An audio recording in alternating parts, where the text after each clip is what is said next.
weekend thanks to a walk-off sac fly from Julio Rodriguez in his first return from the concussion list. That was on Saturday. Cole Young with a home run on Sunday, his second in 2 days. Next up, they'll open a series tonight at home against the Reds. First pitch is at 6:40 p.m. Pregame show starts at 5:30 right here on Seattle Sports and the Seattle Sports app. Snapshot, brought to you by Miller Lite. When it's game time, it's Miller time. From the Quantum Fiber Studio, this is Bump and Stacy on Seattle Sports. Streaming through the Seattle Sports app and at seattlesports.com. Now, here are your hosts, Michael Bumpus and Stacy Ross. Here we go now. Oh, man, it looked really bad for the Mariners on Friday. I'm so glad they turned it around, Bump, and ended up taking 2 of 3 from the Giants, getting a series win in their first series out of the All-Star break. Coming up now, they're going to have 3 again at home against the Reds and then hit the road for a series against the Rangers. We're going to focus on this upcoming series against the Reds a little bit later in the show. We're also going to be joined at 1 p.m. by Daniel Kramer to ask about Julio's return. He had a little bit of an interview with Julio talking about his time away. And then obviously looking ahead to the Reds. But for now, Bump, we're looking back at the last 3 games. What we liked, loved, and disliked from the Mariners series win over the Giants. Let's start with what we liked. How about you? How about you start? Because the emails, I like the stuff that you like, but I try to bring some other stuff to it. Okay, so let me knock one out. Okay. Yeah. Now, again, any of these could be underloved for a couple people, but I have one thing in particular underloved that I want to get to, that I want to save. I want to save the love and the attention and the spotlight. So I put this one under liked, and it's Colt Emerson. By the way, 21 today. Happy birthday, Colt Emerson. He can finally have a Smirnoff Ice for the first time. How exciting. Have a wine cooler. Ice him. You know? Have a White Claw. He made a diving stop to rob Luis Ariz of a base hit on Saturday. Ferrer's 3-1. Swung on, ripped left side, diving stop. Cole Emerson scrambles to his feet, fires to first. He got him. Paint that one gold. Cole Emerson, a wonderful play to rob Ariz of a base hit, and that keeps the runner at second base. Simply marvelous. Absolutely marvelous. I like this from Dan Wilson, who was surprised it was caught. You know, it looked like to me off the bat that he was going to get to it. I just didn't think he was going to be able to get up and make that throw. And, you know, reminiscent of the play in D.C. when he was able to get the runner at home, he's just very athletic and was able to get up so quickly and make a strong throw. Excuse me, not surprised it was caught, surprised it ended up being an out, was turned for an out. So Colt Emerson saving that game in all likelihood for Seattle, who had not much of any offense until a bit late in the day. They went something like, you guys will have to correct me, was it 15 innings without doing much of anything? 15 plus?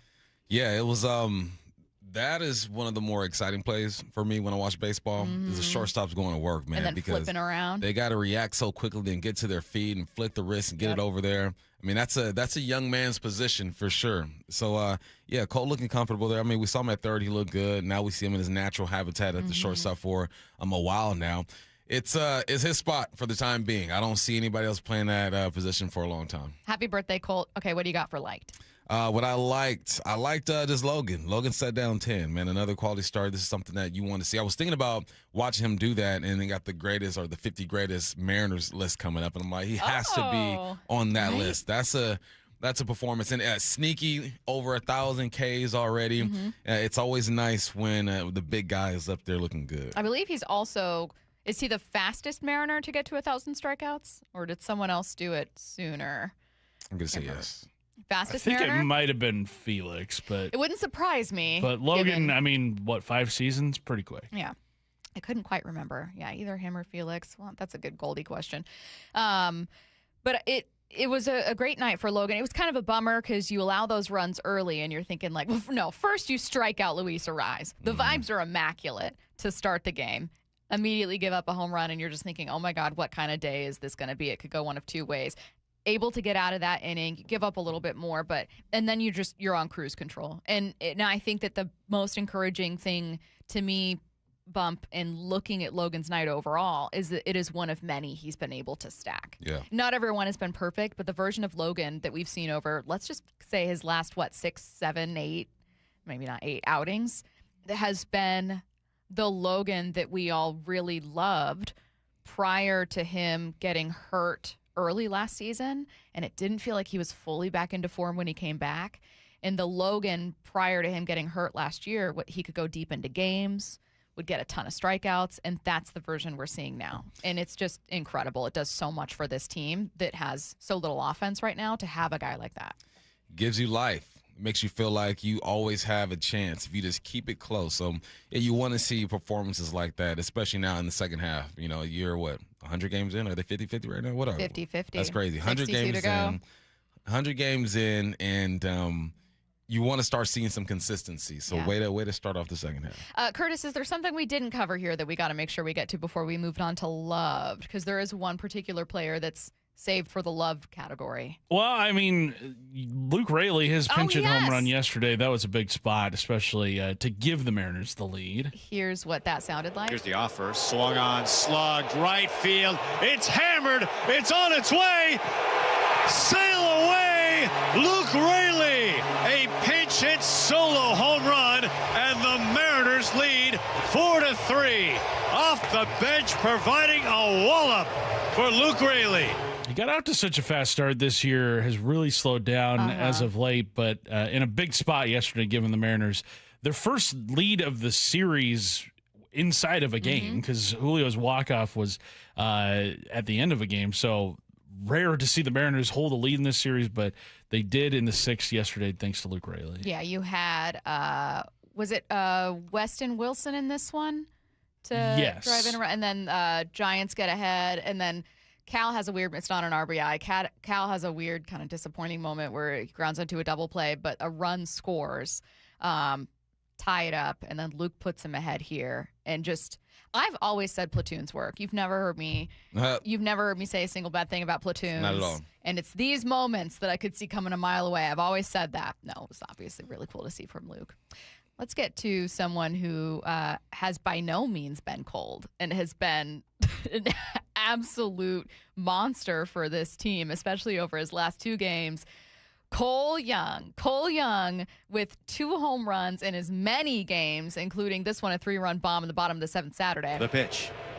Swung on, tagged, right field. It's hammered. It's back. It is gone.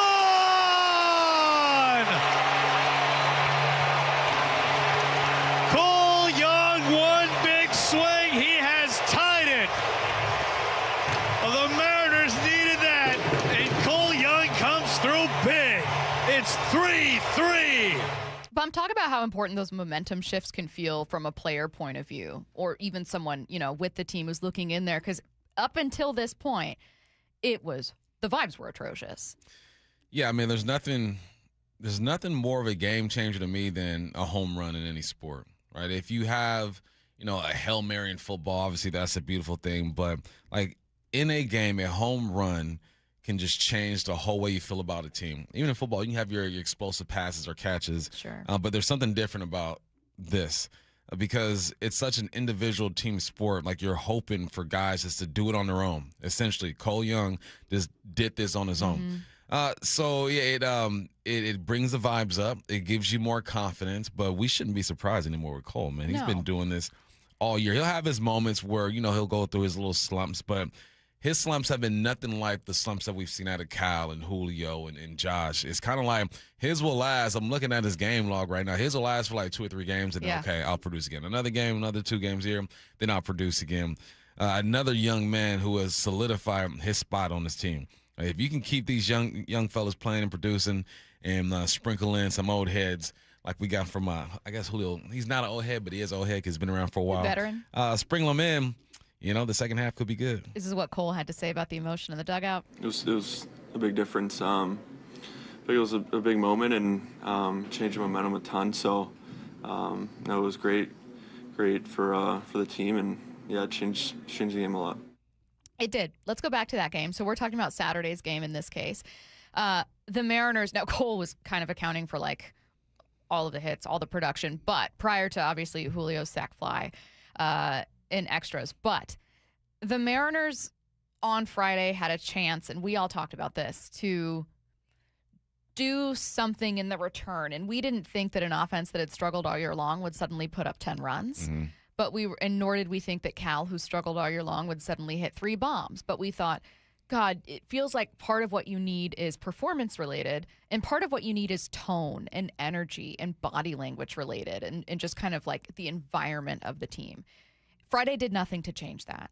I don't know, Bump, that it was like the worst loss they've had all year. I still look back to that loss to the Padres when you had a really healthy lead and gave it up late with a bunch. Like, that to me was the most gutting loss from this year. But this one was the worst timing for a loss. And you carried some of that feeling into this game. And Cole, with that home run, turns it around. I think that was the shift in this series, and one that this team, think about the environment they're in. You're trying to get things right in the second part of the season. You needed that. Yeah, Friday was rough. I was watching some natural disaster videos the other day because we were talking about tsunamis and earthquakes and hurricanes. Fitting. So I went out, I'm like, all right, let's go check this out. I'm watching them, and there's this one scene where there's this raccoon like swimming in the flood. Has nowhere to go. Nowhere to go, right? And that's what Friday felt like. It's like we're in the flood and we have nowhere to go. Who's going to save us? And all of a sudden, this young man in this paddleboard just comes to swoosh up the raccoon, puts him on. It would be a paddleboard. That was Cole Young Saturday and Sunday, right? He's the paddleboard. Like, I got you. I'm coming to swoop you up. Because you felt desperate. And you know what position this team is in. You know what the AL looks like. Yeah. You know that Texas has slowed down a little bit, so you're catching them. And you needed someone to come in and save you. And you can't rely on him to save you all the time. You're going to need Luke to come in and do some things. Cole, obviously Randy, and everyone else continue to do their thing. But in those moments, I talked about Cal having his moments. Like, Cole has had a lot of moments this year. Yeah. And maybe he doesn't get talked about enough. I think that I'm looking at the text lines. More people talking about him now. I felt like he could have been an all-star. I understand why he wasn't an all-star. But he's playing like an all-star all year. He's been on this level. So it's nice to be able to look at Cole and feel like he can be relied upon. Cole gets all of the spotlight for me in the loved from this weekend category, just because he was so much, not only in terms of setting the tone and really shifting momentum on Saturday.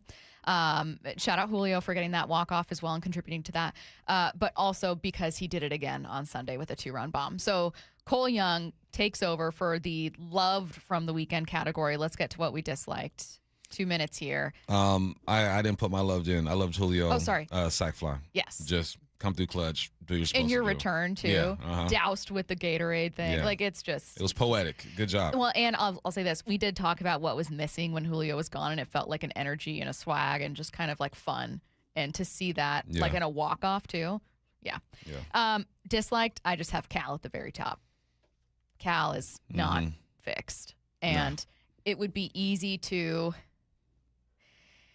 First of all, I do push back a little bit against anyone who says, hey, why don't you just use Pareda instead of Cal? His bat was better. Because we spent all of last season talking about how the fact that Cal was a catcher was a really interesting part of this conversation. And then we suddenly are forgetting the catcher part of it. And there is a little bit of irony in that. Cal being a catcher is still hugely important. Cal being a leader is hugely important. Cal and his work with the pitchers is hugely important. You can't just get rid of the bat because it's not working. Secondly, Cal's ceiling is the highest of your 3 catchers, and it's not close. He is not close to hitting that this year. And I don't even know that he's able to turn it around. It would be so much easier to say, oh, well, just put him on the IL and have him heal up or do whatever if he wasn't so important. Like, you're not a World Series team unless he does something. Yeah, and Cal has done, I mean, you mentioned it. If his bat isn't going, it's about what he does behind the plate with these catchers. And yeah, Pareda was looking good at times, but when you think about the potential, when you think about being in the moment and having that familiarity to calm yourself down and have those big moments, I'm going to lean with Cal all day. I mean, he did it all last year. He's done it for several years now. And he's just, it's just one of those years, man. He's in a slump. So I'll continue to say, I'm not even looking at the stat line when it comes to Cal anymore. It's just, all right, be solid behind the plate, work the pitchers, have a moment or two, and maybe you'll get into the playoffs or close to the playoffs and just figure it out and get high. He has earned that. Anyone ready to jump ship when it comes to Cal, I would calm down just a little bit. Well, I think it's a surprising number of people. I think you can do 2 things. You can be really critical of where Cal is and also recognize that, like, you can't really do anything about it. The only person that can control it is Cal. I assure you that he's trying. And it's really frustrating when it doesn't work out. My expectations for what he can do this season have gone so down from where they were. Yep. You also need, like, the best version of the Mariners needs the best version of Cal in a way that just, you can't say that about any other catcher you have on this roster in the minors. You cannot. Nah. And you can't just look at Cal only his bat. Nah. It's deeper than that. You know the position. You get it. You understand it. Yeah, exactly. So I know that we were all looking at like, oh, well, that fly out to center that could have gone over the wall if it wasn't windy and it advanced a runner, and like, oh, that double play, you know, a run still scored, but like those don't feel like wins to me. I like to see him shrink the strike zone a little bit because I'm not convinced that he's 100% healthy, and that's not like intel that I have. We're just making assumptions, and part of that's based on the type of injury he suffered. I don't know that makes you chase. So I think that there's some mental stuff that you got to get a hold of there. What did the sign saying his dad's off is win? Yeah, it was cool. What does it mean? That means what's important now. What's important now. So he went home this past break. Maybe looked at that sign and got ready to go. What's important now is you just be a solid leader, be great behind the plate, control, put some sequences together, and just wait for your moment, because it's hard for me to believe he's going to go this whole season and not have like a streak or two to where he looks like Cal again. And we will talk about that visit that Cal had. He had a really cool interview with Ryan Divish that posted over the weekend, and as disappointing as his season has been, there were some really important quotes and sentiment from that article we'll get to. The Mariners' 50-season celebration weekend is kicking off on August 7th, and Seattle Sports wants to send you and a friend to be part of the celebration. You'll get the chance to watch batting practice before the gates open, then stick around for the game and the Alumni Home Run Derby. To enter, all you need to do is open the Seattle Sports app. If you don't already have the app, just text the word app, APP, to 866-979-3776, and we'll send you a link to download. Enter daily to increase your chances to win. This contest runs through Monday, July 27th. Let's get to headline rewrites. Extra, extra, rewrite! Headline rewrites. We must make headlines. The real story behind the headlines in today's news. Powered by Bay Alarm Security Services. With Bump and Stacy. Headline number one, Spain are World Cup champs after beating Argentina in extra time. Here's how the winning goal sounded. Porro chance to cross, hooks it in. Williams battling, knocks it down. It's free. It's a goal. It's Ferran Torres. What's the real headline? And now they can celebrate in Ibiza. I have nothing to say about They used the game. Vosotros for I was there. hoping it would get to penalty kicks. I don't know how it works in the final, how exactly it would have been, but Bump, this was kind of like, not Well, a you lot got of two fireworks. 15-minute extra halves, and then you go 5. Everyone gets 5 kicks. If it's tied after that, and you go deep in your roster. And that would have been cooler. It would have been. This was a soccer fan, like a purist game. You know, like That's exactly when you what it watch was. football and it's like 9-12. Yeah, that someone kind of says, game. this is boring. Yeah, it was like, no, if you. I try when I watch soccer with people who don't really watch the game, I try to teach them how to watch it, because it's if you just follow the ball, then you'll get bored fairly quickly, especially when you're playing or watching a team like Spain that just wants to possess the ball. I mean, Spain had 763 accurate passes to Argentina's 357. Had 12 shots on goal to Argentina's 0. Spain had 32 touches inside Argentina's box. Argentina had 8. Spain just dominated this thing. There were opportunities for Argentina, didn't get it done. What I didn't like about Argentina is that after the game, they looked exactly like people described them. They described Argentina as arrogant. Their history isn't great in that country. They don't handle defeat well. And it was just a bad look. And there's fights going on afterwards. I'm like, just take the L, get off the pitch. You lost. Spain deserved it. And Spain, the only team in World Cup history to start 2 teenagers in a World Cup final. Headline rewrites. Headline number 2, New Zealander Ryan Fox won his first career major on Sunday at the British Open. What's the real headline? Which was entirely overshadowed by Bryson DeChambeau complaining. I didn't even catch who won it because everyone was talking about Bryson. Yeah. Whether or not he was going to call Trump, whether or not he thought really the president was in a generous mood after overturning the United States red card and was like, maybe I'll see. He was going to say, I know what you did for Flo, and I'm wondering if you could do me a solid here. And Donald was busy at the World Cup final being like, who is this? What number is this?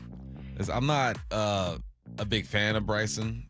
I think what he's done to change the game is interesting. He's a science nerd. All of his clubs are the same length, but he does things differently, and I can appreciate that.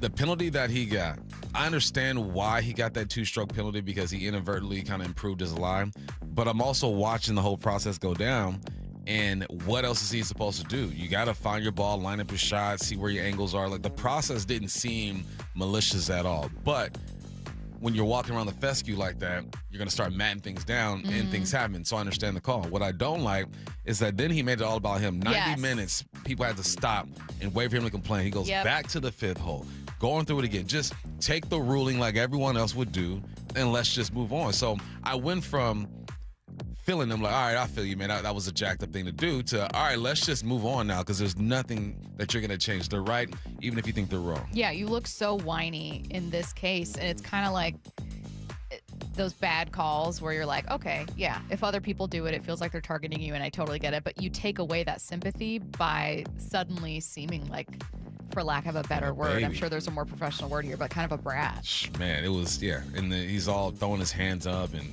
raising his voice. I'm like, come on, man, this is what people think about you. Yes. You might have swayed people if you didn't do this, if you would have just taken the ruling and moved on. Didn't he say, like, I'm not playing tomorrow? Yeah, he threatened to withdraw. Like, so? Okay.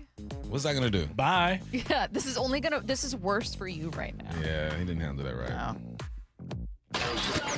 Headline rewrites. Headline number 3, the Red Sox might never lose again. They won 13 in a row after sweeping the Rays. What's the real headline? Oh, so that's what it looks like to play to expectation. Now, we're going to get back to this conversation coming up at 10:45 when we talk about a changing landscape in the American League, but I had completely written the Red Sox off entirely. They just beat the Rays the other day. Now, the AL East is still going to be really complicated. Getting hot in the AL East is not even as down as the Blue Jays are. It's not quite the same, but good for the Red Sox, I guess. I didn't expect this one.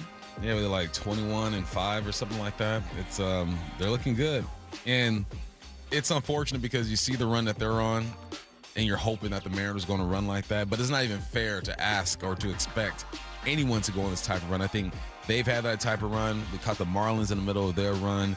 It happens to a couple teams a year. Yeah. So it's not fair to sit here and hope for this.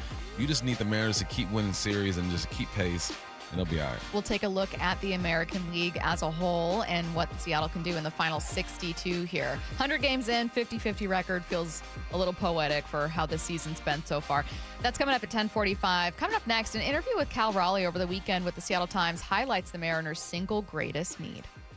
Jeff Passan, every Tuesday morning at 8:30 with Brock and Salk. Brought to you by your Western Washington Toyota dealers. What can be the elixir to begin the second half for Cal Raleigh? Just getting back to the basics. In his case, let's get the ball in play a little bit more. And a lot of this is swinging at pitches that he shouldn't be swinging at. Cal Raleigh will fix himself. I absolutely, firmly believe that. Get more on the Seattle Sports YouTube page and the Seattle Sports app. Super Summer Weekend is here at LeMay, America's Car Museum. This Friday, Disney Pixar's movie Cars, drive-in theater style. Saturday, Carson Coffee Show and Family Steam Day with custom car tracks and hands-on fun. AmericasCarMuseum.org. Summer is the time to feel and look your best, but I'm not talking about your abs or tan. Guys, I'm talking about your hair.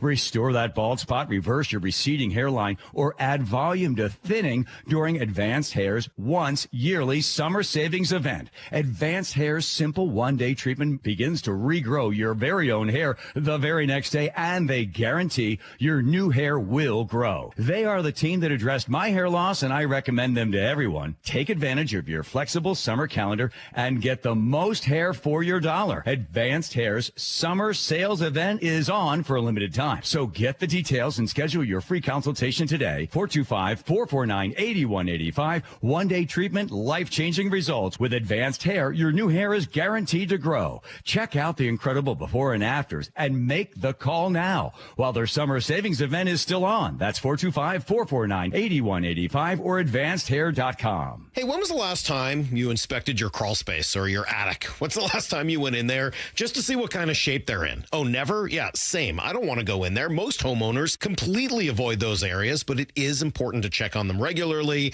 It's why you call Crawl Pros. They'll come out and go where you don't want to. Hey, it's Mike Salk here. And yes, when Crawl Pros came out to my place, they realized we had a little problem with our insulation. So they've set about fixing it, and they did a great job. But if you've got the same problem, they'll also look to see what kind of energy rebates are available. Right now, local utility companies are incentivizing homeowners to make their home more energy efficient with proper insulation. And some homes qualify for several $1,000s in savings with these utility rebate programs. So don't just assume your crawl space and attic are in great condition. Do what I did. Call Crawl Pros today and schedule a free corner-to-corner inspection and find out if you've got water intrusion, mold, rodent issues, or even damaged insulation. Schedule your crawl space and attic inspection at crawlpros.com. Every summer, homeowners wait too long to find a house painter. All Covered Painting is accepting a limited number of exterior projects this season. Ask about a designer-led complimentary color consultation. Get your free estimate at allcoveredpainting.com. Do you have 3 ex-wives and your current trophy wife wants a life insurance policy 3 times the size of the policies you had to purchase for your previous mistakes? If so, you need to call Big Lou at Term Provider, 800-568-2790. Big Lou is intimately familiar with your problems, and if you're 50 or 60 years old and in reasonably good health, a $1 million policy should only cost about $100 to $200 per month. Big Lou may have a solution for your previous policies as well. You may even save enough money to lighten the load on your new $1 million policy. Remember, call Big Lou. He's like you, except he's only on number 2.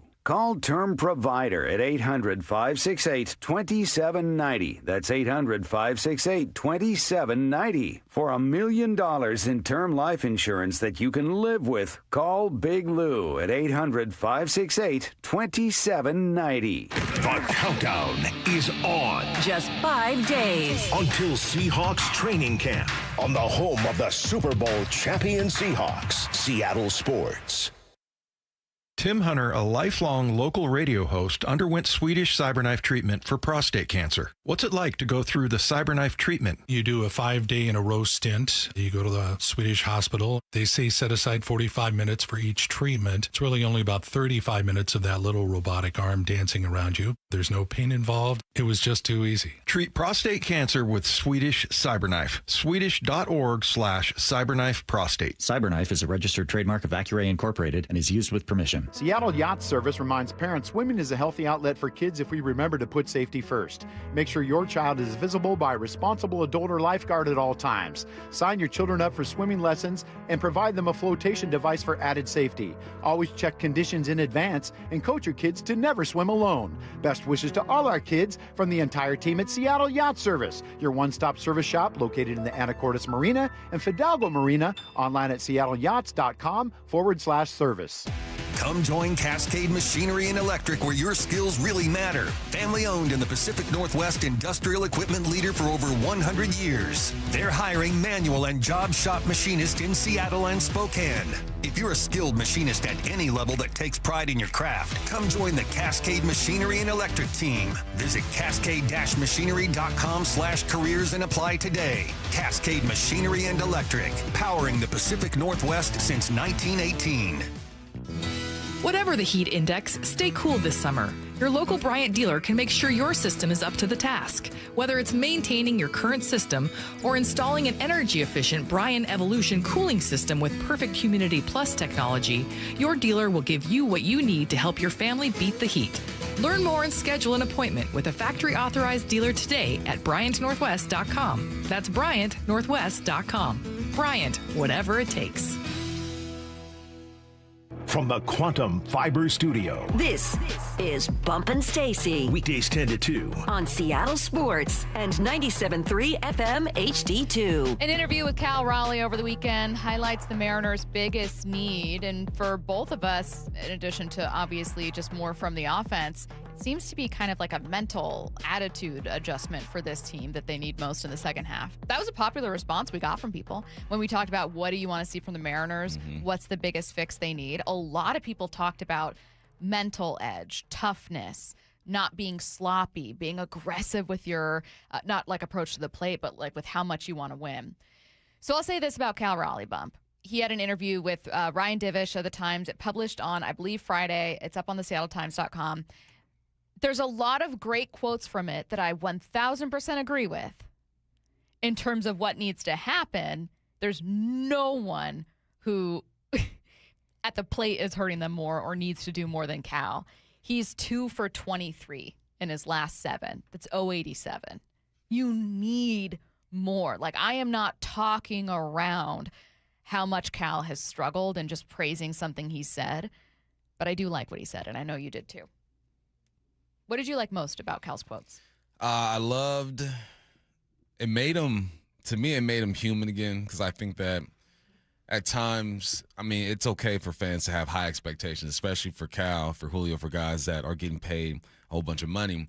And when you don't reach those expectations or you don't even get anywhere near them, you get disappointed and you get extremely critical. And it's a sport. You're supposed to be critical. Mm-hmm. You say how you feel. You can tweet. I mean, everyone has a voice these days.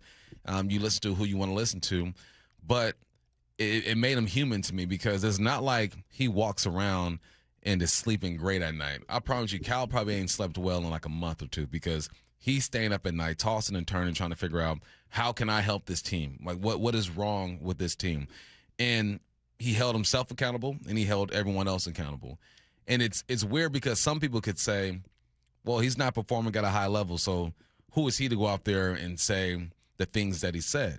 Well, he's done it for 4 or 5 years. He's played at a high level. He's a catcher and captain, one of the captains of this team. I don't care what kind of slump he's in.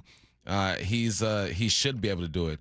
And it felt like I didn't necessarily hear his words, but I'm reading them obviously through the article. Mm-hmm. But I felt like I heard him. I felt like I can hear his intensity, his disappointment, his urgency, sense of urgency. Mm-hmm. And I think sometimes people just want to hear that from your guy.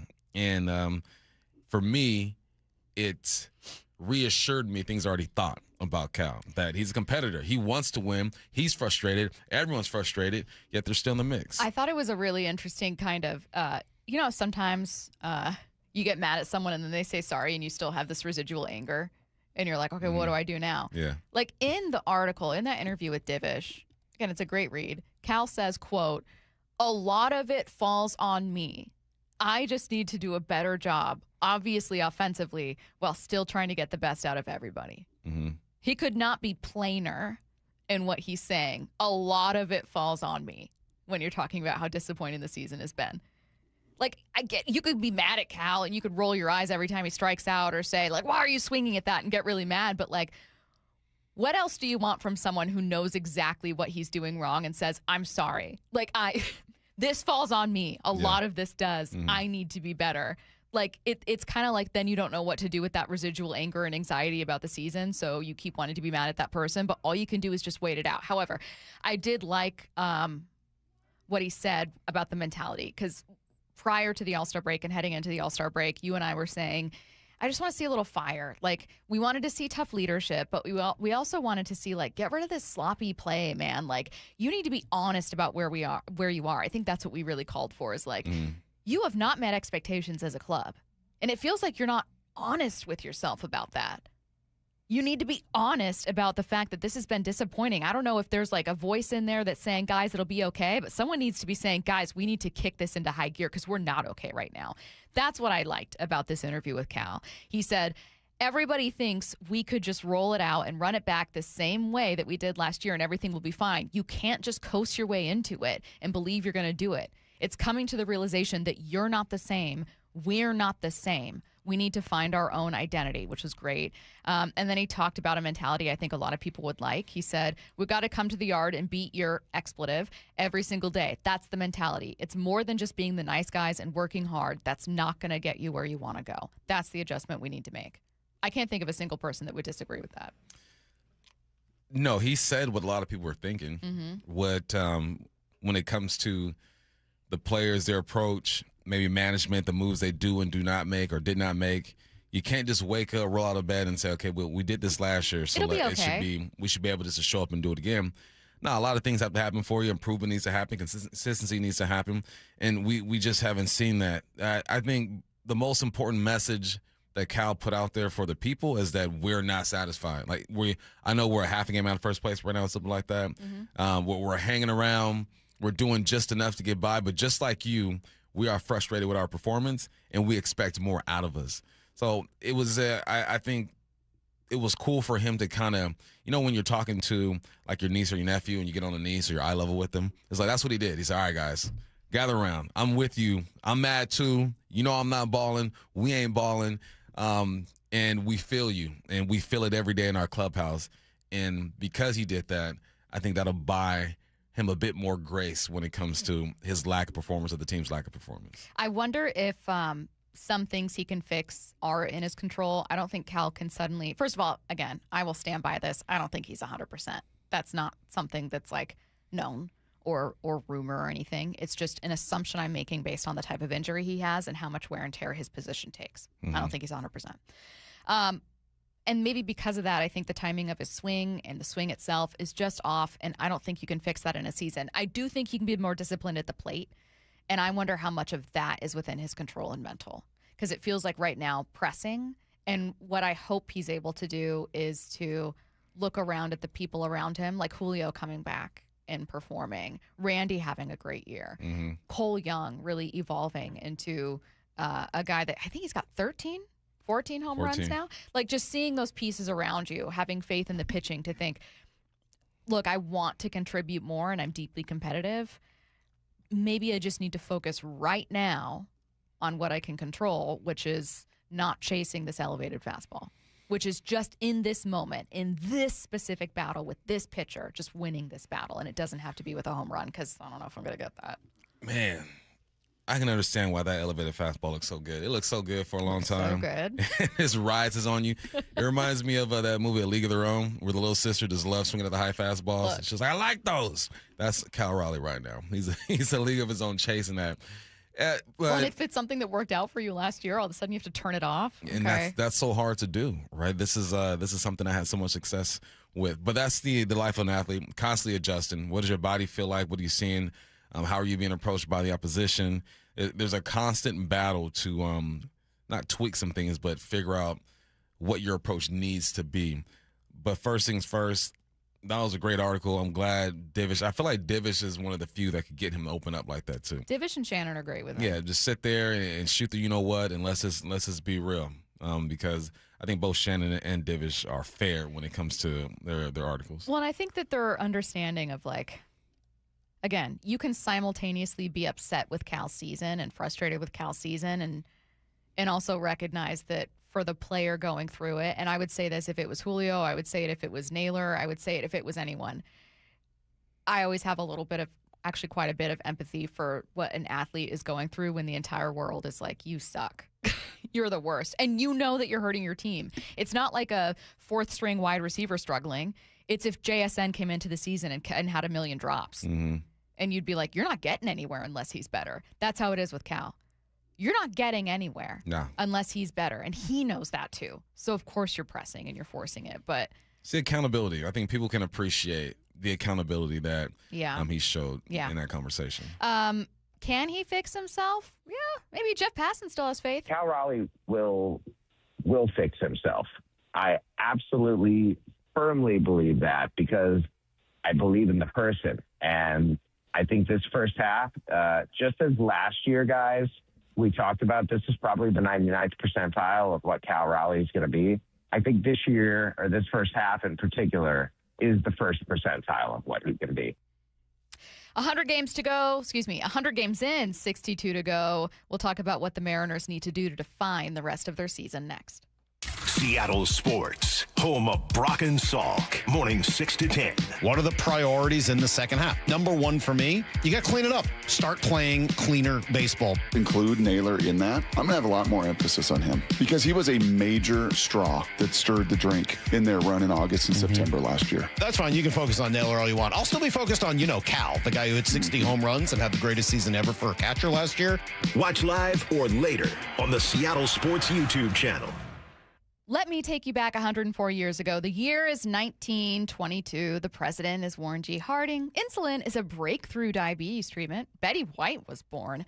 And Wayscar Ford opens up in Auburn. Think about that. The Ford Bronco I'm driving right now is from a dealership that's been around for 104 years. How's that even possible? Well, Wayscar Ford is a model of consistency, and their secret is that it's all about the people, employees and customers just like you and me. I'm looking at their core values, but they're more than just words on paper. They mean it. They care. To this day, actually, when I've got a question about my Bronco, I text the guy I got it from. His name's Chris. He's wonderful, and the entire team there is so easy to work with. Wayscar Ford is celebrating their 104th birthday in Auburn with exclusive deals for loyal customers. No payments for 104 days. You can enter to win tickets, go see them in person, and be part of history. The Wayscarf Way, 104 years of service, trust, and community. Wayscarford.com. Summer is the time to feel and look your best, but I'm not talking about your abs or tan. Guys, I'm talking about your hair. Restore that bald spot, reverse your receding hairline, or add volume to thinning during Advanced Hair's once yearly summer savings event. Advanced Hair's simple one-day treatment begins to regrow your very own hair the very next day, and they guarantee your new hair will grow. They are the team that addressed my hair loss, and I recommend them to everyone. Take advantage of your flexible summer calendar and get the most hair for your dollar. Advanced Hair's summer sales event is on for a limited time. So get the details and schedule your free consultation today. 425-449-8185. One-day treatment, life-changing results. With Advanced Hair, your new hair is guaranteed to grow. Check out the incredible before and afters and make the call now while their summer savings event is still on. That's 425-449-8185 or advancedhair.com. Looking for a new Mazda? Check out Mazda of Everett during the More to Move You sales event. As the West Coast's largest Mazda dealer, they have over 700 new Mazdas in stock and are known for always offering the Mazda of Everett price. Awarded Mazda's President's Award 13 years in a row and ranked among the top 20 Mazda dealers in the USA for customer service. Shop at 11409 Highway 99 in Everett or MazdaofEverett.com. Dealer awards and rankings based on Mazda USA reporting and data. Ready to relax, unwind, and feel your best? The Spa Warehouse Summer Savings Expo is on now. Enjoy big savings on in-stock hot tubs and swim spas. Hot tubs start as low as $3,999 with savings up to $3,000 on select models. Score incredible deals on in-stock swim spas. Save up to $7,700. Plus, interest-free financing through 2028 on approved credit. The expo ends July 31st. Don't delay. Your best life starts at the Spa Warehouse. Dave Wyman here, brand new member of Harborstone Credit Union, and I got my PNW cashback checking account for free. No fees or minimums, and when I make everyday purchases with my Harborstone PNW cashback debit card, I earn up to $30 each month. Gas, groceries, coffee, travel, lunch, all categories count toward your cashback. Open your free account online like I did. Go to harborstone.com/cash or visit one of their 29 branches across the Northwest. Insured by NCUA. Terms and conditions apply. Just 5 days until training camp for the Super Bowl champs. And nobody has it covered like the home of the Seahawks, Seattle Sports. This is a special alert to all Americans who own a vehicle with less than 200,000 miles with an auto warranty about to expire or with no warranty coverage at all. Due to a decline in the economy, CarShield is announcing a low-cost month-to-month vehicle protection plan that is now available to the public to save any driver out-of-pocket expenses on future auto repairs. Call now to find out how you can pay almost nothing for covered auto repairs. Yes, you heard that correctly. Pay almost nothing for covered auto repairs. An open phone line has been established for all drivers to call for a free quick quote. Call 800-292-4541 now. Drivers who are covered will not have to pay for covered repairs again. This protection plan is at an all-time low. Additionally, drivers who activate this vehicle protection today will also receive free roadside assistance, free towing, and car rental options at no additional cost. Call us for your free quick quote today. 800-292-4541. That's 800-292-4541. What do you have to lose? Call 800-292-4541. Again, 800-292-4541. If you have unfiled taxes or are in debt to the IRS, this is important news. Did you know the IRS has programs specifically designed to help people struggling with tax debt? Powerful tax assistance programs that can save you thousands if you qualify. No one knows these programs better than the experts at Optima Tax Relief, America's most trusted tax resolution firm, A-rated by the Better Business Bureau. Their award-winning tax attorneys and licensed professionals have resolved over $3 billion of tax debt for their clients. One call to Optima can start the process, helping to put an end to your worries about wage garnishment, asset seizure, and other aggressive IRS actions. Find the best options to solve your tax problems. Call the experts at Optima Tax Relief today for a free consultation. Call 800-343-6460. 800-343-6460. 800-343-6460. Optima Tax Relief. Some restrictions apply. For complete details, please visit OptimaTaxRelief.com. From the Quantum Fiber Studio, you're listening to Bump Stacy. Weekdays 10 to 2. On Seattle Sports and 97.3 FM HD2. Mariners back at it today, opening a series against the Cincinnati Reds. Today's pitching matchup is brought to you by Eastside Exterminators. George Kirby faces off against lefty Andrew Abbott. Abbott, is 5.5 this year, 4.11 ERA. It's tough. Cincinnati, I was talking to a listener about this on Twitter earlier. Cincinnati 7th in home runs allowed, but obviously in a hitter-friendly park. Mm-hmm. Still middle of the road on the road. 15th in homers when on the road. So some opportunities here. Anyways, the Mariners are 100 games in and they're 50-50. And Bump, this feels symbolic of their season so far. There's a great quote from Cole Young that I saw on Daniel Kramer's recap after this series. And Daniel Kramer, by the way, joining us at 1. And he was referencing that quote about baseball where it's like, everyone's going to win 50, lose 50. It's what you do with the rest of the 62.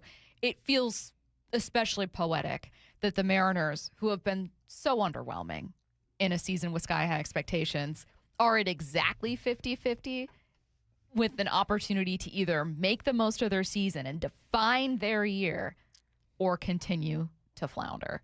I just find it very interesting that they are quite literally at a fork in the road here.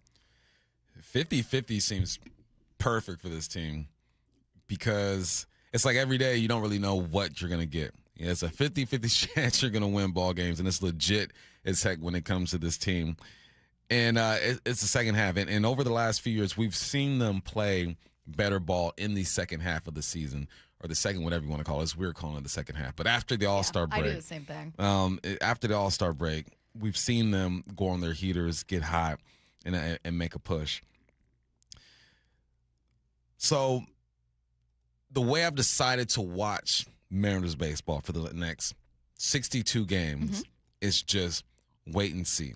I'm not going to connect one game to the next, even if they go on a run, even if there's a 4 or 5 game stretch where they're winning ball games, because at 50-50, right, 50 wins, 50 losses, they're telling you that literally it can go either way any game, right? If you are one of these teams or one of the fans of teams who are just dominant out there, even if it's Tampa Bay, even if Chicago, right, at 53% win percentage, Atlanta, right, you can expect them to put 2 or 3 games together because that's what they've shown you over the first half of the season. So with this team, I'm like, I'm going to take you for who you are in that day.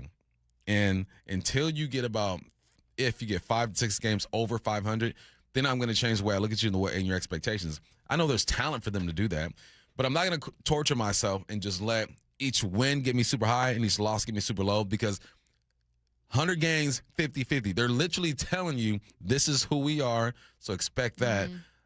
But there is room for improvement. Let's take a look around the American League, which I think is a relevant part of this conversation.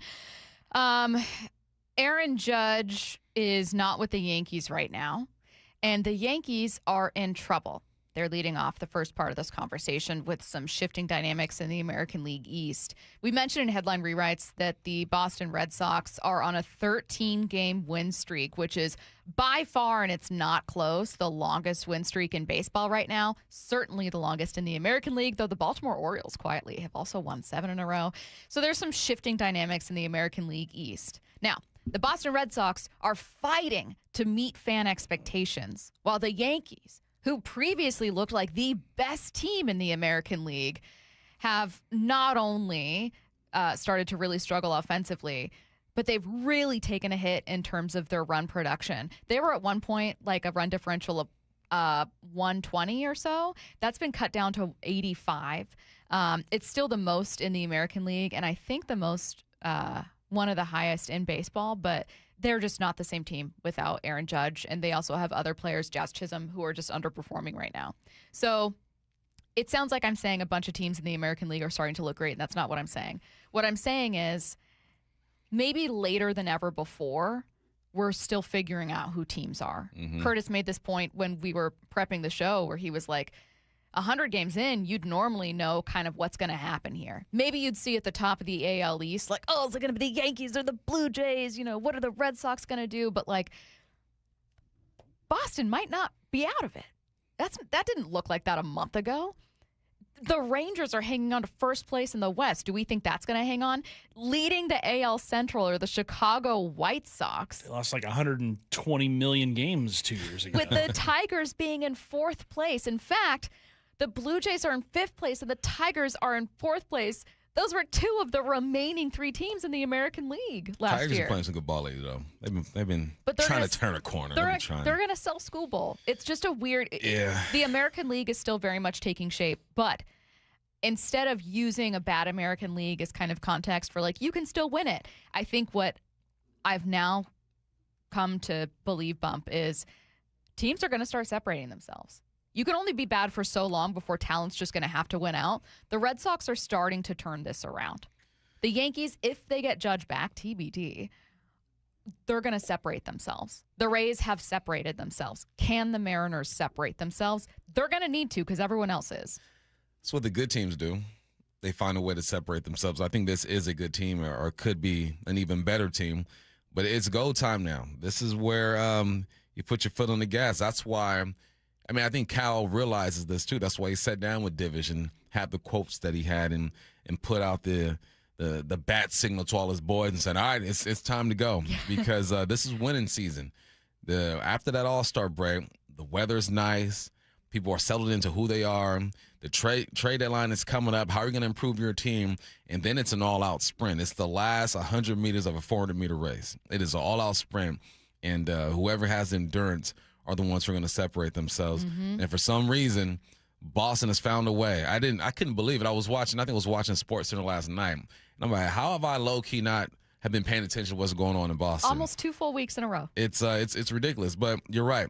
We see this every year. Every year after the All-Star break, teams figure out who they are, and they start to separate themselves. The thing that's been hurting the Mariners the most is Cal and injuries. And then we're waiting on Donovan. Donovan went 0 for 7 this past weekend. So let's hope he can get things right, too. Hopefully he can get right and get back at it. The Mariners still have the only positive run differential in the AL West. The Rangers are taking on the White Sox, who are in first place in the AL Central, so a slightly tougher opponent than the Seattle Mariners, who are facing the Reds. Reds very likely going to be sellers.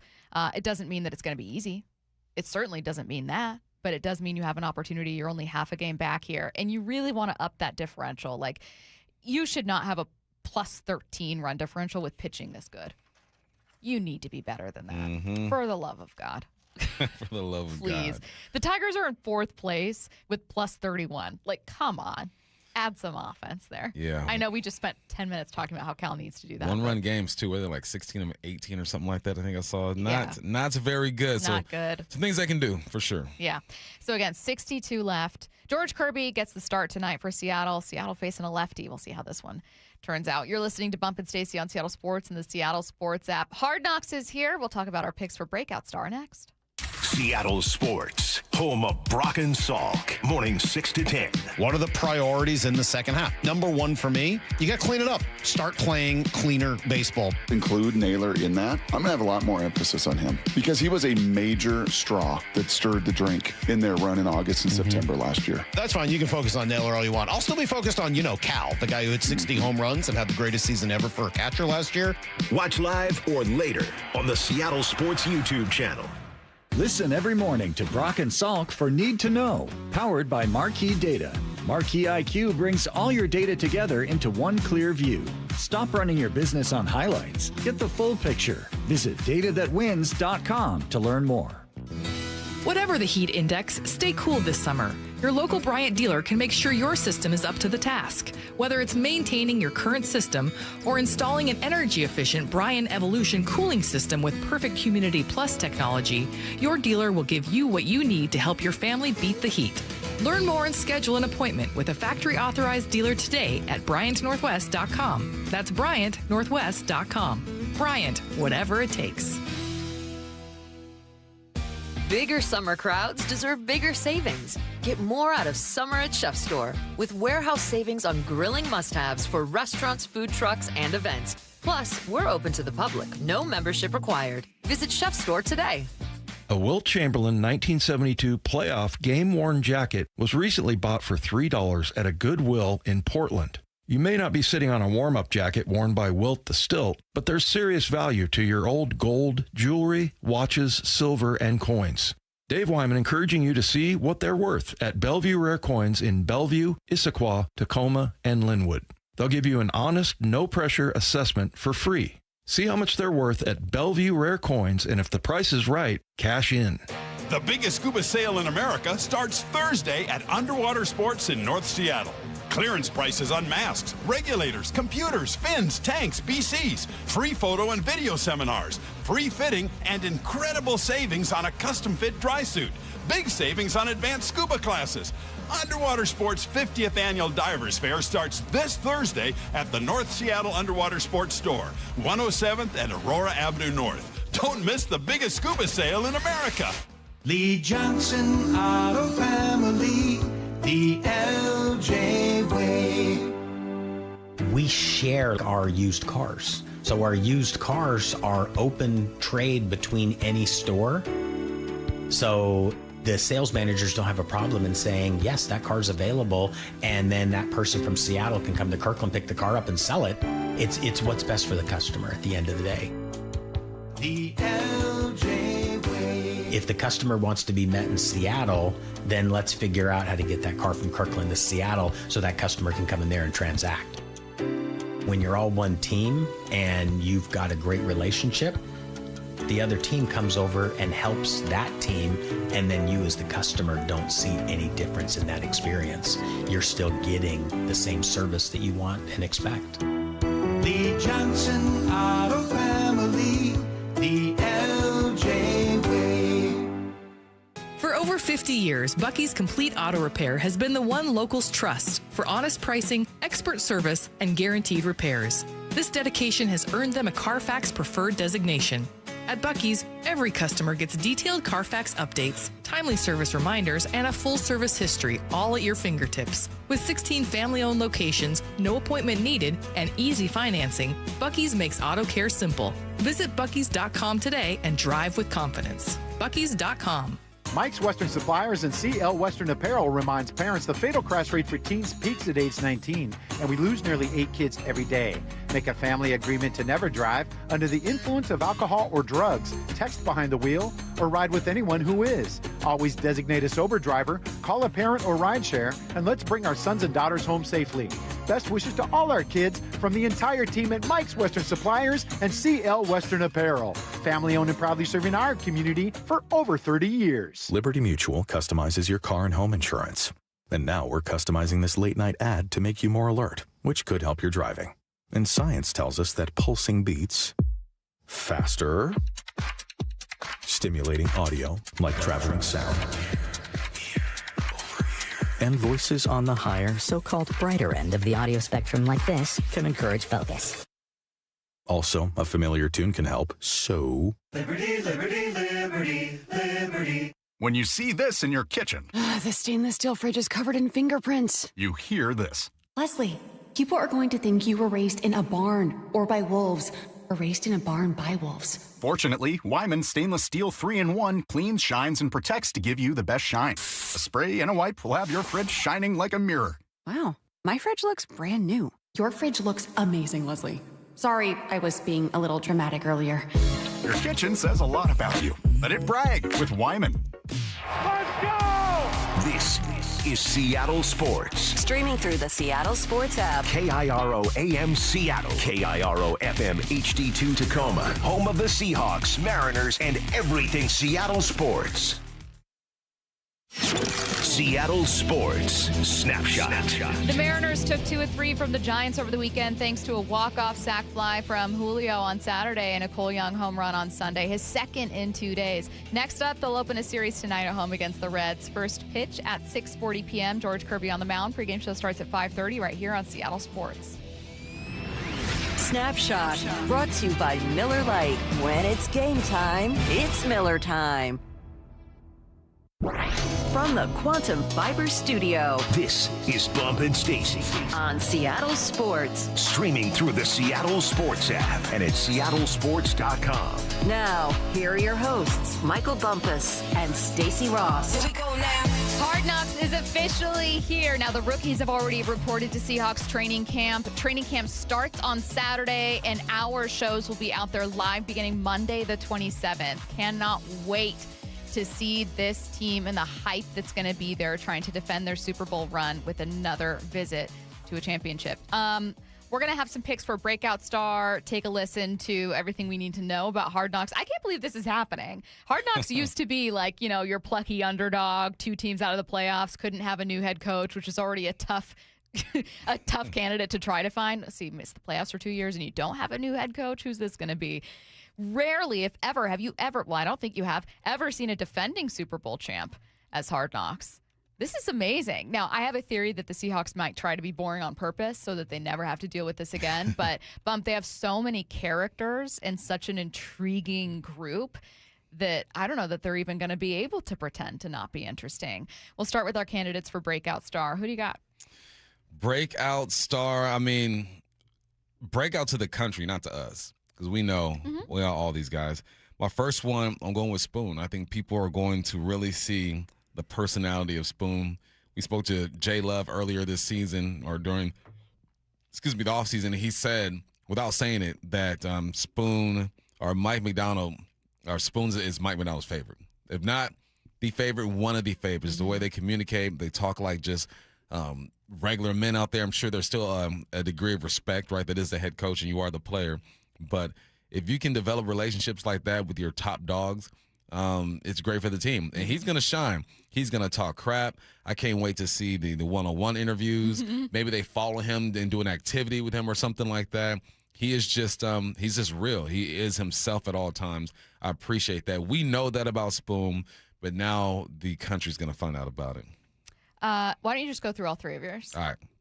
So I got Spoon, and I got Bud Clark, who's like Little Spoon, I feel like. I think those two have such big personalities that they're going to shine through. And then my wild card, man, I think that Drew Lock is going to have a moment to shine. Yeah. Because he's going to have some Hard good Knocks practices. loves a backup quarterback. Backup quarterback. He's been in the game for a while. They're going to show his family and all this stuff and what it's like being a backup quarterback to a Sam Darnold. I think Sam Darnold being who he is kind of going to highlight Drew Lock at the same time. So, yeah, those are my 3. Spoon and Bud Clark are going to shine. Drew Lock's going to be the sneaky one, I feel like. So I went based on kind of the formula of when I watch Hard Knocks, what I think they focus on. So if I'm a producer for Hard Knocks, this is, and I'm not a producer, so Curtis is like, yeah, good luck.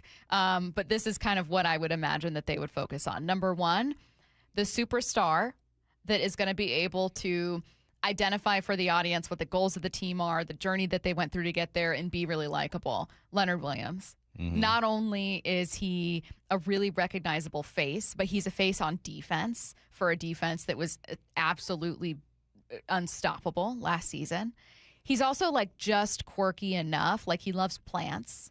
And like spearfishing. So I wouldn't be surprised if cameras like visit him at home. You know what I mean? Like it's someone, he's not going anywhere. He's not going to be cut. You're going to see him in every single game. And he's a veteran leader. He's going to have a lot of interactions. I think Leonard Williams is going to be a big focus for this show. I like that. My second pick is the personality that they find to mic up at practices that will say funny things for the audience and be like a character for the audience to laugh at. AJ Barner. I think it's going to be AJ Barner. Easy money, AJ Barner. That's the one that you're looking. It's not quite B-roll, but it's someone where it's like, okay, we don't need to go to AJ Barner's place, and we don't need to follow him around all the time. And like, he's not going to give us the info that Leonard is, but he's going to give us personality and funny moments. So AJ Barner is going to be star number 2. Now, the reason that I had to stop watching Hard Knocks. Listen.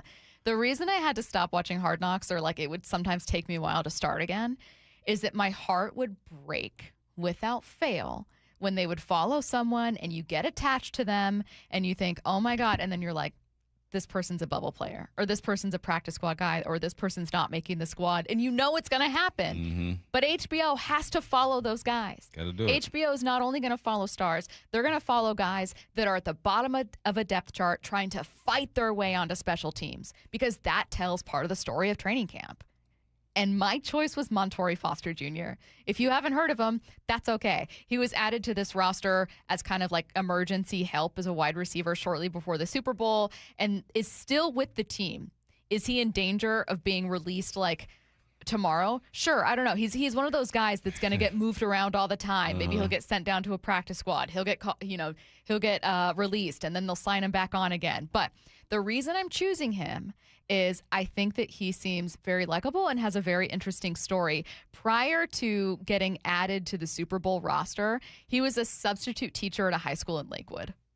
Oh, that's awesome. You know what I mean? Like that, come on. That has HBO Hard Knocks written all over it. He's from Seattle. He wants to be a teacher. He's a substitute teacher. Got to go on like this Super Bowl trip and is still here trying to make the squad. I just think that's a fascinating story, and that's such a part of the formula of Hard Knocks. Yeah, that's a great story. That's a good pick. That's a good pull because they're going to focus on a few of those guys for sure. Totally. I had a couple of teammates on one of the first Hard Knocks when they were with the Kansas City Chiefs, and both of them were undrafted free agents, and they followed both of them, have their own stories and stuff. So yeah, I think that's a good one. I mean, that's a really good one. Yeah. Someone said, Stacey, you should write and develop a reality TV show. Thank you. I know. I know. Yeah, absolutely. No, I think that's part of the formula. You need laughs. You need someone who can narrate for you, a stand-in narrator, which is, you got to go with a leader. I don't know that it's going to be Cooper Kupp. Cooper Kupp, by the way, didn't sound, I know neither of us mentioned him. He doesn't sound super enthused talking about being on Hard Knocks. That's great. It's great. It's going to suck. It'll be good. I've done it before, and it's like, it honestly, like, you kind of like dread it because you're like, gosh dang it, the like cameras being everywhere is challenging, but it does kind of just fade into the background eventually. So it'll be fine. I'm sure it'll be good. I've told Frizz I'm gonna ask him some really challenging questions as soon as, like, every time he walks in the room, like as soon as the cameras are on, really challenge him to test some things, put him in some uncomfortable situations. We'll see how he handles it. No, that's funny. That's really funny. I don't know that Cooper Kupp is super enthused to be on camera, but no, he's not. I love my picks. And I love your picks, actually, because I think those are all really great personalities, too. I think that it's going to enhance the reputation of this organization, too. Because, right now it's about the Rams, and it's okay it being about the Rams. Made all these big moves, L.A., Hollywood, and I think people know more about Matthew Stafford. Puka's out there a bit more in the public eye. Devontae has been on Hard Knocks before. You know about him. Myles Garrett, I mean, he's everywhere. He's got commercials during the World Cup. You know about the Rams, whereas when you talk about the Seahawks, it's just about the player and what he does on the field. There's no real connection to who they are off the field or just their personalities. All you say about Sam is it for real? He struggled. JSN, is he for real? First year really balling out. So I think that having the inside is going to help. I think Mike has been everywhere. I mean, Mike's been on golf tournaments. He's been on this show, that show. So I think people are starting to understand the philosophy of the team, and that starts with Mike, but then the personality comes out in these players. And I think there's a bunch of, on any football team, you're going to find the funny one, the serious one, the father. There are slots for everyone, but when you see it in real time or you see it on TV, you make a bigger connection. So hopefully these guys represent, which I know they will, and you grab a few more fans. 206. Can you imagine if the Patriots were supposed to be on this year instead of the Seahawks? Do you they're think next HBO? Year. Yeah, they're next year. But do you think HBO is a tiny bit regretting it? Like, yeah, you have the defending Super Bowl champs, which is great. I think it's going to be a great season. There's a lot of great personalities. I made my pitch for some of the personalities that people don't know a ton about that are still good stories. HBO is probably a tiny bit like, damn, we almost had one. We almost had one. Dang. It would have been similar to the Antonio Brown Raiders Hard Knocks. Yeah. Where we all saw the headlines of Antonio Brown throughout the course of that preseason. And we're like, man, I can't wait to see how this unfolds on Hard Knocks. But, God, I mean, that whole situation in New England, it's like unspoken now in the NFL. No one talks about it anymore. Which is really weird. Yeah. Well, and like the Athletic investigation has not it's not been released. There's been a lot still to uncover. My thing about it too is what else are they going to uncover? True. But like, it's very clear that they had a relationship. It's very clear that she was getting information from him, and that people have assumed that like she's also swaying as a prominent NFL voice, maybe some of the narrative around other players or whatever. But like, there's not a single thing that could come out that would feel that shocking. Once they came out with like them at a bar, and that was probably the last time where there are photos where you're like, whoa. Listen, we know we're adults. Yeah. We know what was going down in this Maybe situation. them renting the boat when she was pregnant. Yeah, that was the boat rental, that was a weird one. I take it back. The boat rental when she was pregnant was the last time where I was like, wow. Hey, that's how you know he really had love for her. He had love. That's his really baby. had. So we can say what we want. We can make fun of them. It was irresponsible, but they really liked each other. I pray though. a love like that finds me. No, you don't. Yeah, you don't want that no, love. You don't. That's not pure. You're right. I don't. I actually don't. But I do think that's love. It is a form of it, yes. I don't know that it's the one you want. I take it back. But they did seem to love each other. But yeah, I think that it's kind of reached its end. Like an organic end where we're desensitized to the scandal of it, and it would have to be like, I don't even know. You know what? You got to remind me when G. Scott comes back in, because he just knew Vrabel was not going to coach this year, and I said, G, 50 push-ups. My man is coach week one. You think they'll talk about it on the broadcast at all? No, week one? heck no. Not even a tiny little Not hint even at a it. little You don't think hint. they'll You hint have at to. it? You have It's the to elephant do in the it. room. You have to do it. They're not going to do it. They're not going to do it. How What are do they you not gonna think do it? that guy who's always by the visiting team tunnel is going to say to Vrabel and the Patriots when they walk out? He's going to have Diana Rossini's face on a postcard. They talked a lot about him on Netflix's Quarterback this last year, or this last season, because Baker Mayfield and him were chirping at each other during the game, and like they put a compilation of all of the signs that he's held up over the years. I know he said some pretty crass things in the past, but Mike Vrabel's opened himself up to a lot of criticism through all this. I think it's going to follow him all year long. And here's the thing, too. I don't know that the Patriots are going to be good enough for people to kind of forget about it. No, because that schedule is a bit different from last year, too. A lot different. And, like, are they even going to be as good? I think there's a little bit of regression that comes when you go from 4 wins to you're the number 2 seed, you go to a Super Bowl, but you're clearly not actually that established. Like, you weren't actually as deep as you looked once you got there. Like, it didn't feel like Drake May had that many options. They needed A.J. Brown. I'm curious to see what A.J. Brown does.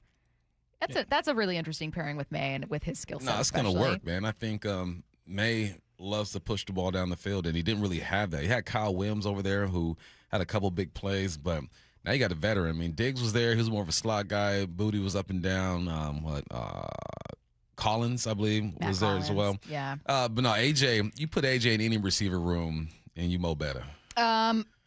Back to Seahawks and Hard Knocks. Fitting that we were just talking about the Patriots and every other team. Ross Tucker says this is another reason Hard Knocks is really exciting for Seattle. I'm actually anxious, and you guys deal with this all the time because for whatever reason, Seattle doesn't seem to get the attention. Like this offseason, the Seahawks are like the third most talked about team in their own division. Yep. They won the Super Bowl. They won the Super Bowl. They might not even be the third. People may be more fascinated by whatever the heck the Arizona Cardinals are doing. But it's definitely Rams 1 and Niners 2. I'm just glad for some of the guys in Seattle, including McDonald, to get the shine that they deserve. He's right, Bump. Ross says they won a Super Bowl and they're the third, maybe the fourth most talked about team in their division. Why? Personality is just different over here, man. It's and you're in it, and it's about what's going on around them. You still got the Niners, you still got the Rams. Purdy's been doing this thing. Ayuk is being crazy, giving more eyes to the Rams. Trent Williams signed again, so he's good to go. George Kittle's over there. Christian McCaffrey's there. Pearsall got shot. Like there's so many things to talk Pearsall about. got shot again. So many things to talk about with these teams, and they've been good for a long time. The Niners and the Rams, last 6 to 8 years, they've always been in the mix. But it's weird that you won the Super Bowl and you are still the third talked about team in this division. I think it's because of just where we are regionally and the personality of our quarterback. That's why when Hard Knocks gets in there and they see, hold on. Leonard Williams, spearfishing, Spoon just out there, Jay Reed, the grumpy veteran. It's all going to make sense, and people are going to jump on. Yeah, the regional part of it is a super important thing. Like Seattle's overall cultural footprint nationally compared to other big cities. I mean, yeah, we're all talking about the Rams getting all this attention and Sean McVay, whatever, but they're also in LA. They're not even the biggest team in LA, but it doesn't matter because that's just a massive media market. It's the NFL's absolute dream that a team from LA be really, really good and be a super team. That is their dream. Yeah. Seattle doesn't carry that kind of cultural weight. And the last time that Seattle was like really, really, really prominent, like cover of Madden prominent, do you know how big the personalities had to be here and how dominant this team had to be in order to get that kind of attention? You had Pete Carroll, one of the most famous college coaches ever, coming here to kind of bring you that attention. This is a more subdued Seahawks team, and those personalities aren't loud enough to command attention away from LA, to command attention away from New York, where your running back is doing backflips on a surgically repaired leg. He needs to chill, by the way. And didn't even stick the landing. He fell. Did he re-injure himself? No, Did he re-injure himself? He's good. Okay. All right. The Mariners' 50-season celebration weekend is kicking off on August 7th, and Seattle Sports wants to send you and a friend to be part of the celebration. You get the chance to watch batting practice before gates open, and then stick around after the game and for the Alumni Home Run Derby. To enter, all you need to do is open the Seattle Sports app. If you don't have the app, just text the word app, APP, to 866-979-3776, and we'll send you a link to download. Enter daily to increase your chances to win. This contest runs through Monday, July 27th. As a heads up for anyone who's entered a contest with us before, we no longer have the open the app and click the win tab. If you open the app, you should automatically see an option to be able to enter into this one. Let's get to 4 Down territory. This is 4 Down territory, going inside the game. What former Seahawks and Coug wide receiver Michael Bumpus. First down, who can be one of the newest and biggest beneficiaries from being able to transfer schools without penalty in the NIL? And NIL. This is a scenario that I haven't really thought about. And then obviously prepping for the show and doing some reading and stuff, I'm like, damn, they're absolutely right.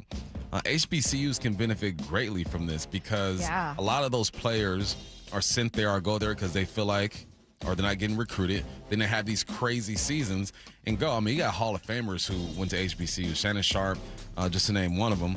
But yeah, they should be seen now as a stepping stone. And Marshall Faulk, who is now the head coach at Southern University, was one who was talking about this. He was like, look, the NFL is not the next step for these guys anymore. It's getting them to some of these Power 4 schools. And the fact that that's the way Marshall Faulk is looking at it, I think is great. Because your pride could say, well, just give us more funding and we can compete with those guys. You probably could, but your network isn't as big as these other schools, right? And if you want to get some of these guys who are diamonds in the rough, you tell them exactly that. You give them the Wazoo approach. Come here, get you right, and we'll help you get some more money. Or you're going to stay here and we'll give you as much money as we can. So I think HBCUs, man, is an angle that some of these young athletes should go through. You don't want to go to one of these other smaller schools. HBCUs take care of you, send you off, and you're getting quality coaching there. You got Marshall Faulk, Deshaun Jackson, Mike Vick in there now. It's changing a bit when it comes to HBCUs, so they should take a look. Second down. What's an interesting rule change in the UFL that you think the NFL may entertain? A 4-point field goal for a field goal 60-plus yards, right? I have a question. 4-point. Do you have an option? Does it have to be you opt to kick a field goal there, or do you have the option to we're moving 10 yards back to try to get this? So here's what part of my discussion is that some kickers say they like it, some kickers say they don't.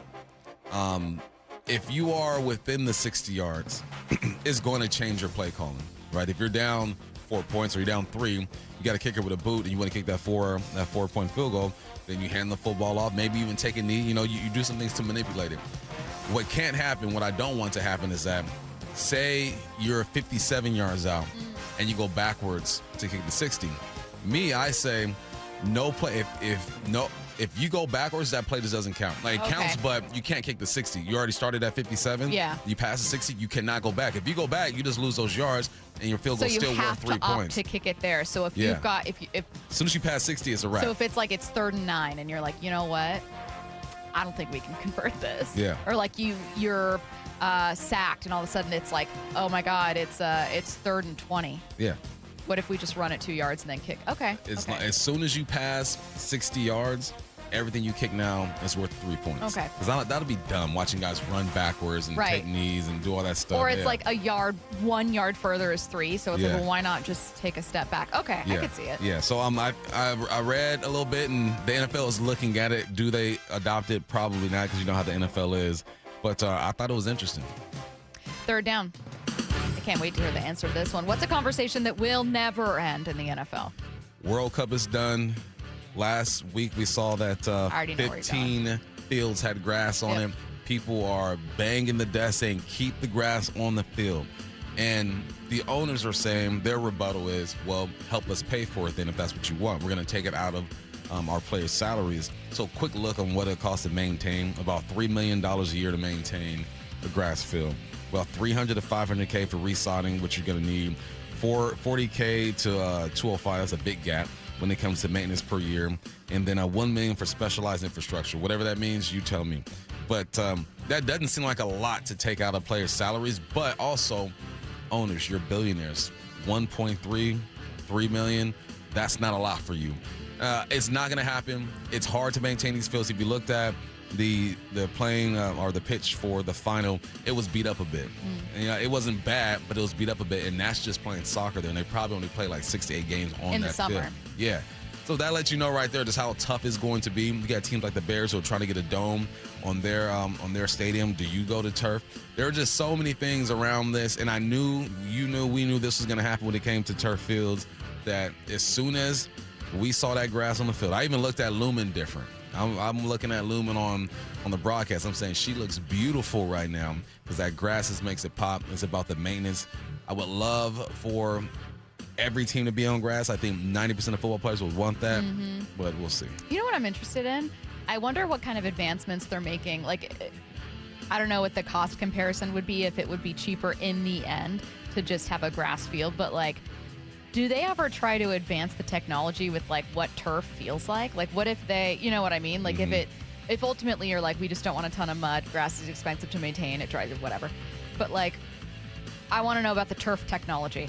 Has turf felt relatively the same for 30 years, or are they doing something where it's like, hey, we're noticing a bunch of injuries. Like, what can we do to improve turf? We got to break down the door of big turf. Exactly. What are they Curtis. hiding from us? That's what I'm saying. You know what? Gym mats. Forget turf.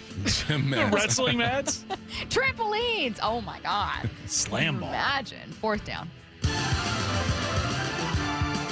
What about Bill Barnwell's backup list surprised you? So Bill Barnwell made a list, or he created a team, actually, of all backups. Oh, cool. And the question is, would this team compete? And it was interesting.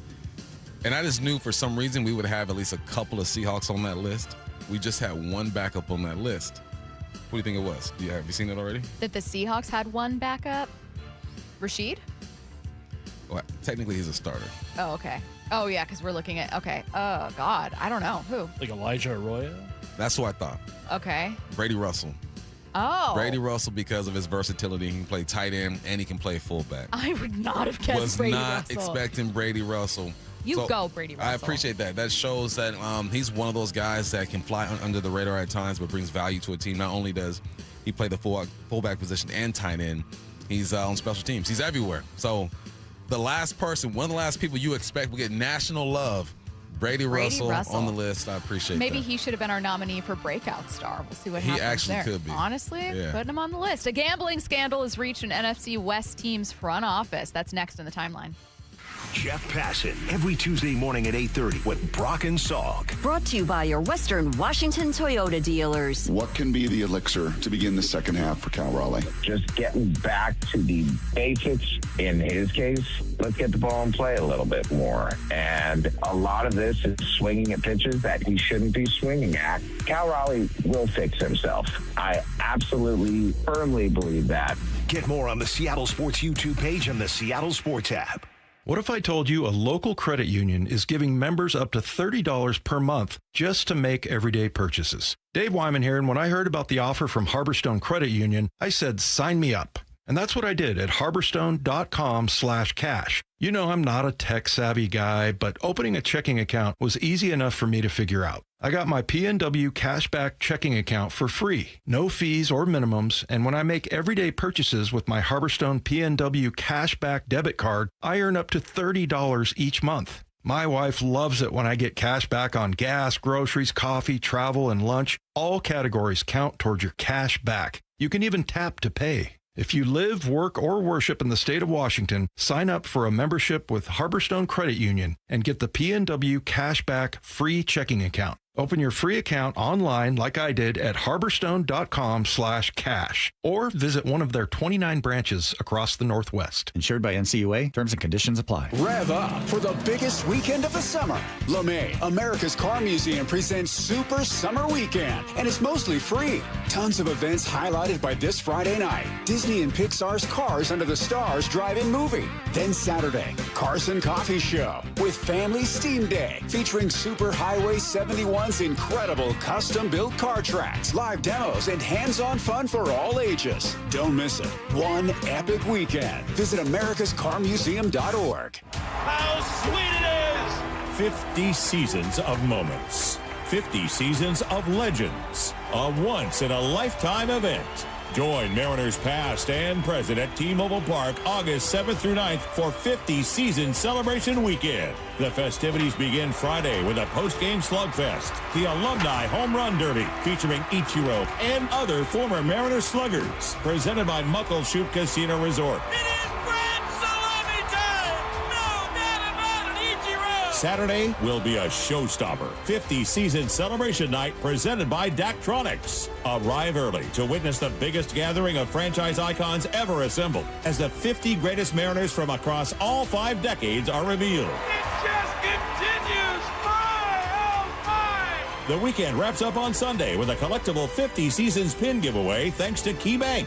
Seats are going fast. Get yours at mariners.com/tickets. There couldn't be a better time to save money, and one of the easiest ways to save? Take the First Mark Challenge. Molly and I took the First Mark Insurance Challenge, and we saved thousands of dollars the first year with First Mark, and we've been saving ever since. Same for Mike and I. Here's how First Mark Insurance works for you, not the insurance companies. They compare rates and coverage from dozens of the top-rated carriers. Then they go to work to find the right coverage at the lowest possible price for your family. And when you need them, you'll talk to a real person who knows you and who's there to help. That's the kind of world-class service that has kept us with First Mark year after year. Seriously, wouldn't you like to know if you could be paying less? Take the First Mark Challenge today. It costs you nothing. There's no obligation, and you'll find out just how much money you could be saving every single month. You could be the next First Mark Challenge victory. They've had over 11,000 of them. Don't give your insurance company a free raise before you renew. Let First Mark review. Go to firstmarkinsurance.com. What are you waiting for? Your savings could start tomorrow. firstmarkinsurance.com.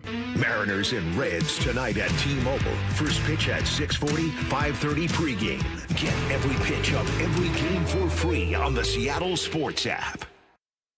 When you see this in your kitchen, The stainless steel fridge is covered in fingerprints. you hear this. Leslie, people are going to think you were raised in a barn or by wolves or raised in a barn by wolves. Fortunately, Wyman Stainless Steel 3-in-1 cleans, shines, and protects to give you the best shine. A spray and a wipe will have your fridge shining like a mirror.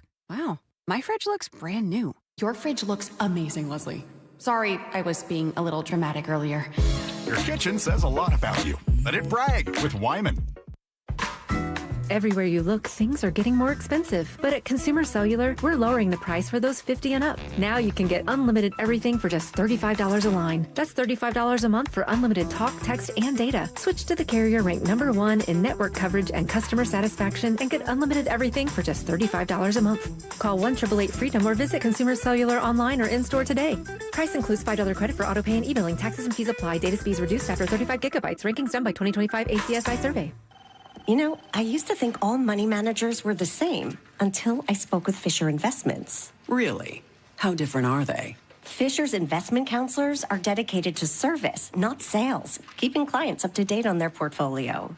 Well, they probably just invest in a bunch of mutual funds like I do. Nope. They build a tailored portfolio based on their clients' personal goals, helping them stay on track for a comfortable retirement. Well, they must make commissions selling products. Actually, Fisher doesn't sell any commission-based products. They're a fiduciary, and they believe that's a conflict. Then they have some kind of complex fee structure. Nope. Fisher has a simple, transparent fee that's a percentage of their client's portfolio. So they do better when their clients do better. It sounds like Fisher really is different. Couldn't have said it better myself. Fisher Investments. Clearly different wealth management. Learn more at FisherInvestments.com/different. Investing in securities involves the risk of loss. This is The Timeline with Bump and Stacy. Brought to you by 1-800-DUI-AWAY. We've been talking a lot about gambling in college sports, but a gambling scandal has reached an NFC West team's front office. Bump, have you already heard about this story before I tell you who it is? Yep. Now, if you didn't know, who would you have guessed which team's front office this concerned? The Jets. Okay. Well, the Jets of the NFC West. The NFL has... Oh, you say NFC West? It's the NFC West. Oh, snaps. The NFL has indefinitely suspended Cardinals director of college scouting Ryan Gold for violating the league's gambling policy. Here's what he did. Gold allegedly shared confidential, non-public data regarding the Cardinals' 2026, as in this past draft selections, before they were publicly announced. You can't do that. Can't do it. You can't do it. Gold's attorney says the allegations are blatantly false. I'd love to know then what their argument is, and that bets were actually placed by his wife. Okay. How'd she find out? And only consisted of $10 weekly bets. Gold has been with Arizona for 13 seasons and was promoted to director of college scouting. It sounds stupid to say that gambling is broken containment, but I do think that when you're hearing about a prominent person in an NFL front office, that's a bit different than a player like a Brandon Sorsby situation. That's still very bad.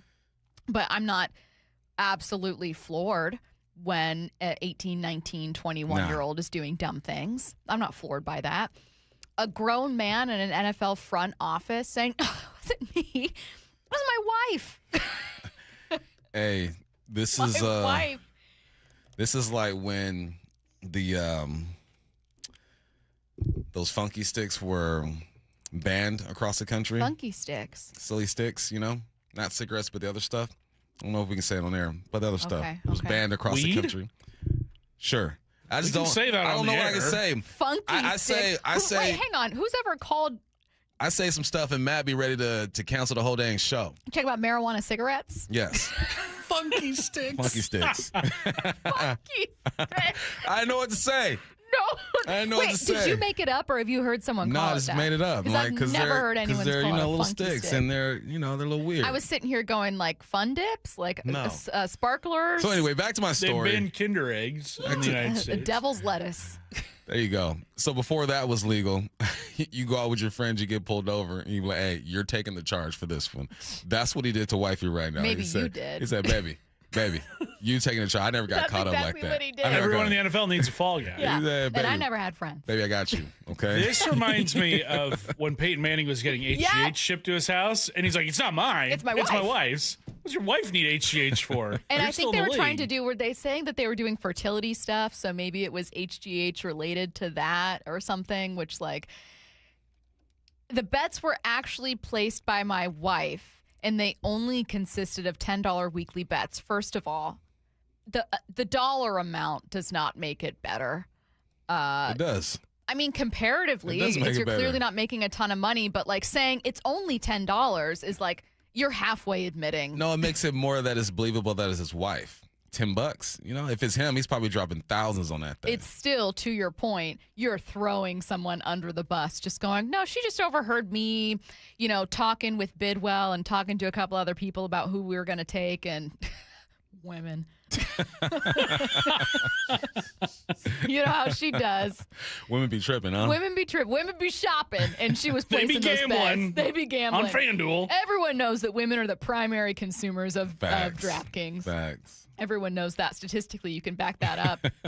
Overwhelmingly Many women. studies. Harvard did a Many study. studies show that women are prominently the ones sports betting. No, it's very weird. It doesn't look good for him. I guess we'll fill you in as the story continues to develop, but just kind of a lasting plea. If you work in sports, and I can't stress this enough, or if you play sports, don't bet on sports. It's It's pretty easy. I know that you're going to think, well, Stacey, I can just say it was my wife. But, like, I don't think it's working out for Ryan, and I don't think it's going to work out for you. I ain't working. Next up, we don't think Rory McIlroy and Bryson DeChambeau will be hanging out anytime soon. Rory was asked about Bryson's 2-stroke penalty during Saturday's third round of the British Open and had this to say. Yeah, I won't pretend to be up here and defend Bryson. I'm not particularly fond of him. I think a lot of it's performative. I think a lot of it's for attention. And yeah, to hold the tournament hostage like that and have all of us, volunteers, players, everyone waiting on him to depart, I didn't feel like it was a great look. I'd be curious to know, like, what if they shared a funky stick? Would they then get along and have a great time together? No, you can share whatever you want, funky sticks, whatever, with some people, and you just don't get along. But that's Bryson. He's not one of the more liked players on the tour, and this is one of the reasons. Like I said before, I think that what he's done for the game is unique. He has made the long ball even a bigger part of the game. He's really a smart dude. He has all his clubs at the same length. His swing is violent. He's unorthodox. And I think because of that, because Rory just can't get past his dislike for him, he won't even say that he probably shouldn't have gotten a penalty right there. But according to the rule, yes. Some rules that you just letter of the law, like this is what it is. And then sometimes it's like, well, the intention wasn't there, and maybe or like everyone does it was moving different. Yeah, the way that he approached that ball in the fescue, I've seen everyone do it that way. But it was the stuff afterwards. Like now you're being selfish. You're holding the tournament up. Like think of other people. Do you think people on average dislike Rory more than Bryson, or dislike Bryson more than Rory? Because a lot of people love Rory, but there are a lot of people that don't. Yeah. There are a lot of people that don't like Rory. Bryson, I don't know how many people absolutely love Bryson, which is the reason I'm asking. Like, Rory's polarizing, but Bryson is like universally, I don't know, a lot of people that absolutely love him. That's kind of his brand. Rory doesn't come off as a bad person, whereas sometimes DeChambeau does come off as a bad person. Who do you think is the most unliked person in sports right now? In all of sports? All of sports right now. The most, not completely universal, like somewhere out there is a fan. Deshaun Watson. That's a good pull. Great pull, Curtis. Good pull. I'd say Argentina and FIFA, that relationship. Yeah, I was going to say Draymond for a minute, but I think that people are coming around on him too. Like the more that he gets work in broadcast and the more you just hear his voice. Because that's how it was for me with Brady. It's like the more you see someone not on the court or on the field that you didn't like, you're like, oh, I guess I don't mind this person. Yeah. But Deshaun Watson for sure. But is he number one? Because he's also not relevant. He hasn't been playing. He's not very good. I'm talking about someone competing to be the Browns starting quarterback. Sure, but didn't play at all last year. What about someone we actually see? Someone that's actually out there playing. Most disliked right now. 360 says it's still LeBron. If you knew about soccer, Suarez, he's a player from he was the one that got into a fight Miami? with a couple of Sounders players last year. Yeah, from Paraguay, I think, or Uruguay, one of those. Paraguay. Yeah. From Paraguay. He bites people. What did we, speaking of soccer, make of the World Cup halftime show of Shakira, Madonna, Justin Bieber, and BTS, plus Muppets? BBC soccer analyst Wayne Rooney, not a fan. I'll be honest, man, was when it finished. Enjoy it. No, I like a lot of them artists, but I thought it was crap. So miserable. I did, honestly. Tell you what else you get on the BBC, honest reviews. What about the macaroni? Can I get to No, it just didn't get me going. I think it was Bieber that kind of brought you down, wasn't it? I think Bieber was a bit slow for you. What'd you think of it? Took too long. That's fair. And, I grew up playing soccer. I watched these games. And I get the spectacle. Like, they're trying to make some money, too. FIFA, with the halftime show, with the hydration breaks, they're trying to make more money. I get it. But soccer halftime should not be that long. It's not football. Football, yeah, you go in there, you beat up, you recoup, you strategize, do all that stuff. I just thought it was too long. You went from Bieber to Shakira to the Muppets. What was that? The K-pop group, whoever they were. BTS. I almost said B2K. Hey, B2K is back, by the way. I saw a video. B2K would have been great. But no, it took too long. This is soccer, man. You got like 10 minutes and then do one performance and get it over with. I want to play you something you might have missed. Goodness gracious. Let's go around the diamond. The Mariners go for win number 3 in a row in the series opener against the Reds tonight. Pregame starts at 5:30 p.m. First pitch is at 6:40 p.m. on Seattle Sports. That's Around the Diamond, brought to you by Klein Jewelers. Coming up next, I got to fill Bump in with a story that he might have missed here. He's going to try to defend his Cougs. And then taking a look around the NFL at noon. Seattle Sports, home of Brock and Salk, morning 6 to 10. What are the priorities in the second half? Number one for me, you got to clean it up. Start playing cleaner baseball. Include Naylor in that. I'm going to have a lot more emphasis on him because he was a major straw that stirred the drink in their run in August and September last year. That's fine. You can focus on Naylor all you want. I'll still be focused on, Cal, the guy who hit 60 home runs and had the greatest season ever for a catcher last year. Watch live or later on the Seattle Sports YouTube channel. Go slow, take your time, be yourself. Are you squeezing every last bit out of your summer? Looking for a fun add to your itinerary? I have the perfect trip already planned for you. It's Silver Reef Casino Resort. Make a whole weekend out of it.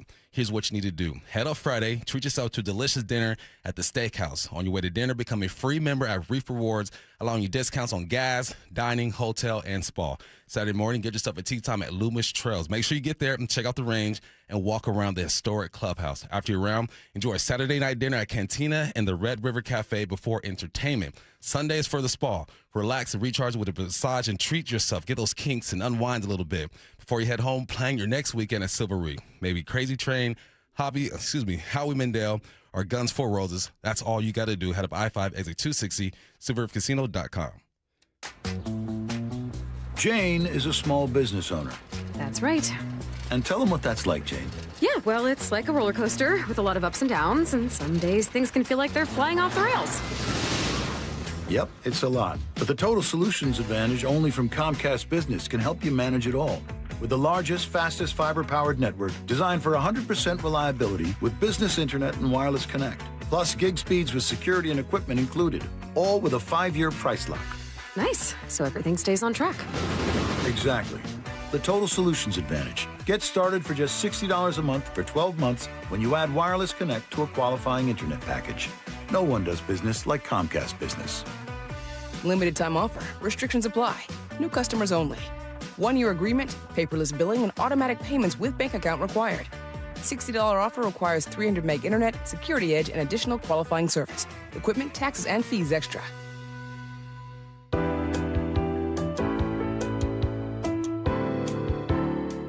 So you need to have a system where if a customer wants to transact online, shop their vehicle, find their vehicle, fill everything out, and do as much paperwork even online, and buy the car online, and then come in at an appointment time so they can be in and out in an efficient time. Hey, my target goal is an hour. If you want to take half those steps, just know that, you're going to have another hour of transaction and paperwork, and then you're going to have roughly an hour of delivery. Some people even want more than that because it's a lot of technology. So it's making it available so a customer that wants to go 25, 50, or 100% meet them there where they want to be. If you want to take all these steps, I can meet you there. The Johnson Auto Family, the LJ way. Long days call for lots of golf. Hey, it's Graz here, encouraging you to book a tee time between 5 a.m. and 8 p.m. at your local premier course, like Bellevue, Bill Wright, Cedar Crest, Inner Bay, Jackson Park, Lake Padden, Legion Memorial, Linwood, and Walter Hall. In Western Washington, you're never far from a premier course. It accommodates all skill levels, and with affordable rates, you can book a tee time and truly enjoy the summer. If you're not in the mood for walking, play Top Tracer at the range at Inner Bay, Bill Wright, and Jackson Park. Play the courses. Play Premier. The countdown is on. Just 5 days Until Seahawks training camp on the home of the Super Bowl champion Seahawks, Seattle Sports. Get in the zone, AutoZone. Annie's first oil change wasn't as hard as she thought because she went to AutoZone, where a friendly AutoZoner helped her find the right oil and save on an oil filter. He explained the job and showed her free how-tos on AutoZone.com.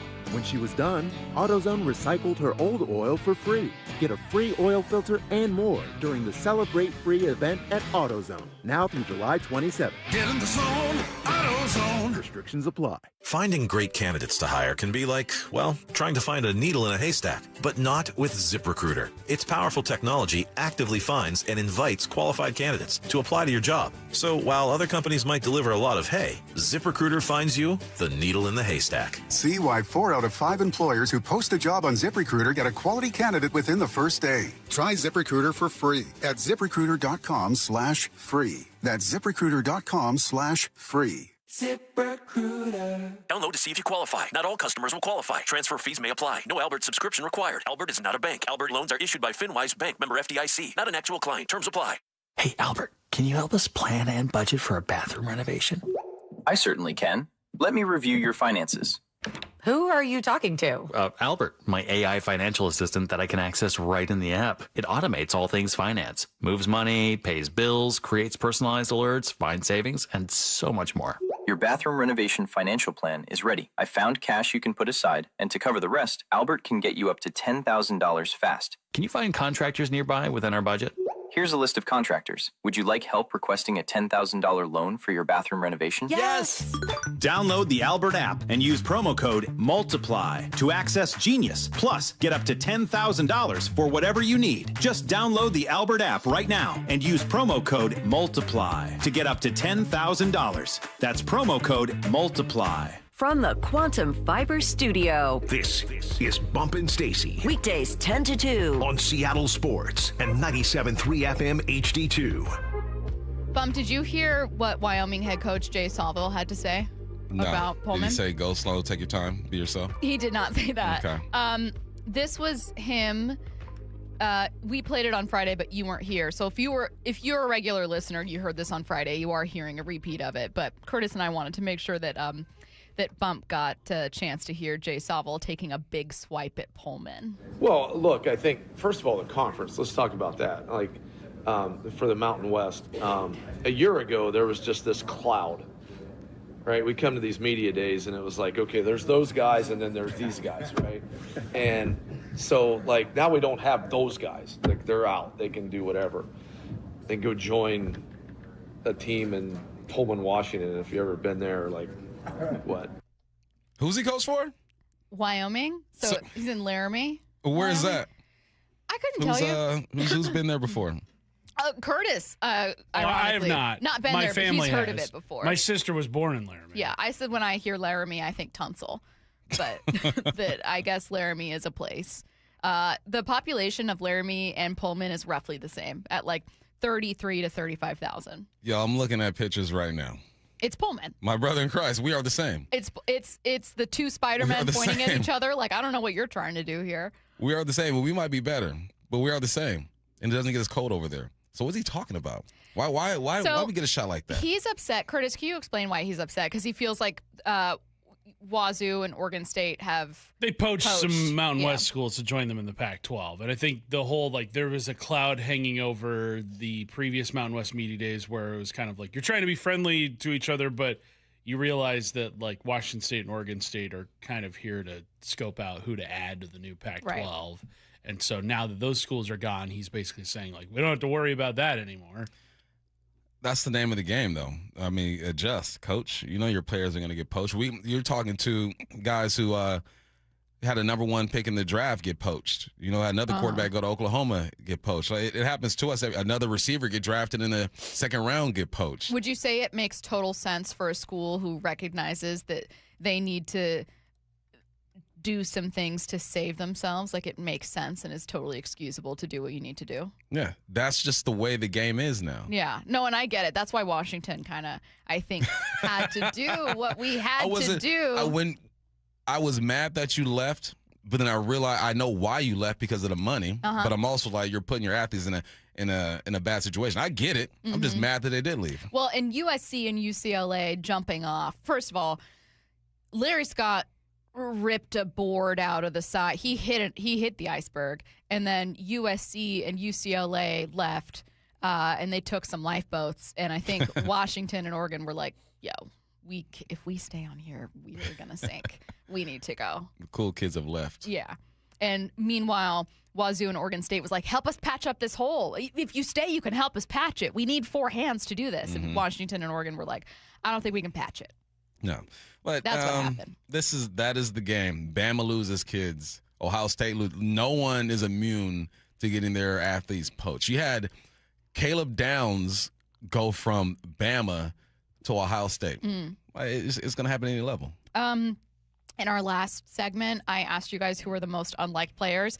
If we were doing our Hall of Fame of unlikable athletes all time. Because I had a lot of people, so I had people text in SGA. I think people complain about him flopping, but there are a lot of young people especially that really love SGA. And as much as people don't like Braun right now, I don't know that he's the face of like unliked. He's really polarizing. Yeah. There are some people that are diehard like LeBron's that go over Jordan people. I think it's a different dislike. LeBron's great. You understand how great he is and what he's done to the game and how he takes care of his body. He's a good father, a husband, all that. There's so many things you like about him. You just don't like the way that he maybe handled some situations or played the game. The real dislike comes for guys who aren't considered one of the greats, who are really good, maybe, like who? but aren't considered one. Like you mentioned, I think Draymond's a perfect one. Yeah. He will never go down as one of the greatest players of all time. Really good player, but nobody likes him. Who's your guys' Hall of Fame unlikable athlete all time? Unlikable. Let me hit the Google machine. Unlikable athletes. Pete Rose was pretty unlikable. Yeah. Yeah, he wasn't. good one. Wasn't very. I'm trying to think NFL outside of dirty players. I know that like Tom Brady and the Patriots, when they won all the time, people didn't like them. But it's kind of like saying Aaron Judge and the Yankees, where like if you take that guy out of it, people don't really have a big issue with Tom Brady, just like they don't really have a big issue with Aaron Judge. I'd say Brett Favre in his post-playing days. Yes, but Brett Favre Aaron with the Rodgers Packers, in people his didn't. last few years. Dude, Aaron Rodgers might be on there. Hall of Fame unlikable though.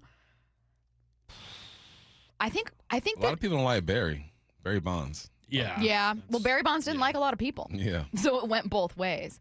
Terrell Owens. Someone said, oh yeah, Aaron Rodgers, Joey Porter, Richard Sherman that's a great answer because people really love him in San Francisco and Seattle. But he was like when he plays for you, you love him. Yeah, Ben Roethlisberger's another one. Oh, what's the dude from the Rockets? Is he with the Rockets still with the Braves? A Canadian who's always he used to play for Memphis. Dylan Brooks. Yes. Oh, a couple people said Dylan Brooks. And Ndamukong Suh was who I was thinking. I was trying to think of like there are players where like even other players don't like them. Like it's one thing when it's Braun and you're just like, I think that sometimes as a figure, like people don't like that he lies and exaggerates and they feel like he tries to act younger than he is, or they don't like that his son got a chance to be on the Lakers when another random late second rounder could have done it. But like in terms of people that like other athletes even are like, this guy's a Hall of Fame unlikable guy. Hall of Fame. T.O. A lot of people love Altuve. T.O. Oh, Altuve. Cam Newton. He's another one really polarizing. Yeah, I guess Cam. I don't know. Someone said not me, but maybe Josh Naylor. Is Josh Naylor that guy for other people? I don't know. I know, what was it? Tigers fans weren't liking him. I know Blue Jays fans. He terrorized the Central, so I don't blame them. But I'm trying to think of people where. Quite a few say Bill Romanowski on the time. Right. I'm trying to think of like near universal where you're like, where this person's almost a heel. Floyd Mayweather. Not a lot of people like him. Phillip Rivers. People didn't like Phillip Rivers when he played, but Phillip Rivers could do no wrong when he returned. When he returned for however many games he played for Indy, it was like the coolest thing on the planet. It made all of us feel so nostalgic. I liked Phillip Rivers more because of the games he played when he came back. I loved him more because of the dad bod. Because it was like, that's someone's father out there. Yeah. A-Rod, that's a good one. Yeah. A-Rod's a good one. I have a complicated one. What about Jeter? Jeter would be in my Hall of Fame. Jeter? No, because here's the thing. Jeter would be in my Hall of Fame of overrated players, but being overrated can't be the only thing that makes someone unlikable. They have to have other things about them that you don't like. Like you can say Jeter's kind of got like a fakeness to him, but like he's not unlikable as a person. No, I find got no him beef with him. annoying because he's Yankees fans think he walks on water and is the best player that's ever played baseball. How many rings to get with him? What, 3, 4? 4 or 5, I think. But would he not be, if you had your Hall of Fame overrated? Jeter's in there. Yeah. Yeah. And it's overrated relative to who they are, too. Like Jeter, phenomenal player. Overrated, not but the likable. best player. No? Do you see a tiny bit of Russell Wilson with Jeter? No. Just the tiniest if you pinch. just listen, The tiniest this pinch. one Just a reason little- why I can't hate on Jeter. His roster is crazy. Jeter's roster. That's true, and it's true, crazy. and you're not wrong with that. Like as a man, I got to be like, Yeah. I'll take some of your flaws because that roster's stupid. No, it's like a #1 farm system, and I totally understand that. But I'm just saying, there's a little bit of like a. I don't know. You get Russell with him. I don't get Russell. Not totally. It's not like the two things over the Venn diagram is a circle. It's not like that. There's just a little bit of I think with any of those really prominent Yankees players, I would imagine like a very curated vibe. Taking a look around the NFL next. Jeff Passan, every Tuesday morning at 8:30 with Brock and Salk. Brought to you by your Western Washington Toyota dealers. What can be the elixir to begin the second half for Cal Raleigh? Just getting back to the basics. In his case, let's get the ball and play a little bit more. And a lot of this is swinging at pitches that he shouldn't be swinging at. Cal Raleigh will fix himself. I absolutely, firmly believe that. Get more on the Seattle Sports YouTube page and the Seattle Sports app. The way you met, the moment you knew, the future you're dreaming about together. At Klein Jewelers, we believe your engagement ring should be just as unique as the journey that brought you here. That's why we specialize in custom designed engagement rings, crafted to reflect your style, your story, and the life you're building together. Our experienced team will guide you every step of the way, because when you're creating a symbol of forever, every detail matters. Klein Jewelers by the Fountain in downtown Edmonds. Your jeweler for life. Emerald Queen Casino Event Center presents the main event, powered by WFC, Saturday night, August 8th. A night of professional boxing, where champions are made and every punch counts. Contenders from the region go toe-to-toe, ready to prove they belong at the top. Tickets at emeraldqueen.com. Don't miss Fight Night, August 8th at Emerald Queen Casino. Always entertaining. 21 and older, need gambling help? Call 800-547-6133 or visit emeraldqueen.com. Ready to relax, unwind, and feel your best? The Spa Warehouse Summer Savings Expo is on now. Enjoy big savings on in-stock hot tubs and swim spas. Hot tubs start as low as $3,999 with savings up to $3,000 on select models. Score incredible deals on in-stock swim spas. Save up to $7,700. Plus, interest-free financing through 2028 on approved credit. The expo ends July 31st. Don't delay. Your best life starts at the Spa Warehouse. Thinking about a new roof or exterior upgrade, but worried about the cost? This is Justin Shirley, CEO of State Roofing and Exteriors. We've created our summertime savings event to make it simple and affordable. Save up to $3,000 off your exterior project or get 0 down, 0 payments, and 0 interest up to 24 months. And every qualifying GAF roof is backed by our lifetime Golden Pledge warranty. One call gets you started. Call 866-ROOF-ROOF or visit stateroofing.com today. Held to a higher standard since 1968. Let me ask you something. When was the last time you compared your insurance? If you're like most people, it's probably been years. That's exactly why I took the First Mark Challenge. They searched rates from dozens of top insurance companies, and I ended up saving thousands of dollars. Same experience here. And here's what surprised me. It was completely free. No cost, no obligation. They simply show you whether they can find you lower premiums, better coverage, or both. Why wouldn't you take the First Mark Challenge? Think about it. If they can save you money, you win. If they can improve your coverage, you win. And if they can't do either, you've lost absolutely nothing. That's why more than 11,000 clients trust First Mark Insurance. They work for you, not a single insurance company. Plus, First Mark has world-class customer service. When you need help, you're talking with local people who know you and your policy, not some random call center. Stop wondering if you're paying too much. Find out. Before you renew, let First Mark review. You have nothing to lose and possibly thousands to save. Take the First Mark Insurance Challenge today at firstmarkinsurance.com. Firstmarkinsurance.com. Everyone always asks me, what were your top reasons for choosing Advanced Hair? Well, allow me to share, along with some details on, get this, their once-a-year summer savings event. Okay, first off, Advanced Hair stands by the results, and I'm living proof those results are second to none. With Advanced Hair, your own natural hair is guaranteed to grow. Secondly, Advanced Hair combines top-rated physicians with modern technology, creating a concierge quality experience that blew away my expectations. And lastly, Advanced Hair's Advanced FUE begins regrowing your own natural hair the very next day. It is quick, simple, and easy. Now, if you have a flexible schedule this summer and you've been waiting for that special savings opportunity, well, it's here. Advanced Hair's summer savings event will get you the most hair for your dollar. It's their best offer ever. For details, to schedule your free consultation, call 425-449-8185. One-day treatment, life-changing results. Your new hair is guaranteed to grow. Before and after pictures at advancedhair.com. Let me take you back 104 years ago. The year is 1922. The president is Warren G. Harding. Insulin is a breakthrough diabetes treatment. Betty White is born, and Wayscar Ford opens in Auburn. I mean, think about that. The Ford Bronco Sport I'm driving is from a dealership that's been around for 104 years. How's that possible? Wayscar Ford is a model of consistency, and their secret, it's all about the people, employees and customers, just like you and me.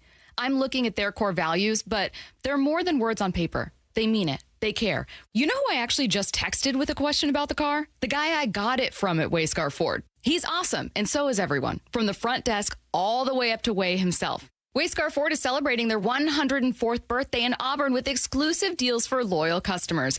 No payments for 104 days. Enter to win tickets. Go see them in person and be part of history. The Wayscarf Way. 104 years of service, trust, and community. Wayscarford.com. Let's go! This is Seattle Sports. Streaming through the Seattle Sports app. KIRO AM Seattle. KIRO FM HD2 Tacoma. Home of the Seahawks, Mariners, and everything Seattle sports. Seattle Sports Snapshot. The Mariners took 2 of 3 from the Giants over the weekend thanks to a walk-off sac fly from Julio on Saturday and a Cole Young home run on Sunday. That's Cole's second in 2 days. Next up, the Mariners open a series tonight at home against the Reds. First pitch is at 6:40 p.m. George Kirby on the mound. Pre-game show starts at 5:30 right here on Seattle Sports and the Seattle Sports app. Snapshot, brought to you by Miller Lite. When it's game time, it's Miller time. From the Quantum Fiber Studio, this is Bump and Stacy on Seattle Sports. Streaming through the Seattle Sports app and at seattlesports.com. Now, here are your hosts, Michael Bumpus and Stacy Ross. Here we go now. Bryan Walters joins us in 30 minutes right now, taking a look around the NFL. We are going to start with some Seahawks roster news. Rookies have reported to training camp. Training camp officially begins on the 25th, and then we'll be out there reporting live with our shows live beginning on the 27th. Here's the news, though. Seahawks 7th-round pick Devin Eastern was placed on the PUP list over the weekend. He missed most of OTAs and minicamp with an unspecified injury. That's unfortunate because I was excited about this dude. I'm sure we're still going to see him, but you know how it goes, man, especially if you're a late-round draft pick, undrafted guy. You're going to bring someone in to replace you short-term, and if they end up working out long-term, now you're behind. It's a lot that happens in this situation, so get better soon. All right, next up, heading outside of Seattle, obviously staying with the NFL. Not a huge surprise with this news, but NFL Commissioner Roger Goodell is expected to receive a contract extension from owners. This story from Front Office Sports. His current deal expires March next year, 2027, and pays him north of $64 million per year. Bump, hear me out on this one. Roger Goodell gets paid way too much money and more money than anyone should be getting. And Roger Goodell also has the best interests of the NFL and not always of players. He can also be a little hypocritical, just like the NFL can be hypocritical in how it applies certain rulings or how specifically it looks at issues with stars versus non-stars. All of that being said, Roger Goodell has occupied this space of like boo him off the stage, hate level for a commissioner. Is he growing on me, or have we just seen other really horrendous actions by commissioners? Like, I think Rob Manfred, to me, is a little more annoying than Roger Goodell. Roger Goodell is doing his job. Tell me how Roger Goodell's not doing his job. NFL is growing every single year. I remember they were making $15 billion a year. He said in X amount of years, we got to get to $25 billion. He hit his number. He works for the owners. They're going to take care of him. And look, it's the most dominant league in this country. He is doing a good job, but I think it's natural and appropriate for fans to boo anybody with that much authority and making that much money. And that's totally fine. Yeah. But I'm just saying, like, I remember when there have been many things where Roger Goodell has done in years past where you just go, God, that's so hypocritical, or like, oh my God, have a spine. But like, I don't know, the recent version of Roger Goodell has kind of, maybe because he's embraced the booing with the draft, but has kind of felt slightly more inoffensive than or tone deaf than, let's say, Rob Manfred during the lockout a while back, practicing a swing in a hallway, or, you know, like I don't know that he's on the #1 power ranking of bad commissioners right now. That's all I'm saying. I think it's just his booing, it was inherited, and that's just what we do. Every commissioner, Adam Silver even gets booed sometimes. Yeah. He's supposed to be one of the more likable commissioners, yeah, player-friendly, exactly, kind of pro-player commissioner. What made the Kosla family's offer for the Seahawks stand out over the group that was led by former Celtics owner Wick Grisbeck? Pro Football Talk's Mike Florio says it might have been the decision by the Kosla family to make Neeru Kosla the controlling owner. This is the quote. Per a source with knowledge of the situation, the process eventually consisted of Kosla's group and a group led by a Celtics limited partner, Aditya Mittal, going back and forth like an auction. One side would up the other, and the other would raise the stakes higher. The process ended with the Kosla's group bidding $9.612 billion. There was another factor, though, that helped the bid. Sources say his plan to make his wife, Neeru, the controlling owner appealed to Jody Allen. Said, go on, girl. Let's go ahead and do this. And that's fine. I think it's there's nothing wrong with that being a factor into that situation, because you try to give people opportunities that probably wouldn't necessarily get them.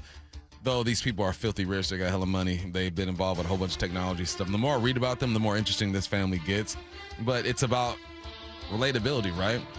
Like, there are guys who go into rooms and say it's corporate or whatnot, and you find a way to relate to the guy making decisions. And you might not even be as qualified as some other guys, but because you can connect on something, he is going to take a chance on you. This is the same thing that happened here. You have the qualification, you got the money for it, right? Now it's okay, we connected on another level. I'm going to lean towards this family. I think it also adds a little bit of context. A lot of us were wondering, you know, why Neeru in particular. Not that she wouldn't be qualified. It's not like owners have to be diehard football fans. I don't know if she is or not. But I think people thought, well, is there some kind of business reason? Is it because there's still a tie emotionally to the 49ers? You know, what's going on here? Is this to help ease a transition to Neil, who's the son? But I think having that insight into, oh, well, it helped sway Jody Allen, that they were the right people for it, kind of adds some answers there. Next up, running back Cam Scadaboo put the fear of God into every single Giants fan over the weekend. Did you guys see this video? I did. He's on stage attempting a backflip at Fanatics Fest. He does not land it clean. Looks like he lands it pretty hard. I mean, he does the flip, but nearly falls over. He later made a promise to the Giants that he won't get hurt before the season. I'm going to address the elephant. I will not hurt myself before the season. Something to do with the fact. Hey, when I looked at it though, I was like, that's the most explosive I've seen Scott. He over-rotated. He did. He said the floor was a little bouncy. Yeah, so what happened was, I don't know if you guys know WWE or not.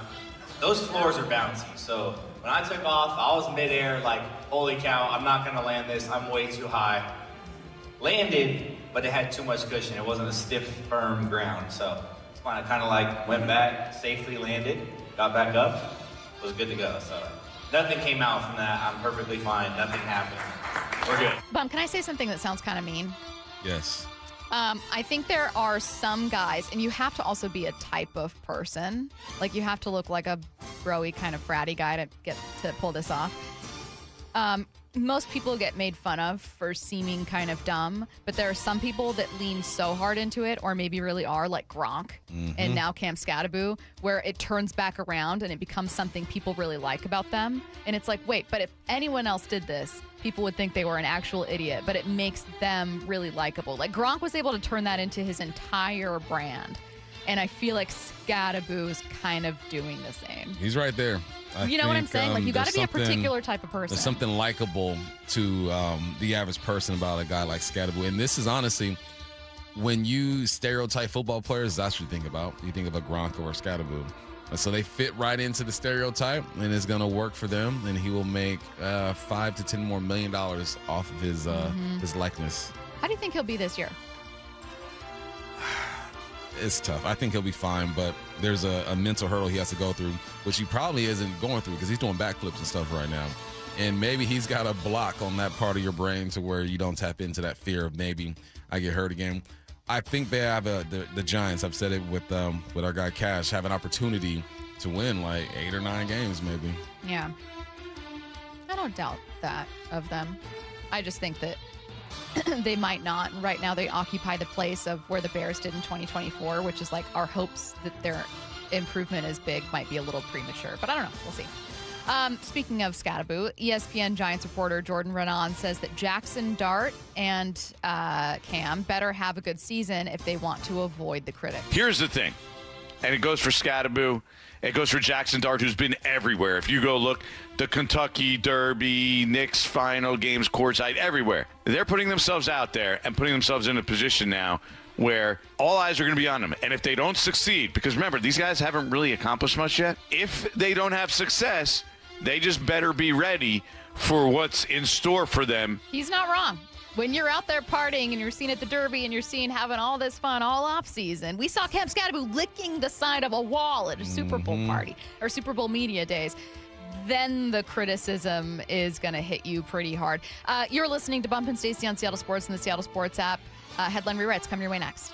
Seattle Sports, home of Brock and Salk, morning 6 to 10. What are the priorities in the second half? Number one for me, you got to clean it up. Start playing cleaner baseball. Include Naylor in that. I'm going to have a lot more emphasis on him because he was a major straw that stirred the drink in their run in August and September last year. That's fine. You can focus on Naylor all you want. I'll still be focused on, Cal, the guy who hit 60 home runs and had the greatest season ever for a catcher last year. Watch live or later on the Seattle Sports YouTube channel. Right now is the perfect time to save some money. And one of the easiest ways to save, take the First Mark Challenge. Molly and I took the First Mark Insurance Challenge, and we saved thousands of dollars the first year with First Mark Insurance. And we've been saving ever since. Here's how. First Mark Insurance works for you, not one insurance company. They compare rates and coverage from dozens of the top-rated carriers. Then they go to work to find you the right coverage at the lowest possible price for your needs. And when you need them, well, you'll talk to a real person who knows you and is there to help you. That's the kind of world-class service that has kept us with First Mark year after year after year. Take the First Mark Challenge today. It costs you nothing. There's no obligation, and you'll find out just how much money you could be saving every single month. You could be the next First Mark Challenge victory. They've had over 11,000 of them. Simply go to firstmarkinsurance.com. What are you waiting for? Your savings? They start tomorrow. firstmarkinsurance.com. That's firstmarkinsurance.com. In 2026, Bay Alarm celebrates 80 years of security. With burglar and fire alarm systems, 24/7 in-house monitoring, and local service, our promise to the Puget Sound remains the same.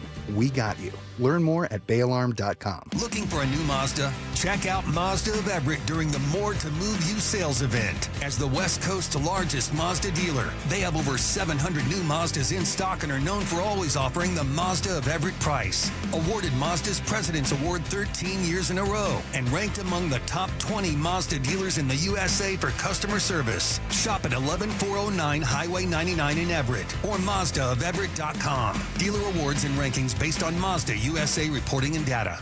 How would you like to invest in the Seattle real estate market, one of the hottest and most stable regions in the country, and achieve a great rate of return on your investment without the effort of sourcing a deal, the expense and time of building permits, or all the hassles that come with being a landlord?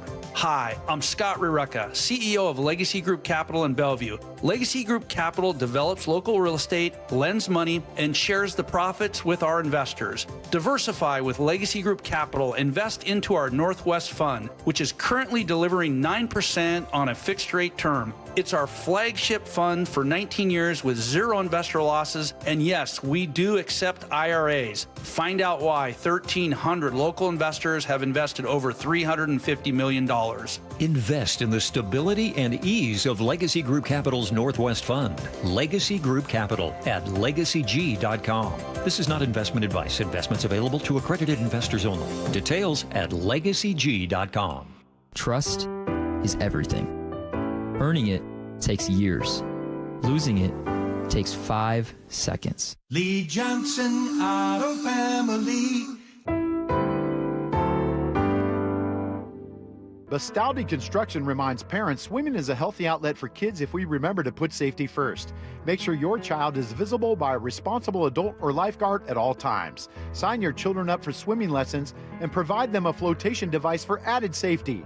Always check conditions in advance and coach your kids to never swim alone. Best wishes to all our kids from the entire team at Bastaldi Construction, your local reliable partner for roofing and construction solutions. Online at Bastaldi.com. Just 5 days until training camp for the Super Bowl champs. And nobody has it covered like the home of the Seahawks, Seattle Sports. Download to see if you qualify. Not all customers will qualify. Transfer fees may apply. No Albert subscription required. Albert is not a bank. Albert loans are issued by FinWise Bank, member FDIC. Not an actual client. Terms apply. Hey, Albert, can you help us plan and budget for a bathroom renovation? I certainly can.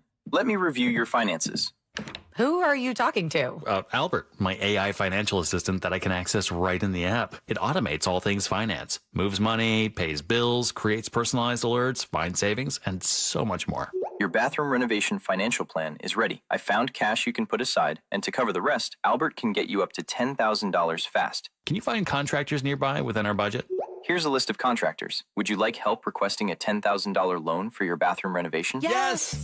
Download the Albert app and use promo code MULTIPLY to access Genius. Plus, get up to $10,000 for whatever you need. Just download the Albert app right now and use promo code MULTIPLY to get up to $10,000. That's promo code MULTIPLY. Ready to relax, unwind, and feel your best? The Spa Warehouse Summer Savings Expo is on now. Enjoy big savings on in-stock hot tubs and swim spas. Hot tubs start as low as $3,999 with savings up to $3,000 on select models. Score incredible deals on in-stock swim spas. Save up to $7,700. Plus, interest-free financing through 2028 on approved credit. The expo ends July 31st. Don't delay. Your best life starts at the Spa Warehouse.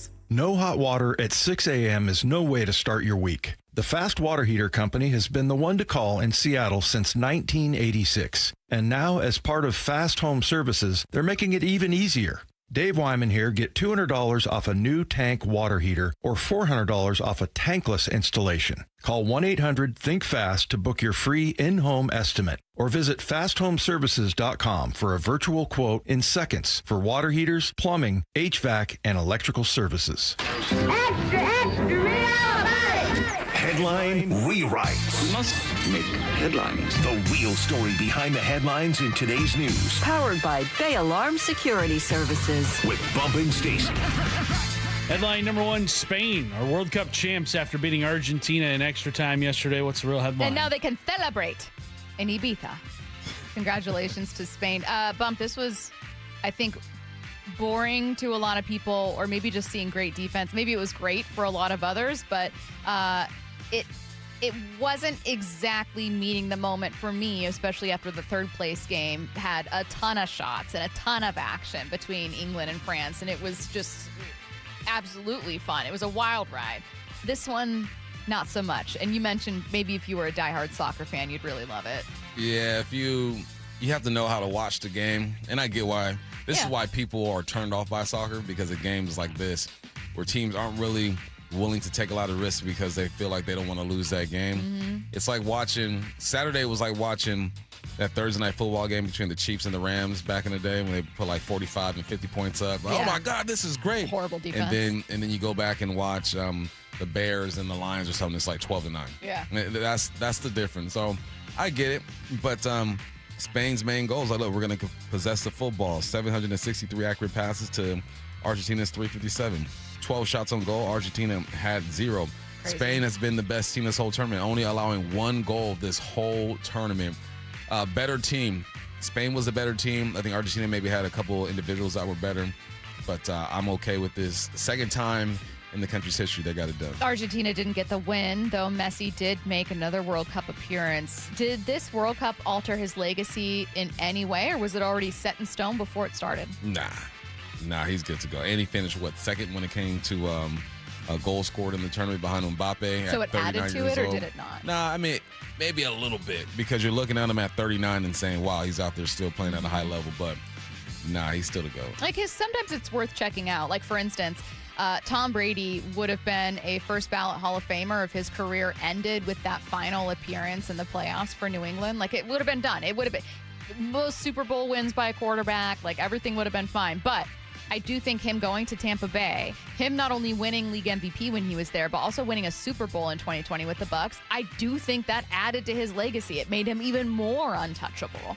So I was just wondering if that did the same for Messi, even though he didn't come away with, obviously, the championship. Headline rewrites. Line number 2, New Zealander Ryan Fox won his first career major on Sunday at the British Open. What's the real headline? Which was entirely overshadowed by Bryson DeChambeau just complaining. Yeah, that's unfortunate. My man, the second or third New Zealander to win a major, I believe. His third round, 62, was tied for the lowest in a major history. And then you have DeChambeau just doing what he does, being obnoxious and stealing the show. I still don't think the 2-stroke penalty, I could see why they did it or gave it to him. I can also see if they didn't give it to him. Every golfer does the same thing when they're over there trying to find their ball and set their shot up. It's all the other antics. You should have just took the L like a man and complained at the bar having a beer. It makes you look worse. Like, it really is crazy how the action itself didn't change. It's not like you made a good case that it's totally fine. It's just that you complaining is so lame. Yeah. Like, you threw a fit. I mean, you can complain, but then there's a point where you stop. You look like a baby. It's like, all right, I'm not going to get this one. Let's get out of here. Next. Headline rewrites. Headline number 3, the Red Sox might never lose again. They've won 13 in a row after sweeping the Rays. What's the real headline? So that's what it looks like to play to expectations. Obviously. Must be nice. Making fun of a disappointing Mariners season. However, the Mariners 50-50 at 100 games into the season have a chance to really try to define the rest of their path here in the 62 games remaining. I will say this about the Red Sox, Bump, and the AL East in general. I thought the Yankees were going to run away with this one. The Rays have been more consistent. They've been a better offense, certainly of late. Who knows if Aaron Judge is going to be returning this year for New York? And in the meantime, I don't know if the Red Sox are just in a hot streak that, like, any team could rattle off, or if they're actually playing up to what fans expected to see. Either way, though, 13 in a row is crazy. Well, coming into the season, they were, they had high expectations, and sometimes it takes a bit longer. We're still waiting for the Mariners to kind of, hit the gas and get into their mode. So seeing them do it makes me believe that a run is coming here soon. It's been a while since they put together. What was their last run? 4 games, I think? I mean, technically their longest was that 8-game streak, and that was kind of it. But after that, there's like a 4-game in there, a couple weeks ago, I think I want to say. They had 3 series wins. Yeah. I don't know how many in a row I don't know if they ever got 5. Yeah, but Red Sox, man, I don't know how I missed that. I was watching SportsCenter last night. I'm like, Red Sox 21-5 over the last so-and-so. I'm like, what the heck is going on? I already wrote them off. I'm like, all right. I think it was just because people had written them off. I mean, they're playoff odds. Now, you can't look into playoff odds at, certainly a month ago when at then June. But it was below 12% for sure. And again, keep in mind that at this point, the Yankees were better on paper than they are right now.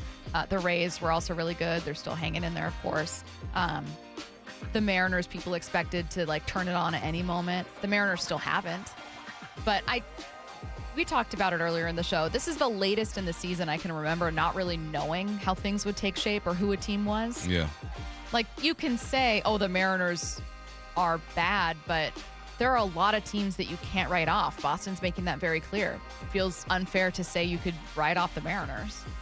technically they are still in the mix. People don't want to hear that, but you know what? It is what it is. And this weekend, I think Curtis wrote it in the email, like, you might have saved your season, honestly, with this weekend. Yes, fully believe that. Just for vibes alone. The Mariners' 50th season celebration weekend is kicking off on August 7th, and Seattle Sports wants to send you and a friend to be part of the celebration. You'll get a chance to watch batting practice before the gates open, then stick around for the game and the Alumni Home Run Derby. To enter, all you need to do is open the Seattle Sports app. If you don't already have the app, just text the word app, APP, to 866-979-3776, and we'll send you a link to download. Enter daily to increase your chances to win. This contest runs through Monday, July 27th. You're listening to Bump and Stacy on Seattle Sports and the Seattle Sports app. Bryan Walters joins us next. Jeff Passan, every Tuesday morning at 8:30 with Brock and Salk. Brought to you by your Western Washington Toyota dealers. What can be the elixir to begin the second half for Cal Raleigh? Just getting back to the basics. In his case, let's get the ball and play a little bit more. And a lot of this is swinging at pitches that he shouldn't be swinging at. Cal Raleigh will fix himself. I absolutely, firmly believe that. Get more on the Seattle Sports YouTube page and the Seattle Sports app. Imagine Wi-Fi so intelligent it can actually fix itself. That means when there's a problem, it doesn't slow you down. It keeps your streaming smooth, your gaming lag-free, and your work from home right on track. Well, this is Wi-Fi built for the way you live. Powered by a fiber network with 99.999% reliability, delivering incredible speed and strong, consistent coverage in every corner of your home, even those hard-to-reach spots. And it's just not fast. It's secure. Think of it as a security blanket for your entire network, keeping everything connected and working together seamlessly. And here's the best part. You can lock in 5 full years of predictable pricing. No contracts, no surprises, just one simple plan that includes everything: data, equipment, and the most reliable fiber-powered Wi-Fi. Plus, you can get online in minutes with same-day Wi-Fi installation. Comcast. Imagine that. Restrictions do apply. Select plans only, but make the call today to 1-800-XFINITY. Whatever the heat index, stay cool this summer. Ask your Bryant dealer to maintain your current system or install an energy-efficient Evolution system. Learn more and schedule an appointment with a factory-authorized dealer today at BryantNorthwest.com. Whatever it takes. Do you need a new roof? Visit 3treeroofing.com to schedule your free estimate and secure $500 off your project this summer. Our technicians build a custom plan to ensure a high-quality roof installation every time. 3 Tree Roofing, your Puget Sound roofing experts. Hey, baseball fans, Rick Riz here. I'm excited to introduce you to my good friend Keith Dashafy, owner of Pella Windows and Doors of Western Washington. Keith? Thanks, Rick. At Pella Windows and Doors, we pride ourselves on delivering top-quality windows and doors that enhance the beauty and energy efficiency of your home. Our products are built to last with innovative designs and exceptional craftsmanship. Whether you're looking to upgrade your windows or install new doors, Pella has you covered. That's fantastic, Keith. Don't wait. Schedule your free appointment today at PellaPNW.com. Hey, when was the last time you inspected your crawl space or your attic? What's the last time you went in there just to see what kind of shape they're in? Oh, never? Yeah, same. I don't want to go in there. Most homeowners completely avoid those areas, but it is important to check on them regularly. It's why you call Crawl Pros. They'll come out and go where you don't want to. Hey, it's Mike Salk here. And yes, when Crawl Pros came out to my place, they realized we had a little problem with our insulation. So they've set about fixing it, and they did a great job. But if you've got the same problem, they'll also look to see what kind of energy rebates are available. Right now, local utility companies are incentivizing homeowners to make their home more energy efficient with proper insulation. And some homes qualify for several $1,000s in savings with these utility rebate programs. So don't just assume your crawl space and attic are in great condition. Do what I did. Call Crawl Pros today and schedule a free corner-to-corner inspection and find out if you've got water intrusion, mold, rodent issues, or even damaged insulation. Schedule your crawl space and attic inspection at crawlpros.com. Every summer, homeowners wait too long to find a house painter. There are only a few months left of good weather. Don't be the one left out in the rain. All Covered Painting is accepting a limited number of exterior projects this summer. If you want a licensed contractor that does the work right and backs it up with an industry-leading warranty, don't wait. Now offering a complimentary color consultation with a designer for specific projects. Get your free estimate at allcoveredpainting.com. Mariners and Reds tonight at T-Mobile. First pitch at 6:40, 5:30 pregame. Get every pitch of every game for free on the Seattle Sports app. This is a test of your emergency alert system.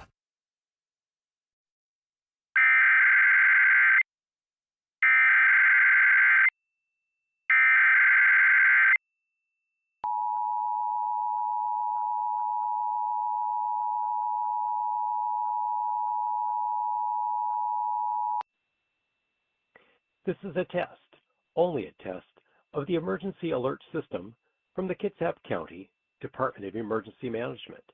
Had this been an actual emergency, the system would bring you important public safety information. The following tones will conclude this test.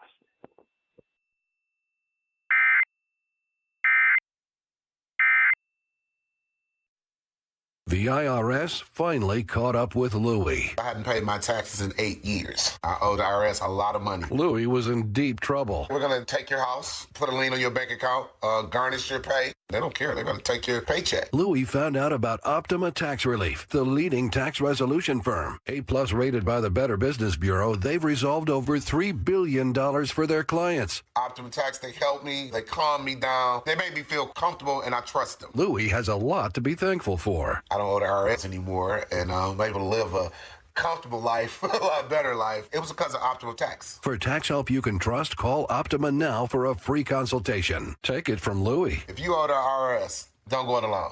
Give Optima Tax a call. They can help you. Call 800-343-6460. 800-343-6460. 800-343-6460. Optima Tax Relief.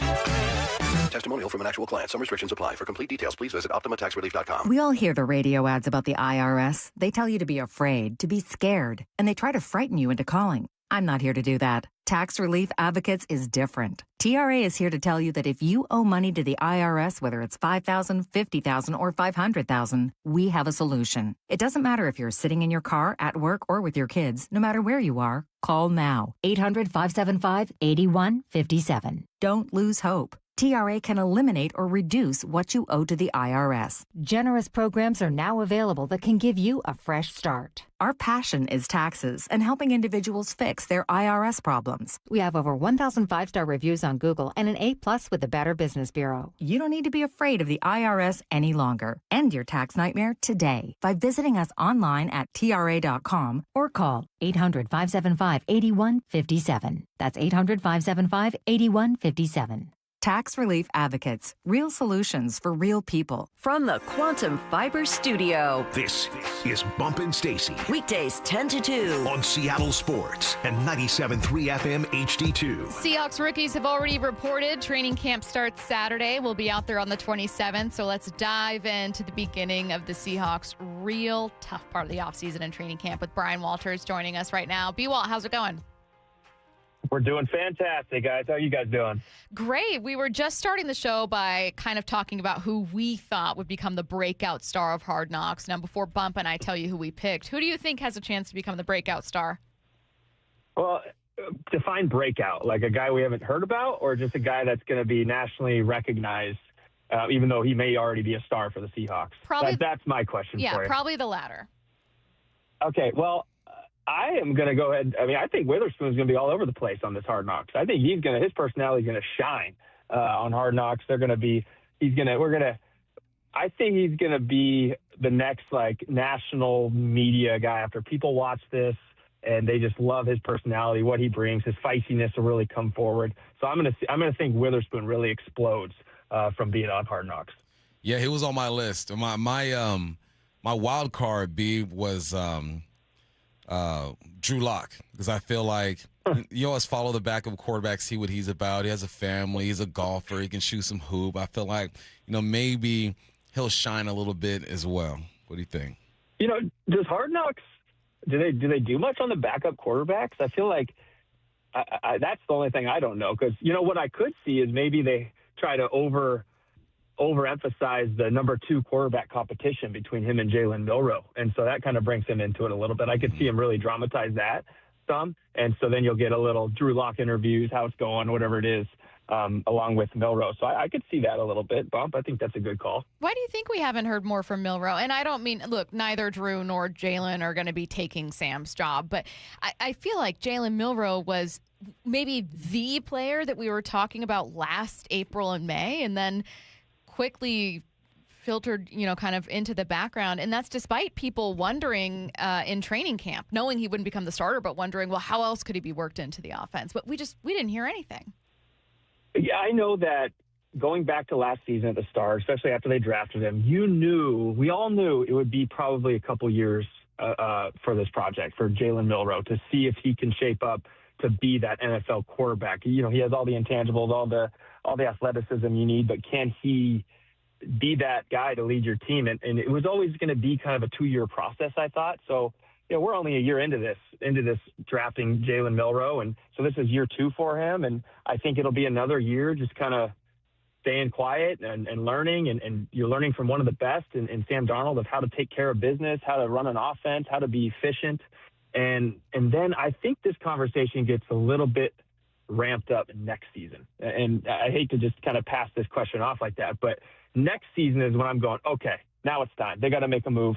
Is he going to become that number 2 and possibly maybe number 1 guy that they're hoping, or potential for that number 1? Or is that just a failed experiment and they'll trade him for a 6th, 7th round pick or whatever they can get for him? So that's where I see that Jalen Milroe headlines really making way is next season. This season, I still think he's learning. I still think it's a great situation for him to be in. I've always been an advocate of guys just sitting behind the starter and learning, especially if it's a good starter, a good example, which you have in Sam Darnold. I've always loved that philosophy. The Packers do it the best, better than anybody, and I'm all for that. So I'm okay not hearing about Jalen Milroe. I'm okay with him just getting his reps behind the scenes. I know he's working with the quarterbacks coaches. I know he's getting better. He's doing everything he can. So I think it'll just be another quiet year from him. And next season, I think right away we start this conversation all off season. Jalen Milroe. I like it. My view on this offensive line, B, is that it's a win-win. I think that if Bo Stevens beats out Anthony Bradford, okay, so be it. Or if Anthony Bradford just kind of holds it down, that might be even better, because it tells me that this group can take a big step together with all 5. How will you be looking at this offensive line, especially with this new offensive coordinator? It's kind of which is nice considering what we've seen in the past with these guys. It's kind of a boring position this season going into training camp. It's like you're just hoping no injuries happen, and it's just you kind of know who's going to be where. And again, you said Anthony Bradford. I also think that's a little overhyped. They stuck with him all last season. And yes, I know he has those plays that you see on social media, just pointing out, like, what's he doing, spinning in circles, blah, blah, blah, doing that. But he also has a lot of good plays that aren't highlighted as well. He's a big boy in there and can hold his own. And so I don't know. Look, I think that's the only question mark on the offensive line where could competition come from? And it would be that Anthony Bradford, and can Bo Stevens take that position over? But right now, to me, that's Bradford all day, every day as the starter until he proves otherwise. I don't think it's going to be going in as a open competition, both splitting reps at all times. I think Bo Stevens really, really has to excel, really has to show that he can get that starting position, and Bradford really has to fall off a little bit. You have Jadarian, obviously, as Seattle's first-round pick, seemingly, at least from the outside looking in, going to replace Ken Walker. But John Schneider and Mike McDonald have talked about George Holani a lot, including sometimes bringing him up unprompted before the team went to get Price. Is it Holani, as the veteran, his job to lose? Are they using the two of them as a 1-2 punch in the backfield? Or is this team hoping that Jadarian can be the primary ball carrier? I'm going to go out there and just say it might be something that they're just putting out there to say they're not giving a rookie the starting spot right away. I don't think teams like to do that. Just say, this guy's our starter. But I think when it all comes down to it, week 1, Jadarian Price is going to be that guy. He's going to be the starter. Yeah, I talked about, when did I talk about? It doesn't matter. But maybe a couple weeks ago, I was talking to someone about this, and it was like, is George Holani going to get the very first snap for the Seahawks? Will he run out of the field and be that first carry? He might be, but who's going to get the majority of the carries week 1? I would put my money on Jadarian Price. That you drafted in first round. That was a real need you needed, and it's just I would be kind of shocked if they didn't just throw him into the fire like that right away. So I don't expect George Holani to be getting 15, 20 carries a game as their number 1 running back. I think that'll be Jadarian Price. And then George Holani will be probably that number 2. But I think there's a battle there. I do. With Emmanuel Wilson, I think there's a battle for that number 2 spot. Who's going to be that third down back? Who's going to be getting that 5-10 carries that you saw last season when it was between Charbonnet and Kenneth Walker? There's going to be a battle between Emmanuel Wilson and George Holani. So I bet you George Holani is probably up there right now as that number 2 guy because he's been around. He knows the system. You trust him there. He's shown he can do it. But I think that'll be an interesting camp battle to watch. What are fair expectations for a rookie running back? I was looking at last year's class, which is obviously going to be a bit unfair because you have Ashton Genty there leading all running backs, but you didn't get like overwhelming production from a lot of guys. Part of that's because guys like Cam Scattaboo got hurt. Other guys like Travion Henderson didn't debut until a little later in the season. But if you're looking for examples of like this running back hit the ground running, no pun intended, and got 1,000 yards, like I was trying to find that and couldn't find a ton of examples. Well, the Raiders, I think, is a bad example, too, because their offensive line is so bad. You have to have a good offensive line. I think that's one thing about a running back is, look, there are the top-tier guys, Bijan Robinson, Christian McCaffrey's there, Saquon Barkley's there, Jonathan Taylor, those guys. I'm probably missing one off the top of my head. They're top tier, and if you have a decent or a mediocre O-line, they're going to do fine. They're going to find ways to fall forward for 4 or 5 yards and turn something that was lost into a gain. Yes, those are the top tier. But after that, every running back to be great has to have a good offensive line. And so that's what you look at here. And I think that's why, like, a guy like Genty last year didn't have the standout season because you can't make everybody miss. You can't go out there and make 10 people miss and take it to the house every single time. That's not going to happen in the NFL. So when I look at a running back like a rookie, like Jadarian Price this year, what would be a good, solid year for him? I think, one, doesn't try to do too much. And I know people hate to hear that, but look, you're not trying to break a home run every time. Be okay with the 3 or 4 yard gains on first down. That's great. Like, that gets your offense ahead of the game. But also the one thing is ball security. Ball security for a rookie is huge. The hits are different. I know, you play at Notre Dame and you played all the big schools, but it's different in the NFL. And the way they attack the football, the way people are relentless getting to the ball and trying to knock it out at all times, that's how I will kind of judge this first year. Rookie running backs that have issues are the guys that have ball security issues, the guys that are fumbling, because confidence goes to an all-time low. It's shot. They're a little more timid when they run, and it doesn't bode well for you when you're getting the ball 20, 25 times a game. So ball security will be the number one thing for Jadarian Price. If he can show he can hold onto the ball and take some hits in the trenches like that, then I'm all for it. The plays are gonna come. Like, he has that athleticism, he has that ability, but as long as he can make those plays while holding onto that football. Hey, every team is different, right? Every era is different, but how is training camp going to be for these guys coming back as Super Bowl champions? What does change when it comes to that dynamic? You have a little swagger to you. I mean, that's for sure. I mean, you have to. You got to be a little more confident, know what's going on.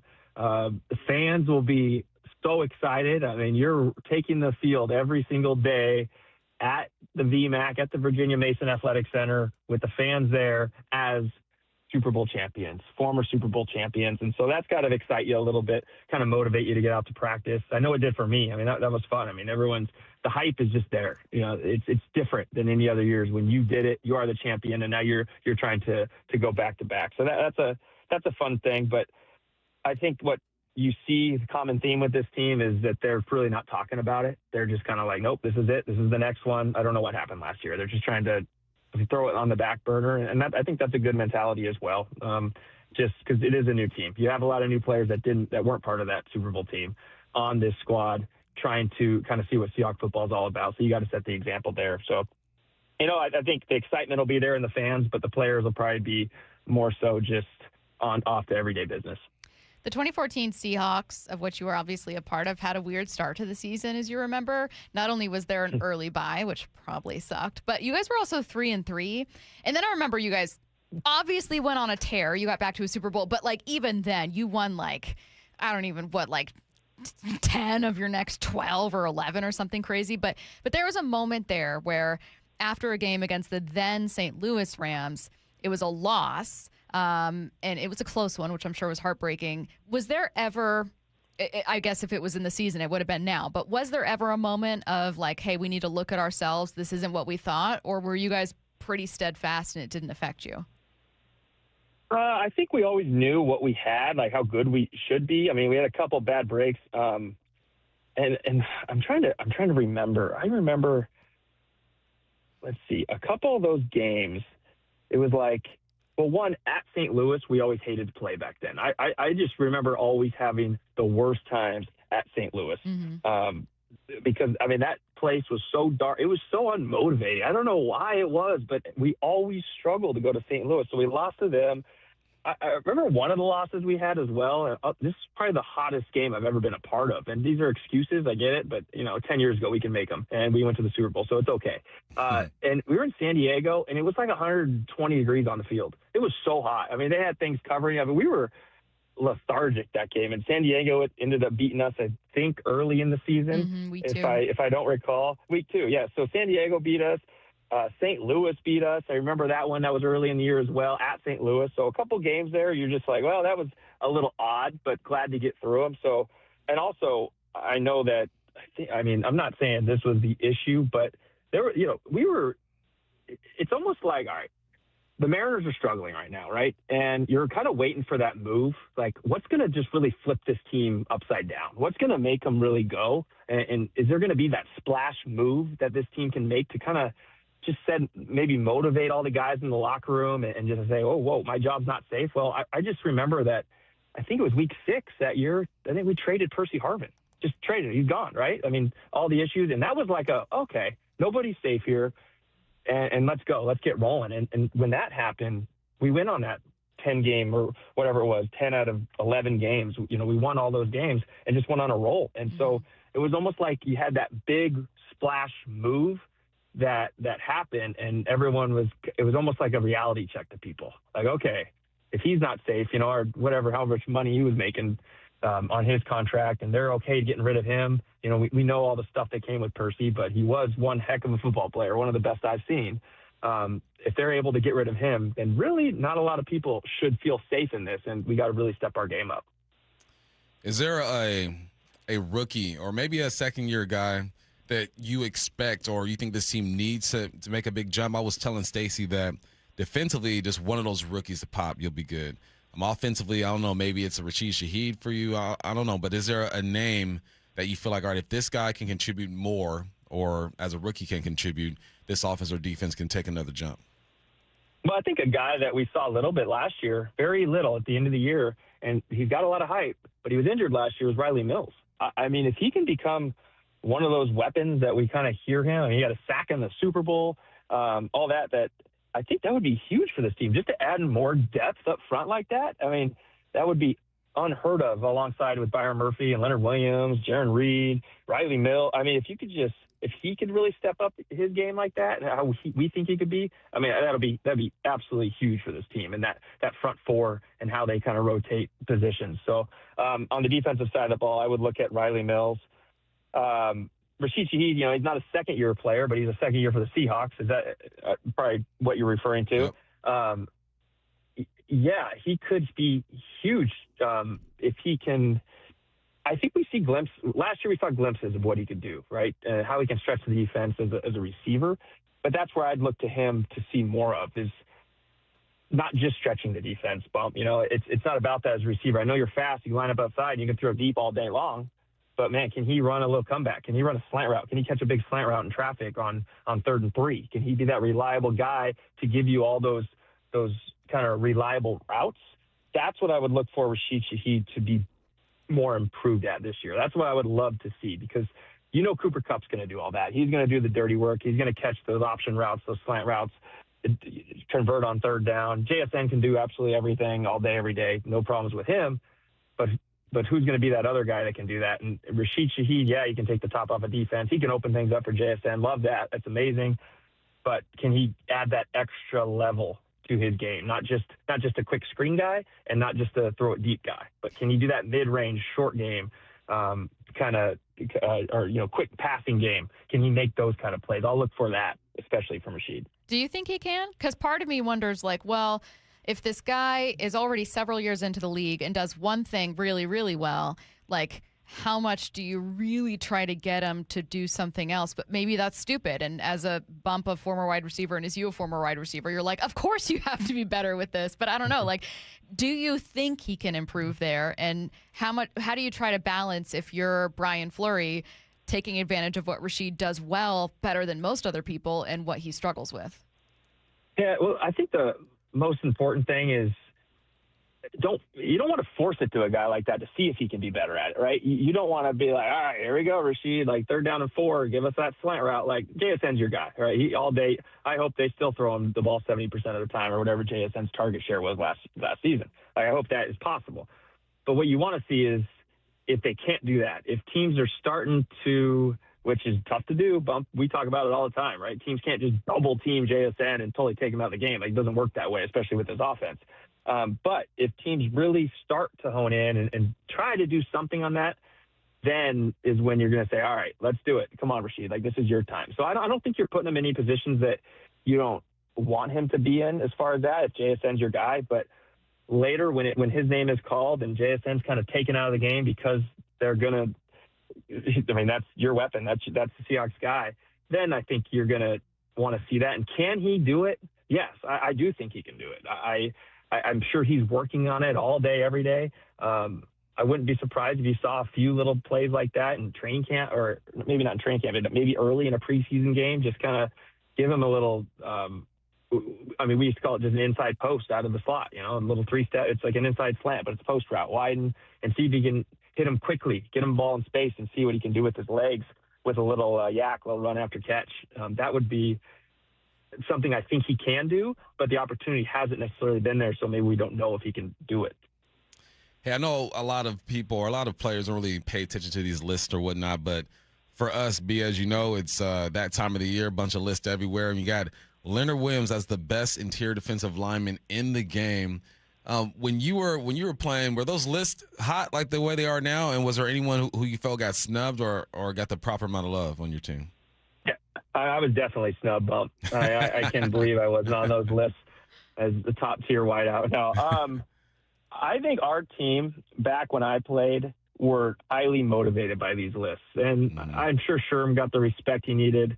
I think a guy who stands out would be like Doug Baldwin. I don't think he ever got the respect he deserved, and he made him hear it. Right when didn't he get the respect? He was vocal about it, and I think that was motivating to a lot of guys, and that was part of the chip on the shoulder of that team back then, is maybe the respect wasn't all there, and because it was some undrafted guys, and you're just in Seattle. Like, honestly, Seattle, you know how it goes. Like, you don't get a lot of respect up here in the upper left of the country. You just, the media attention's not always there.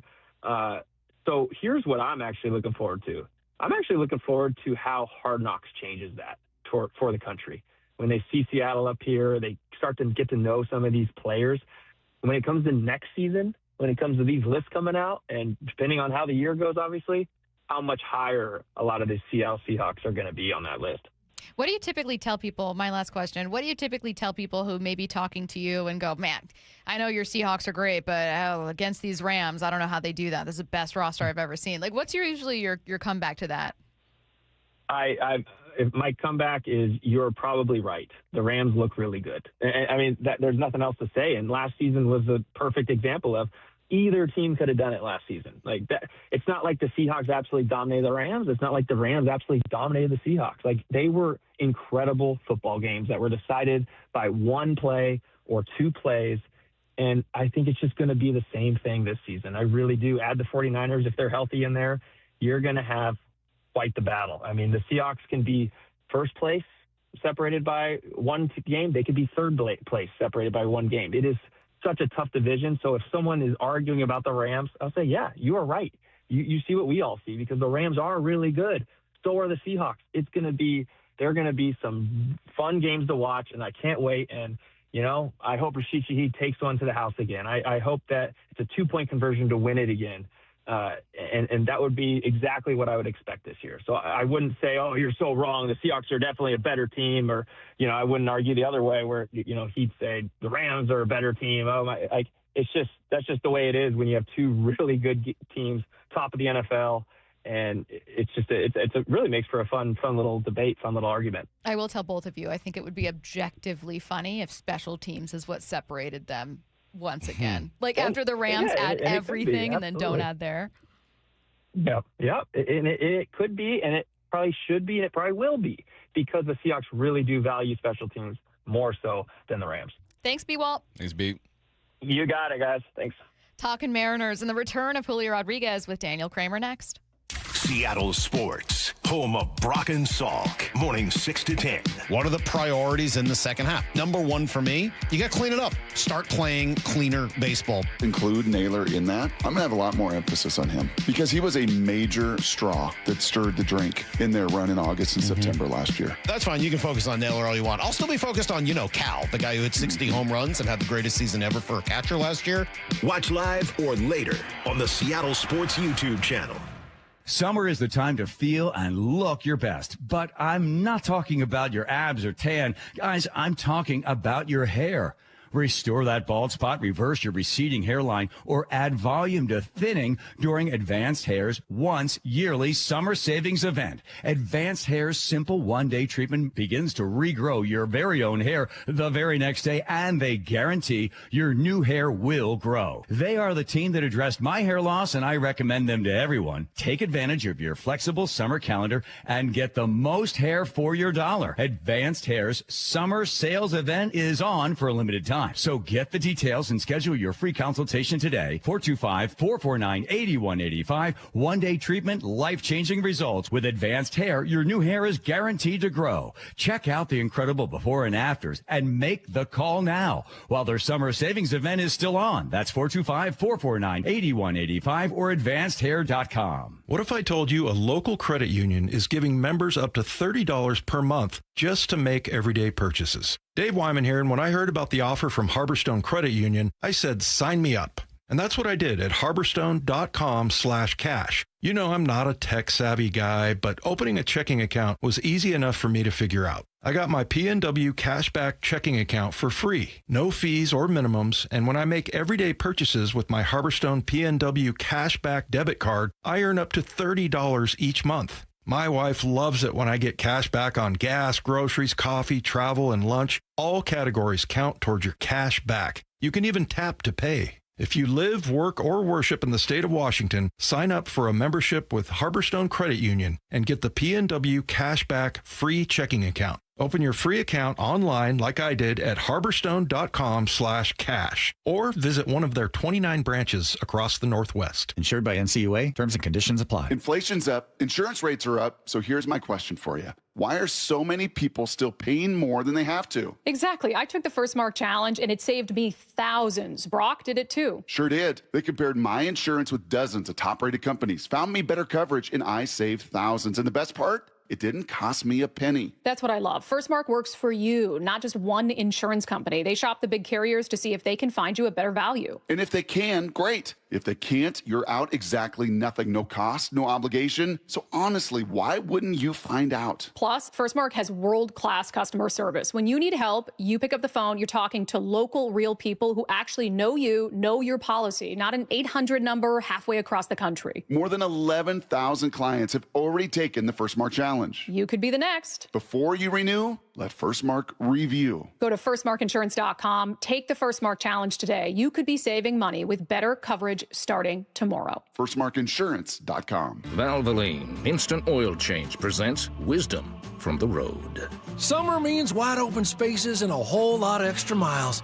The last place you want your engine to give out is halfway to nowhere. Out here, low oil or a weak battery is just an ambush waiting to happen. That's why every oil change at Valvoline Instant Oil Change includes an 18-point maintenance check. These techs are trained to help spot issues early and keep you riding easy.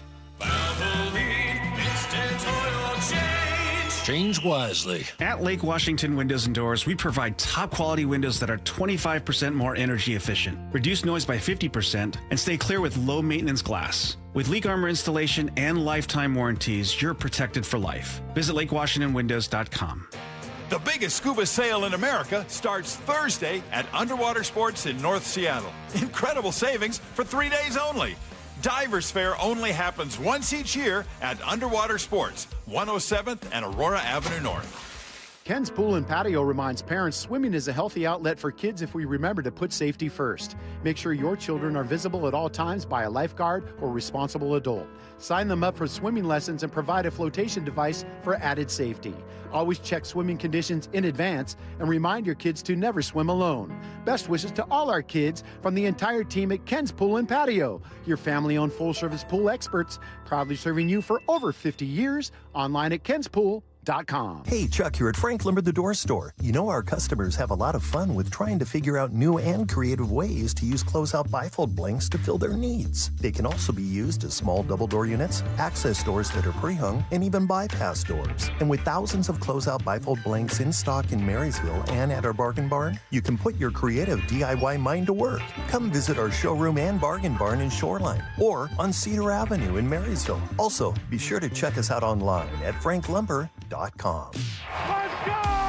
This is Seattle Sports. Streaming through the Seattle Sports app. KIRO AM Seattle. KIRO FM HD2 Tacoma. Home of the Seahawks, Mariners, and everything Seattle sports. Seattle Sports Snapshot. The Mariners took 2 of 3 from the Giants over the weekend thanks to a walk-off sac fly from Julio Rodriguez on Saturday in his first game back from the IL, plus Cole Young's homer on Sunday, his second of 2 in this series. Next up, they'll open up a series tonight at home against the Reds. First pitch at 6:40 on Seattle Sports and the Seattle Sports app. Snapshot, brought to you by Miller Lite. When it's game time, it's Miller time. This hour is brought to you by Mazda of Everett. From the Quantum Fiber Studio. This is Bump and Stacy on Seattle Sports. Streaming through the Seattle Sports app and at seattlesports.com. Now, here are your hosts, Michael Bumpus and Stacy Ross. Here we go now. MLB.com Mariners reporter Daniel Kramer joining us now. Daniel, a lot to talk about with the series this past weekend. I'm actually going to start with what happened on Saturday, a walk-off sac fly from Julio Rodriguez in his first game back. I wanted to ask you about, kind of what to expect from Julio moving forward, how important he's going to be, but also about your interview with Julio. You talked to him about his stint on the IL. What'd you learn? Yeah, I think the thing that really stood out was just the kind of scary conditions that he was kind of trying to navigate and get through the concussion that he suffered back on July 2nd. You know, in learning, I think the big thing I learned from him was that symptoms didn't really truly start to subside until last Monday, which I did the math. That's like 10 days that he was, kind of dealing with the lingering effects of, taking that hard ball off the back of his helmet. And, just kind of the scary nature of not knowing how long this is going to last or like what specifically he can do to get back to the field of play other than rest and recovery. One thing he made a comment was like, if I have a sore hamstring or a sore throwing shoulder or whatever it might be, I can go get treatment for that, or I can get an MRI for that. And we can have like a specific course of action. But with the brain, it is just so much more ambiguous of how you can kind of let it heal at that point. And the fact that he had never experienced anything like this before also added a different element to the whole concoction of it. So it was encouraging to hear from him that he felt that he turned a corner last Monday and then started to be able to ramp up baseball activity. And then, they had hope for him to be activated on Friday when they returned, but to get him through just one more final full pregame workout is, what they wanted to see up close and in a more an environment like with their athletic training staff, since they went out on the road while he was doing most of his recovery. So it was encouraging signs to hear that he feels that a lot of this is behind him now and that he can focus on getting back to the field of play. And then in the immediate aftermath of DHing and hitting the walk-off the very next day, he's back in center field. So he's starting to, continue to ramp back up to just being Julio and knowing what he's capable of. And we're hopefully from their perspective going to see, just the more consistency of getting back into the baseball rhythm of things. Unfortunately, Daniel, I've had too many of those exactly what he was going through. But my question is about Cole Young. He's been impressive all year. I felt like he could have been an all-star, but understand why he wasn't an all-star. What kind of year has he had, and where does he rank among second basemen as he stands today? I think a case could be made that if the season ended right now, he'd be the MVP of this team. You know, not just from the production standpoint, but the availability. This guy's played in all 100 games, and he's just only a handful of big leaguers to do so this season with the likes of, you know, well-known guys such as Pete Alonso, Bryce Harper.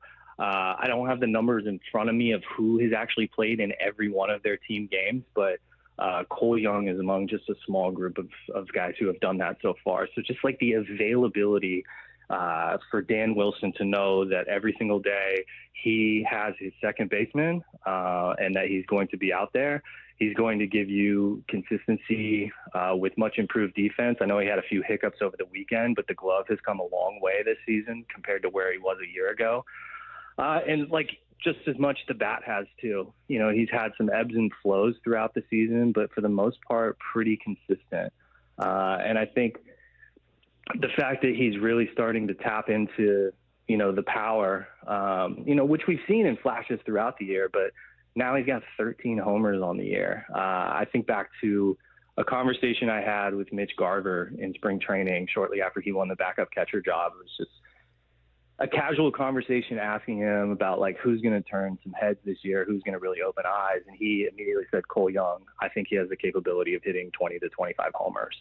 And it's something that Jerry DiPoto has also echoed at different times throughout this year. But if you look at what he's accomplished so far now with the 13 and, you know, the pace that he's on with 62 more games to play, 20 is very realistic in range at this point. So the fact that he is kind of giving you just the well-rounded quality ball player profile, you know, which is what they had always envisioned when taking him in the first round a couple years ago. I think he's just the consistency of being so available at such a young age has really been the thing that shined the most. If Cole Young's been the MVP for this team this year, arguably, then Cal might be the worst bat for this team this year. And it's so, and I feel mean. Bump's kind of laughing. I feel really harsh saying it about Cal. What I've been saying is there have been periods of time where I'll go, well, this was encouraging, or like, oh, you liked seeing that. And I'm aware of that oblique injury and how tricky that is. And I also think that saying something like, well, call Pareda up instead of Cal ignores what we spent all of last season talking about, which is that Cal's a catcher. Like, it's really, really complicated for a switch-hitting catcher to fix when something's wrong. All of that being said, I can't for the life of me figure out what the issue here is. What do you see, Daniel, when you look at Cal? Has the issue changed all year? Is it an oblique that's hampering him way more than we think? Is it mental? What do you think's going on? Yeah, I've been trying to figure that out myself a little bit too. You know, you can't ignore the oblique. You can't ignore the slow ramp up from spring training, and, you know, going away for 3 weeks during that period where, you know, this is the guy who's always said lotion is motion, and he knows exactly what it takes to get his body ready. And so from, you know, playing from behind a little bit at the outset of the season, you know, there was definitely a correlation with that. And then coupled with the fact that he did spend a full month on the IL, you know, since he's gotten back, it feels like a lot of it could be mental, you know, like it's the guy who takes a lot of pride in the team-wide performance, the accountability of, you know, navigating the entire pitching staff, being a run-producing bat in the middle of the order. I think a lot of that just inherently, whether he says it publicly or outwardly as much, you know, has to put a lot of pressure on him. You know, because he puts a lot of pressure on himself. And so as some of the struggles continue to compound, like how could it not be impacting him?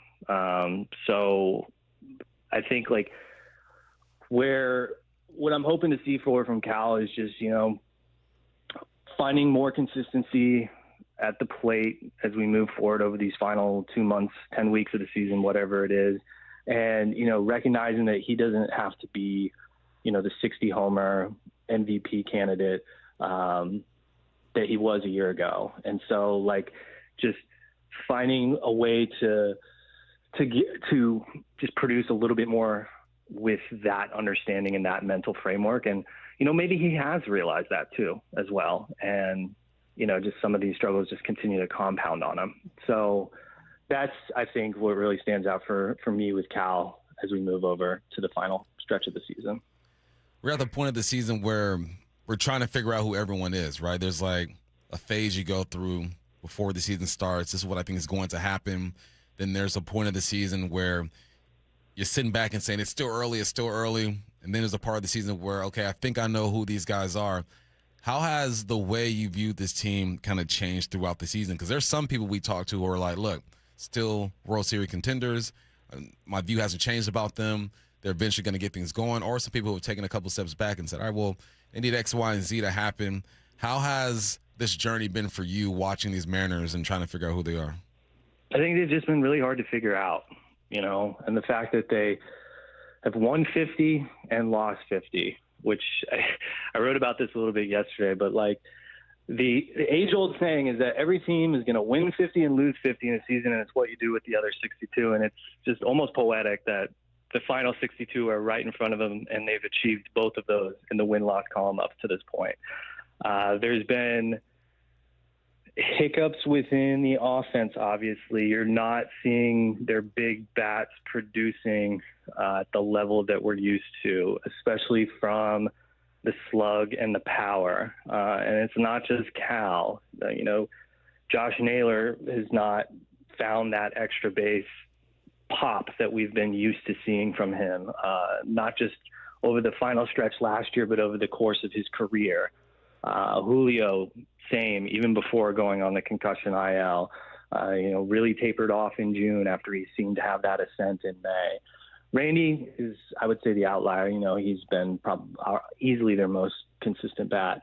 And so just, not having your best players, your key run-producing players, producing runs, puts your offense just in a hole in that regard. So seeing more slug from this team, I think, could go a long way, which is what, we kind of saw over the weekend when, Cole ties the game there in the 7th inning. Up to that point, through the first, 15 innings of the second half, like they looked pretty stale and lifeless on offense. And, just one big swing can kind of turn things around in that regard. That said, you don't want to go up there trying to hit homers, but they're just so extremely talented to where if they can tap into a little bit more of that extra base pop, it would really take them a long way. Because stringing together hits, multiple hits over, single innings it's just hard to do in the big leagues these days. And then, on the pitching side, I've said it all year, and I still feel this way, is like from a talent perspective, among the best rotations in the American League, if not the entire sport. But you've seen, just some individual ebbs and flows of each guy, whether it's Bryan's home road splits that are so stark, or, George on any given day can be like the best pitcher on the planet, but can be susceptible to some trouble when it manifests. And, there have been some uncharacteristic outings too. Run support has been a huge challenge with him specifically. Like there's been outings where he'll like strike out 10 guys, but only get like 1 or 2 runs of support and they end up losing. And then Logan, had a few of those, kind of issues as well. It was like reverse home road splits, but he's really started to turn things around over the past month and a half at this point and looking much more like the Logan Gilbert we're accustomed to. But then Emerson has had his share of clunkers after a really strong start to the year. Castillos, we've talked about plenty, had a really tough start to the season, but has started to kind of figure things out too. So it's just like the individual unpredictability with some of these guys on any given day, can sometimes kind of hamstring them. Still think like the talent perspectives and, moving down the stretch, like you talk about getting into October, like that's like you want to be positioned the way that they are with the, stable of arms that they have in that rotation. So, Yeah, and then when you talk about the bullpen, just the stark differences between the low leverage guys and the high leverage guys, which you also saw over the weekend. Like Friday night, it's a 3-run game. You're trailing by 3, but like that's going to change from Dan's perspective, whether you agree with it or not. Like how he's orchestrating his bullpen management, and he brings in Davila. All of a sudden, it's a grand slam, and now it's a 7-run deficit. Versus Saturday and Sunday, like if you're playing in a tie game or with like a marginal lead, being able to turn to instead Spire, Bizzardo, Fair, Munoz, like the outcome just seems so drastically different. So on that bullpen front, like they are going to get some reinforcements, or they anticipate so, with Criswell, Brash, and then even Vargas, who we haven't talked about since spring training because he's been out. That said, based on Justin Hollander's timeline from, at the outset of the homestand, it sounds like minimum, like none of those guys is coming back for at least another month. So there is a trade deadline to work with, but, as I also wrote about, like the relief market might not really gain steam until the 11th hour. And then you'll see like a bunch of movement. So in some ways you're kind of like making do with what you got until you get to that point, but they are definitely interested in some relief reinforcement. We might need to check back in with you in that 11th hour as we near it in August. He is MLB.com's Mariners reporter, Daniel Kramer. Thanks, Daniel. Thanks, Daniel. Thanks, guys. Appreciate it. Some breaking Seahawks news before we get to 4-down territory from ESPN's Brady Henderson. The Seahawks announced they've placed 3 players on PUP to begin training camp. One of them, safety Nick Emmanwori, also placed on PUP is running back Kenny McIntosh and cornerback Tyrone Broden. One thing I want to say about preseason PUP is it is not the PUP list to miss time during the season, and there's also not a rule for when you can come off of it. So you can come off of preseason PUP at any time. You do not have to be on it for a minimum amount of time. Now, if you are placed on the PUP list to begin this season, then we're having different conversations about missing a number of weeks and there being a minimum amount of time. But being placed on PUP right now does not mean that you can't be activated in a week, for instance. However, Brady notes, look, McIntosh and Broden were both hurt last year. It's not clear what Emmanwori's dealing with. Brady says he took part in OTAs and minicamp. So, Bump, presumably a new injury for Emmanwori or a team being very, very cautious. What does it make you think about that safety room, looking at some of the depth that they have, if they do have to go through a chunk of training camp or, knock on wood, hopefully not any part of the season without Emmanwori? It's very, very early. So, again, there could be an update from Mike McDonald when he talks to reporters over the weekend or on Monday saying, nothing here. We're just being safe. Yeah, well, the first thing that pops in my head is opportunity. That's going to give opportunity for somebody out there to not fill Nick Emmanwori's void, but be serviceable and show what you can do. And a lot of times, you mentioned it, it could be something real simple. And they're like, all right, he's already in good shape. He's been to all of our stuff. Let's just make sure that he's able to get through camp unscathed. It's not like he's going to get lots of reps during the preseason games. Going to be more joint practices where he's going to get his reps there. I'm hoping it's just being really, really cautious when it comes to Nick Emmanwori. As far as McIntosh, that just means, man, that the healing process is ain't working for him so far. Well, and I'm wondering, so Ian Rappaport adds to this saying players in reporting are obviously taking, I don't know if they're a new set of physicals, but obviously 6 weeks since they were last getting any work. So it could be something as, we didn't like something on this physical, we're going to have you do a little bit of work separately and then activate you or do something. Is there any concern about Nick Emmanwori being a guy that might be dealing with injuries as a player? I mean, keep in mind, he nearly didn't play in the Super Bowl. Missed a chunk of time last year. No, not right now. No? No, I mean, I've played with guys who every year they came in with something just because of wear and tear. Maybe there's something in their body that just breaks down after a while. Not right now. I'm good on Nick Emmanwori right now. We get closer to the season. If he's still on it. 2 weeks from now. Yeah. Then I start to be What concerned. are their answers in that room if they have to start the season without Nick Emmanwori playing? Again, I want to emphasize being placed on the PUP list right now is not the same. The same rules do not apply as being placed on the PUP list in the final roster cutdown. So this is not missing time in the regular season. You can be activated off of it at any time. Well, their options they have, I'm going to butcher this man's name, Noah Igbinogihini. Okay, I'm sorry I to fear you you did butcher and it, your but I don't know it family. either. So Sorry that's to you and okay. your family. No disrespect. He's listed as his backup, but now this is when you start, honestly, getting a bit creative. I might even throw Julian Neal over there in that spot and see what he can do at 6'2", 203 pounds. When he's going to do a Bud Clark, move him around. I think you get creative. You can look at a depth chart and say, okay, technically this is the guy behind him, but let's see what you can do. Maybe Rodney Thomas gets a few more looks at that spot. We know they like a safety type of body. Obviously, there's no one that resembles Nick Emmanwori at 6'3", 220 and how he does. But when one, I'm doing air quotes, safety position goes down, guys start to move around a little bit. I have 2 follow-ups for you.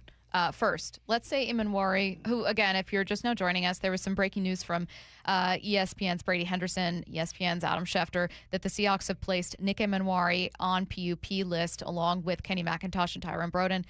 This is a PUP list that is a preseason PUP, meaning you can be activated off of it at any time. Players have just done their physicals, so maybe seeing something keeping them out of work right now. We don't know the severity of this. We don't know whether it'll be a lingering thing because Mike McDonald won't speak to reporters until the official start of training camp on the 25th. So there could be updates over the weekend. Check out seattlesports.com. And, of course, on Monday when we're out there live.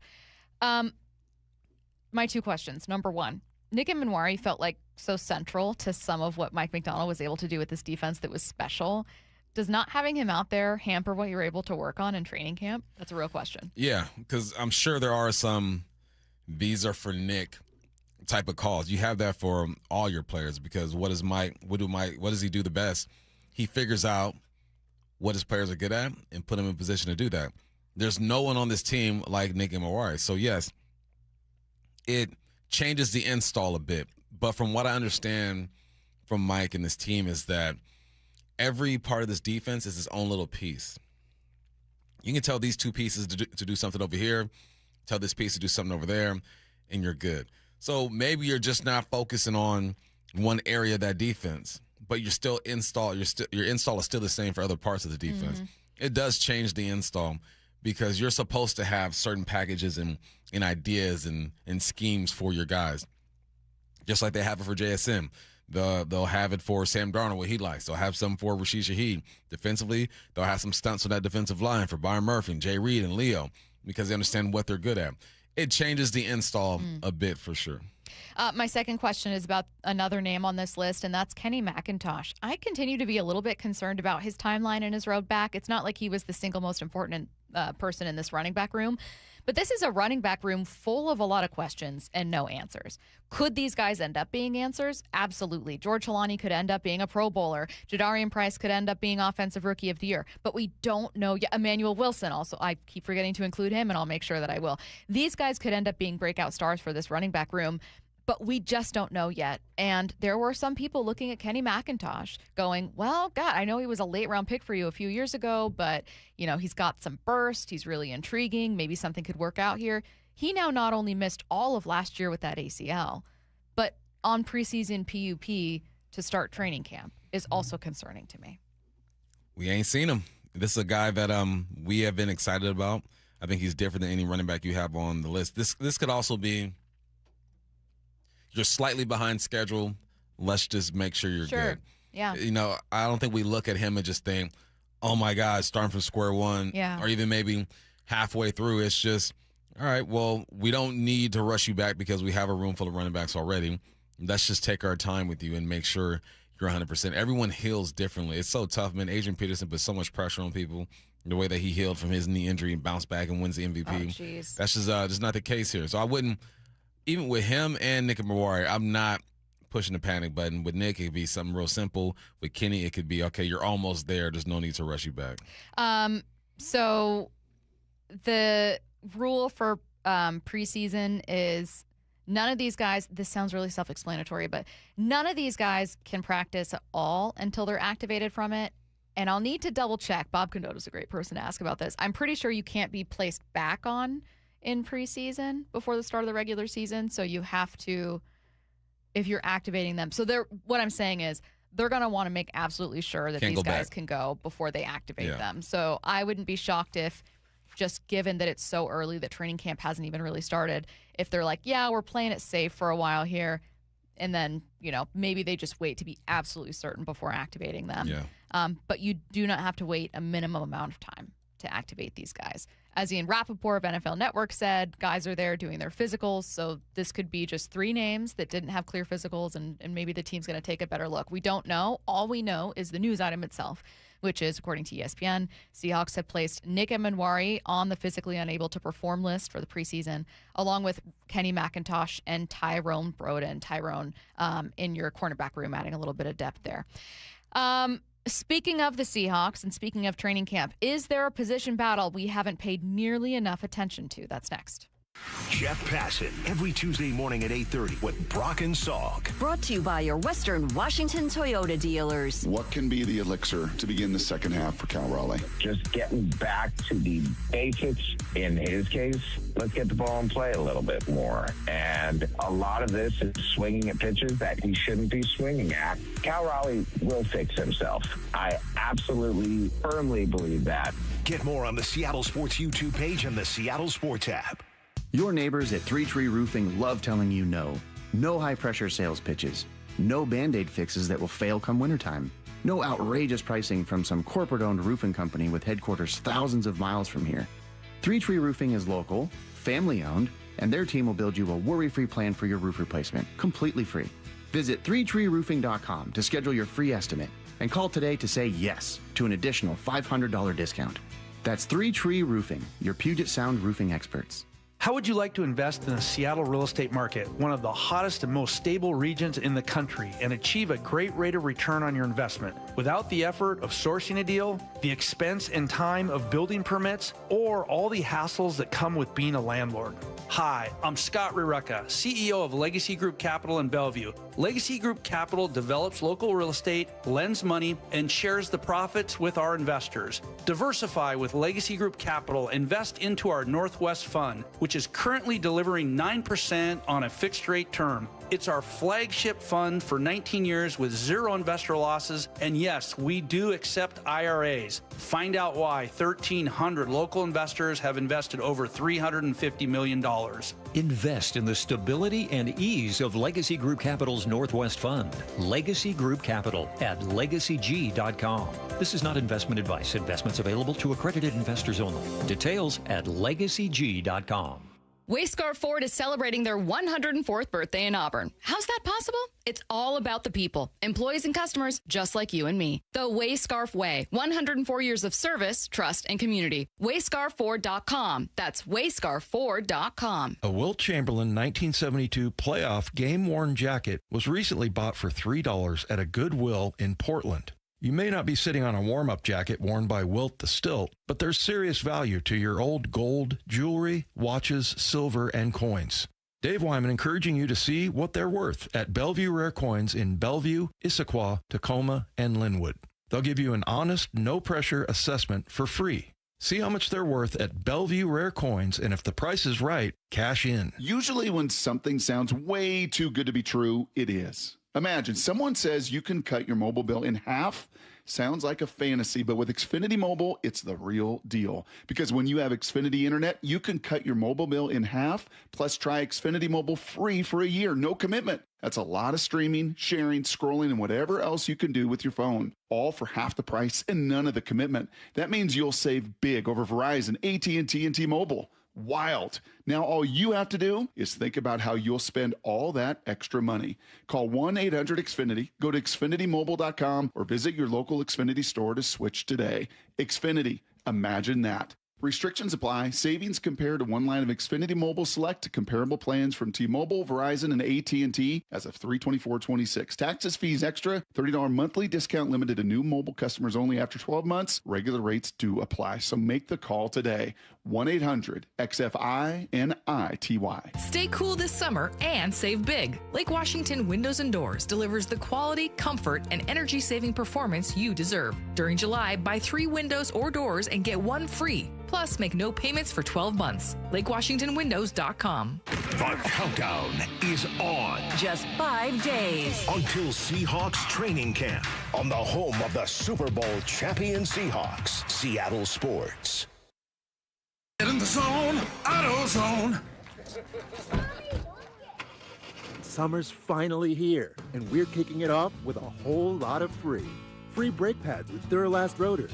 Free oil filter with 5 quarts of oil. Free Armor All wipes with Armor All glass cleaner, and more. More free, so you can have more summer. Celebrate free at AutoZone.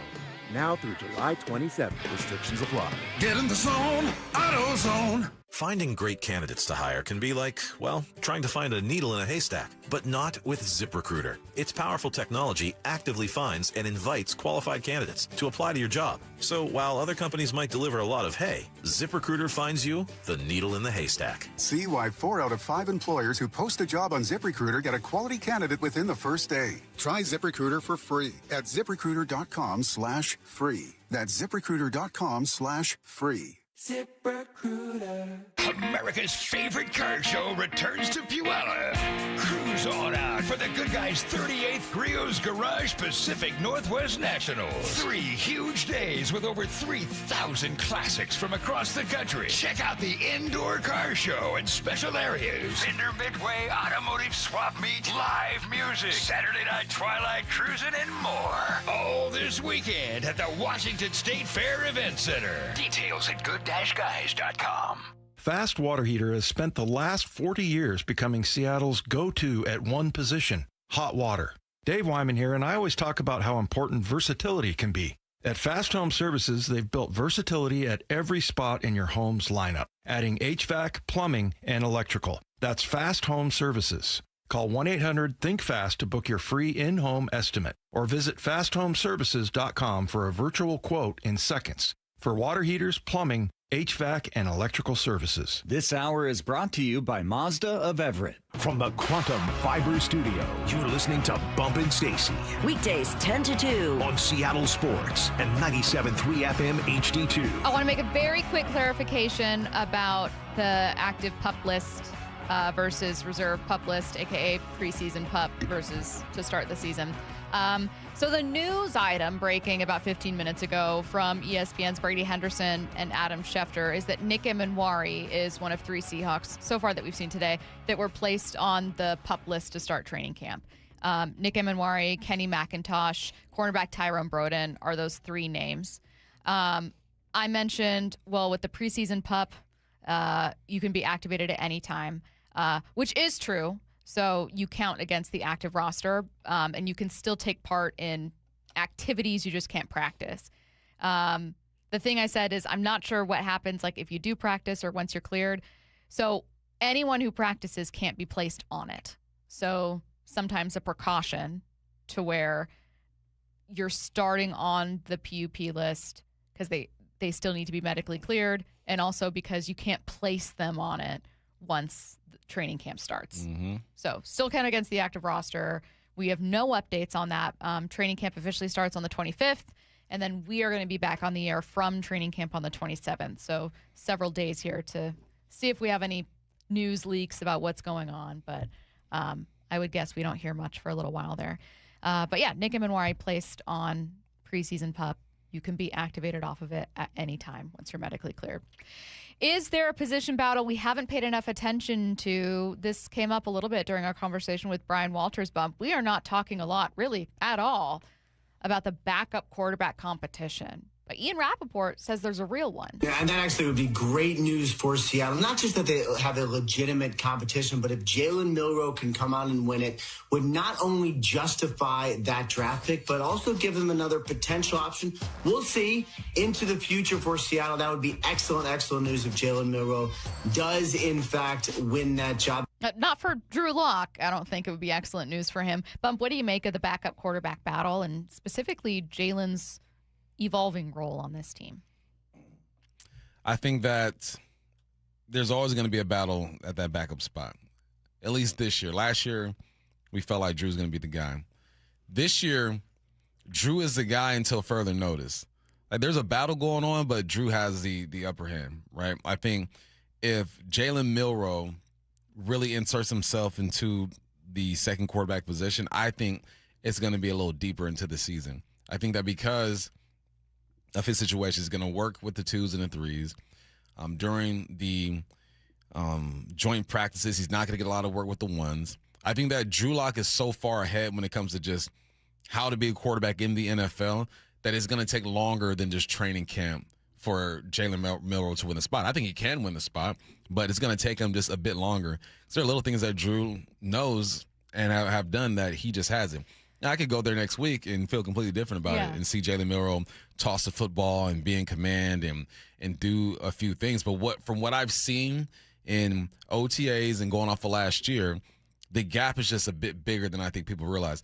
If Shefty's saying that there's going to be a battle, then obviously he's talking to someone that's saying, hey, we're going to let these guys duke it out. But also, you're supposed to say that when you have your second year, third string quarterback. Mm-hmm. You want your third, probably one of the more athletic guys on this team, to feel like he has an opportunity. You also want your second string quarterback to not get comfy and not be locked in. This is a dance that is performed every year in the NFL. Maybe not with every team, but certain situations.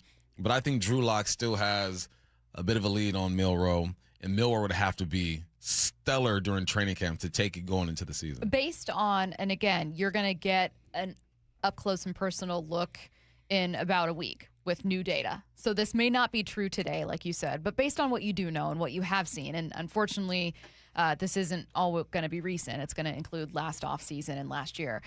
What separates the two? Like, what does Jalen possess that you think, yeah, he could get it done? This is intriguing, but what doesn't he have that's keeping Drew in the second spot? He's a better football player, not a better quarterback. Jalen Milroe, better football player. He can run faster, jump higher, throw the ball further, throw it harder. Better football player. But Drew Lock is just the better quarterback. He has led game-winning drives, has a composure about him that you've seen from a starter at times. And I would assume because he's bounced around to a few different places, can understand a playbook and pick it up faster than Jalen Milroe. Jalen's a smart guy, though. He's sharp. I'm not saying he can't do it, but he does have a lead. So where Milroe has to shine is he can be a little less competent when it comes to the offense if physically he's just so far ahead and beyond of Drew Lock. If he's making the right throws but making it look easy, if he's making the tough throws, make a few plays you're not supposed to make, that's where he can outshine. When it comes to just communicating an offense, getting in the huddle, getting guys lined up, sliding your protection, making the adjustments, not taking the risky throw, take the check down, Drew Lock is going to have the advantage all day. Jalen Milroe has to be the athlete that we saw with the quarterback mentality to really take it over. Can he do it? I think he can. Sure. But going into first day of training camp, he's a 3. The vast majority of NFL teams are not like, well, how can you incorporate the backup quarterback into this play? But not every single NFL team has a backup quarterback that's quite as athletic or as good a runner as Jalen Milroe. Mm-hmm. A really common talking point last season was, but what about a Taysom Hill package? And in fact, we did see them try to roll that out, and it was so bad that they did not do it again. Is there a way to more effectively incorporate Jalen Milroe into this year's offense, assuming that he's with this team? That's the tough part about trying to insert him into the offense is you got a new offensive coordinator, and you and your quarterback got to get on the same page. I don't think it's worth risking a series early in the season because you want to see if Milroe can get it done. If Milroe's not getting it done in practice, then they're not going to put him out there in the game. It's hard because we still have questions about the offense. What's the biggest question? What are you going to do with Jason when people try to take him away? All right, A.J. Barner get involved. What about your running back situation? That's my big question. Yeah, I think if there's offensive linemen, what are they going to look like? Who's going to be the guy at one of the guard spots? There's a way to do it, but how many NFL teams do you see just throw out a package like that and say, you know what? 1, 2, 5 plays, let's let them go. There's a reason we call it the Taysom Hill look. Exactly. And not something else. This ain't college. You're not playing some school from Wyoming. Where Take they're those from? shots. Where they from? Laramie. You're not playing a school from Laramie, and wherever that is. And you're going to be able to try some things out. Yeah. You don't have a non-conference schedule where you just try some things out. Every game is important. So, but we'll see. The time will tell, and practice will tell exactly where Jalen Milroe is. But if I'm just going off of last year and what I saw in OTAs, I'm going to say Drew Lock is a solid number 2. Of course, Milroe is competing, but the logistics of being a quarterback, Drew Lock's just better at. Give us one specific thing to watch with Milroe. What looks like real progress for Milroe, where if you're Drew Lock, you're going, real progress. oh no, like I love this guy. Seems like actually a really tight quarterback room, but like something that looks like real progress from Milroe. He's putting together like 5 or 6 passes in a row, and the ball's not in harm's way. When the safety's over the top, I'm going to take the check down. I'm moving the safety with my eyes riding on him, going with the crosser to the left side. The little things that a quarterback does to keep a drive alive is where Drew Lock kind of shines the most right now. If we go out there and Milroe's putting together 5, 6 passes in a row, feet are set, eyes are moving, taking the check down, getting to the line of scrimmage, sliding protection, then I'm going to be like, all right, I feel you. All right, let me flip this then. What's Drew Lock need to do to hold Milroe off? Because he's not going to suddenly become younger. He's not going to suddenly become more athletic. That was going to be my answer. At some point, it just is what it is. At some point, I've reached a plateau of who I am in this league, according to my age and opportunity. Yeah. And this young man is next up. All right. Well, a very intriguing battle to watch. Ian Rappaport saying, hey, that backup quarterback spot, a little feistier than you thought it was before. Get your questions in for What I Need to Know, 866-979-3776. Any question, text it now, 866-979-3776. Seattle Sports, home of Brock and Salk, morning 6 to 10. What are the priorities in the second half? Number one for me, you got to clean it up. Start playing cleaner baseball. Include Naylor in that. I'm going to have a lot more emphasis on him because he was a major straw that stirred the drink in their run in August and September last year. That's fine. You can focus on Naylor all you want. I'll still be focused on, Cal, the guy who hit 60 home runs and had the greatest season ever for a catcher last year. Watch live or later on the Seattle Sports YouTube channel. The biggest scuba sale in America starts Thursday at Underwater Sports in North Seattle. Clearance prices on masks, regulators, computers, fins, tanks, BCs, free photo and video seminars, free fitting, and incredible savings on a custom fit dry suit. Big savings on advanced scuba classes. Underwater Sports' 50th Annual Divers Fair starts this Thursday at the North Seattle Underwater Sports Store, 107th and Aurora Avenue North. Don't miss the biggest scuba sale in America. Not all roofs are created equal, and not all warranties are either. This is Justin Shirley, CEO of State Roofing and Exteriors. Right now, take advantage of free lifetime Golden Pledge warranties on all GAF shingle installations. And save up to $3,000 or choose 0 down, 0 payments, and 0 interest up to 24 months. Summertime savings won't last forever. Protect your home with a roof you can count on for decades. Call 866-ROOF-ROOF or visit stateroofing.com today. Held to a higher standard since 1968. Whatever the heat index, stay cool this summer. Ask your Bryant dealer to maintain your current system or install an energy-efficient Evolution system. Learn more and schedule an appointment with a factory-authorized dealer today at BryantNorthwest.com. Whatever it takes. Valvoline Instant Oil Change presents Wisdom from the Road. Summer means wide open spaces and a whole lot of extra miles. The last place you want your engine to give out is halfway to nowhere. Out here, low oil or a weak battery is just an ambush waiting to happen. That's why every oil change at Valvoline Instant Oil Change includes an 18-point maintenance check. These techs are trained to help spot issues early and keep you riding easy. Valvoline Instant Oil Change.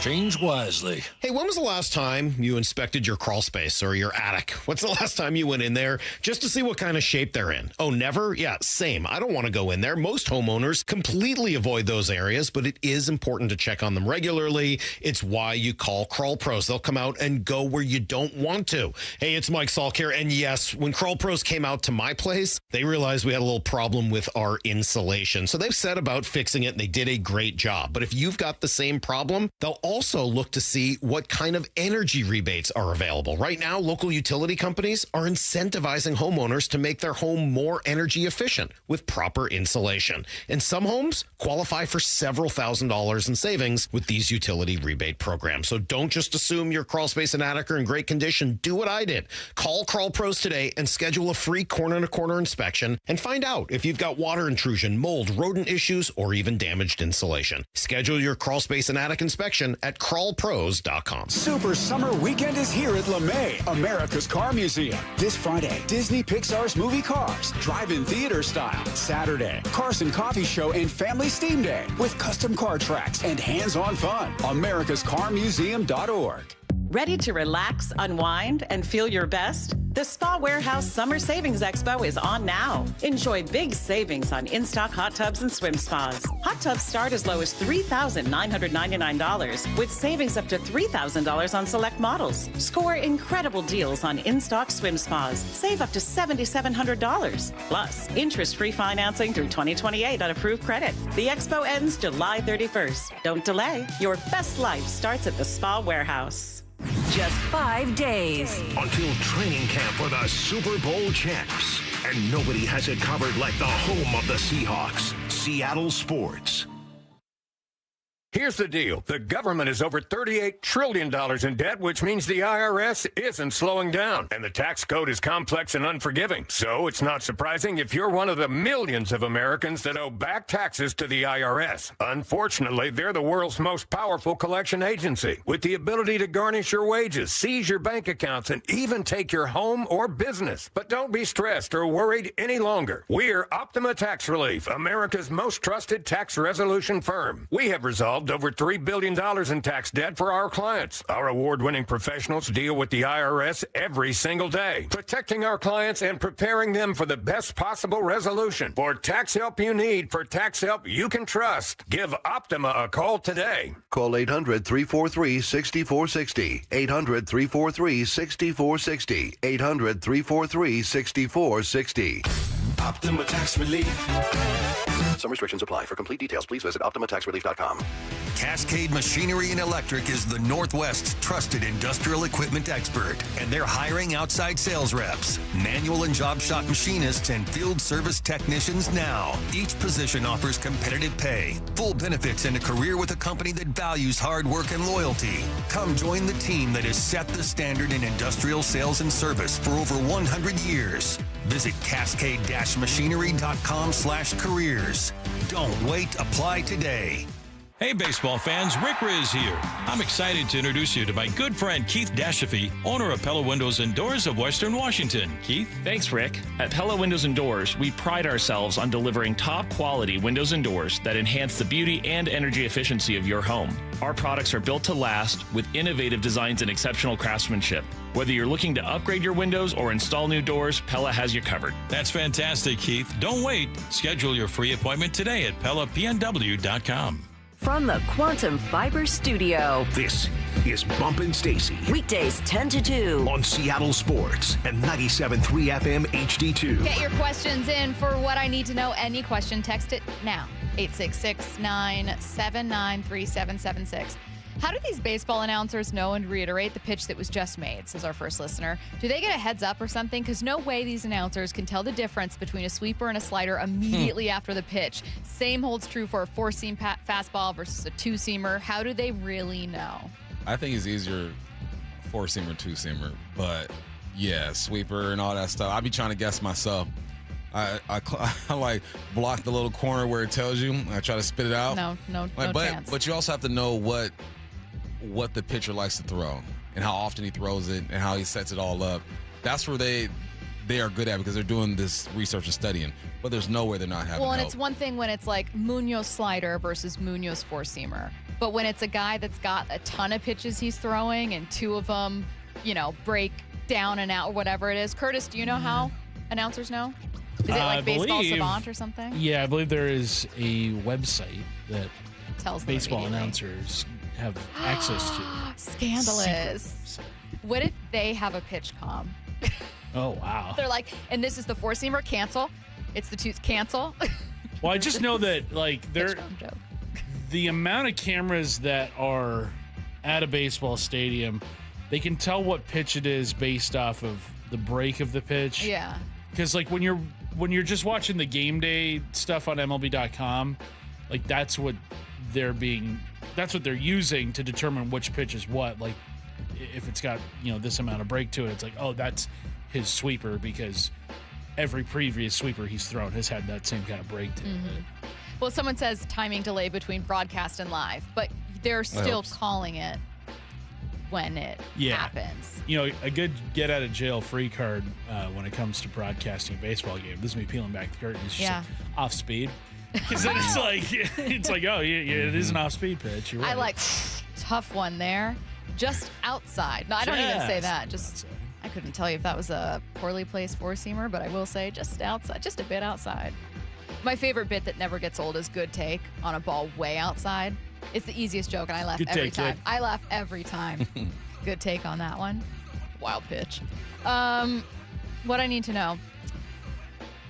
How come we don't see the backup quarterback being the holder for field goals anymore? Wouldn't you want a holder that can throw the ball well just in case a play breaks down or you run a fake? I got two names for you. Big Play Babs, Tony Romo. There is an art to that. And sometimes quarterbacks just aren't good at it. There's literally an art putting it down, placing it the right way. And ever since, maybe this is just my recollection because, I was, trying to get to the league when that happened. And that's when I started noticing that they don't have backup kickers as often as they used to have them. Can I ask you a wide receiver question, but kind of in a slightly related, harder than you think? What's a type of connection? It could be a route. It could be a certain play. It could be trying to catch a ball that's so much easier than it actually looks. Or, looks so much easier than it actually is. Over the shoulder catch. Yeah, like it just drops in there and it looks like it's just, perfect placement. When you look at the football, there's a time where it hits a blind spot. A lot of the times.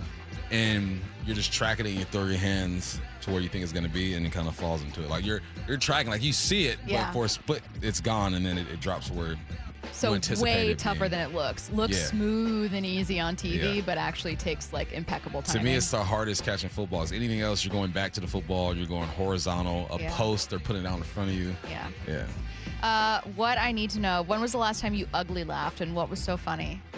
Ugly laughed. Had to be on the golf course with my boys. Probably reminiscing about something we did in college. Yeah.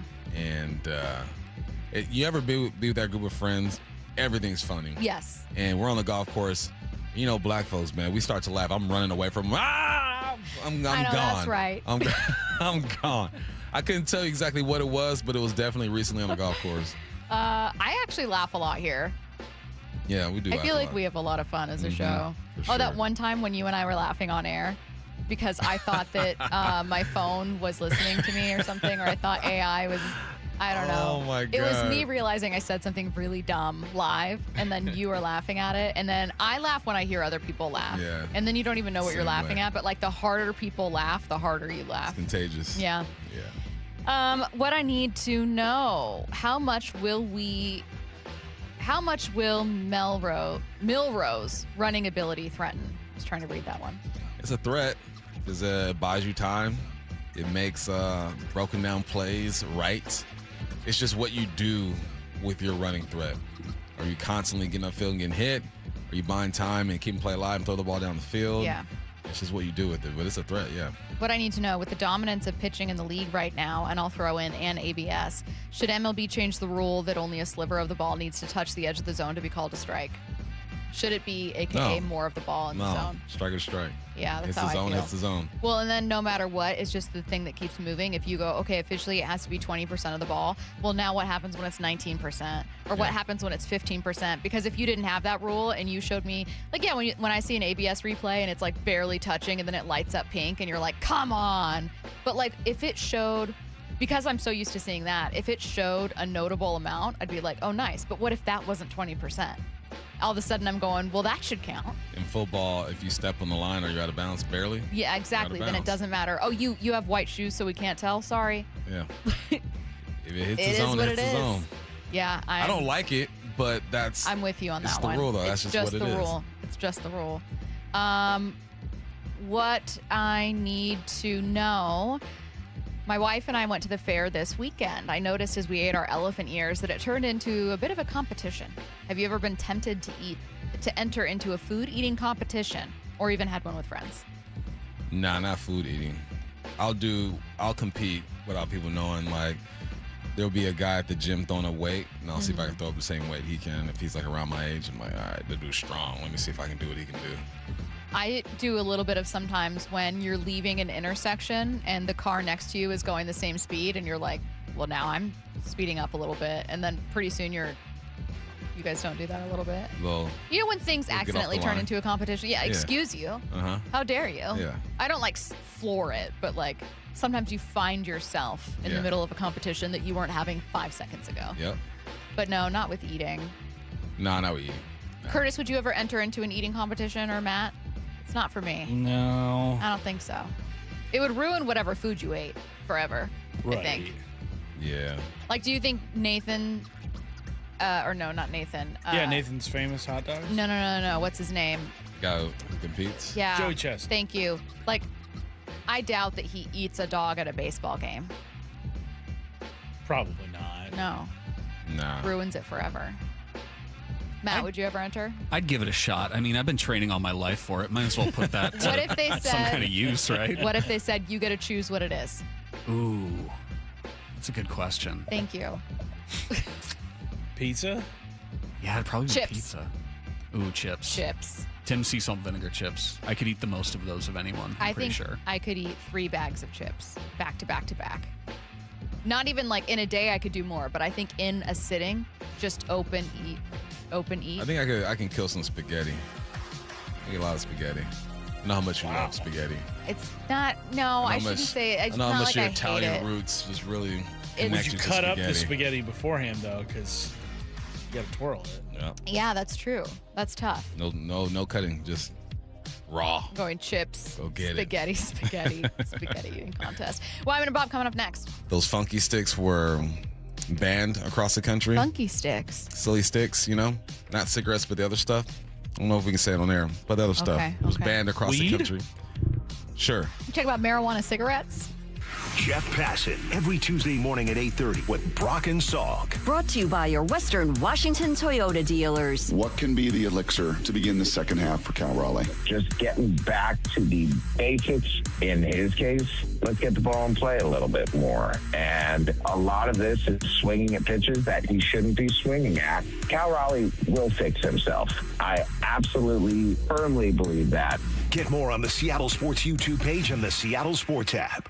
Les Schwab Tires has been proudly serving communities for over 70 years, and we've collected thousands of inspiring stories. Like Kate, who was off on a long road trip with her best friend when the dash lit up like a game show. They find the nearest Les Schwab. Turns out they really needed an oil change. It was done in a flash. Road trip saved. At Les Schwab, we're proud to keep you rolling. Les Schwab Tires. Our greatest story is yours. Stories are composites inspired by real customer feedback. Right now is a good time to try to save money, and one of the easiest ways to save, taking the First Mark Challenge. Mike and I took the First Mark Challenge a couple years ago, and we have saved thousands of dollars since then on our insurance. Here's how First Mark Insurance works for you. They compare rates and coverage from dozens of the top-rated carriers. Then they go to work to find you the right coverage at the lowest possible price for you and your family. And when you need them and pick up the phone, you'll talk to a real person who knows you and is there to help. That's the kind of world-class service that has kept us with First Mark Insurance year after year. So take the First Mark Challenge today. It costs you nothing. There's no obligation. And you'll find out just how much money you could be saving every single month. You could be the next First Mark Challenge victory. They've had over 11,000 of them, and I'm one of them. Go to firstmarkinsurance.com. What are you waiting for? No cost, no obligation. They simply show you whether they can find you lower premiums, better coverage, or both. Your savings start tomorrow. Firstmarkinsurance.com. Everyone always asks me, what were your top reasons for choosing Advanced Hair? Well, allow me to share, along with some details on, get this, their once-a-year summer savings event. Okay, first off, Advanced Hair stands by the results, and I'm living proof those results are second to none. With Advanced Hair, your own natural hair is guaranteed to grow. Secondly, Advanced Hair combines top-rated physicians with modern technology, creating a concierge quality experience that blew away my expectations. And lastly, Advanced Hair's Advanced FUE begins regrowing your own natural hair the very next day. It is quick, simple, and easy. Now, if you have a flexible schedule this summer and you've been waiting for that special savings opportunity, well, it's here. Advanced Hair's summer savings event will get you the most hair for your dollar. It's their best offer ever. For details, to schedule your free consultation, call 425-449-8185. One-day treatment, life-changing results. Your new hair is guaranteed to grow. Before and after pictures at advancedhair.com. It's summertime and the living is easy. If you're like me, you're spending nights on the patio listening to the game and enjoying what makes our area so beautiful. Dave Wyman here, and I have just the offer for you to get the most out of your outdoor living space. $500 off each window, $750 off patio and entry doors, and $200 off the final project. I've loved working with Harley Exteriors. They're a local company right here in Bothell, down-to-earth people who enjoyed the same things we all do, rooting on our local teams and doing the best job we possibly can day in and day out. Use Harley Exteriors to complete your home space and receive 12 or 18-month promotional financing. Qualified buyers only. Subject to credit approval and lender terms. Minimum purchase of 4 qualifying windows required. Windows must be 36 by 36 inches or larger. No size minimum on patio or entry doors. Financing subject to approved credit. Offers cannot be combined with other promotions. Offer expires July 31st, 2026. Go to HarleyExteriors.com. Get in the zone, AutoZone. Summer's finally here, and we're kicking it off with a whole lot of free. Free brake pads with Duralast rotors. Free oil filter with 5 quarts of oil. Free Armor All wipes with Armor All glass cleaner, and more. More free, so you can have more summer. Celebrate free at AutoZone. Now through July 27th. Restrictions apply. Get in the zone, AutoZone. When you see this in your kitchen, The stainless steel fridge is covered in fingerprints. you hear this. Leslie, people are going to think you were raised in a barn or by wolves, or raised in a barn by wolves. Fortunately, Wyman Stainless Steel 3-in-1 cleans, shines, and protects to give you the best shine. A spray and a wipe will have your fridge shining like a mirror. Wow, my fridge looks brand new. Your fridge looks amazing, Leslie. Sorry, I was being a little dramatic earlier. Your kitchen says a lot about you. Let it brag with Wyman.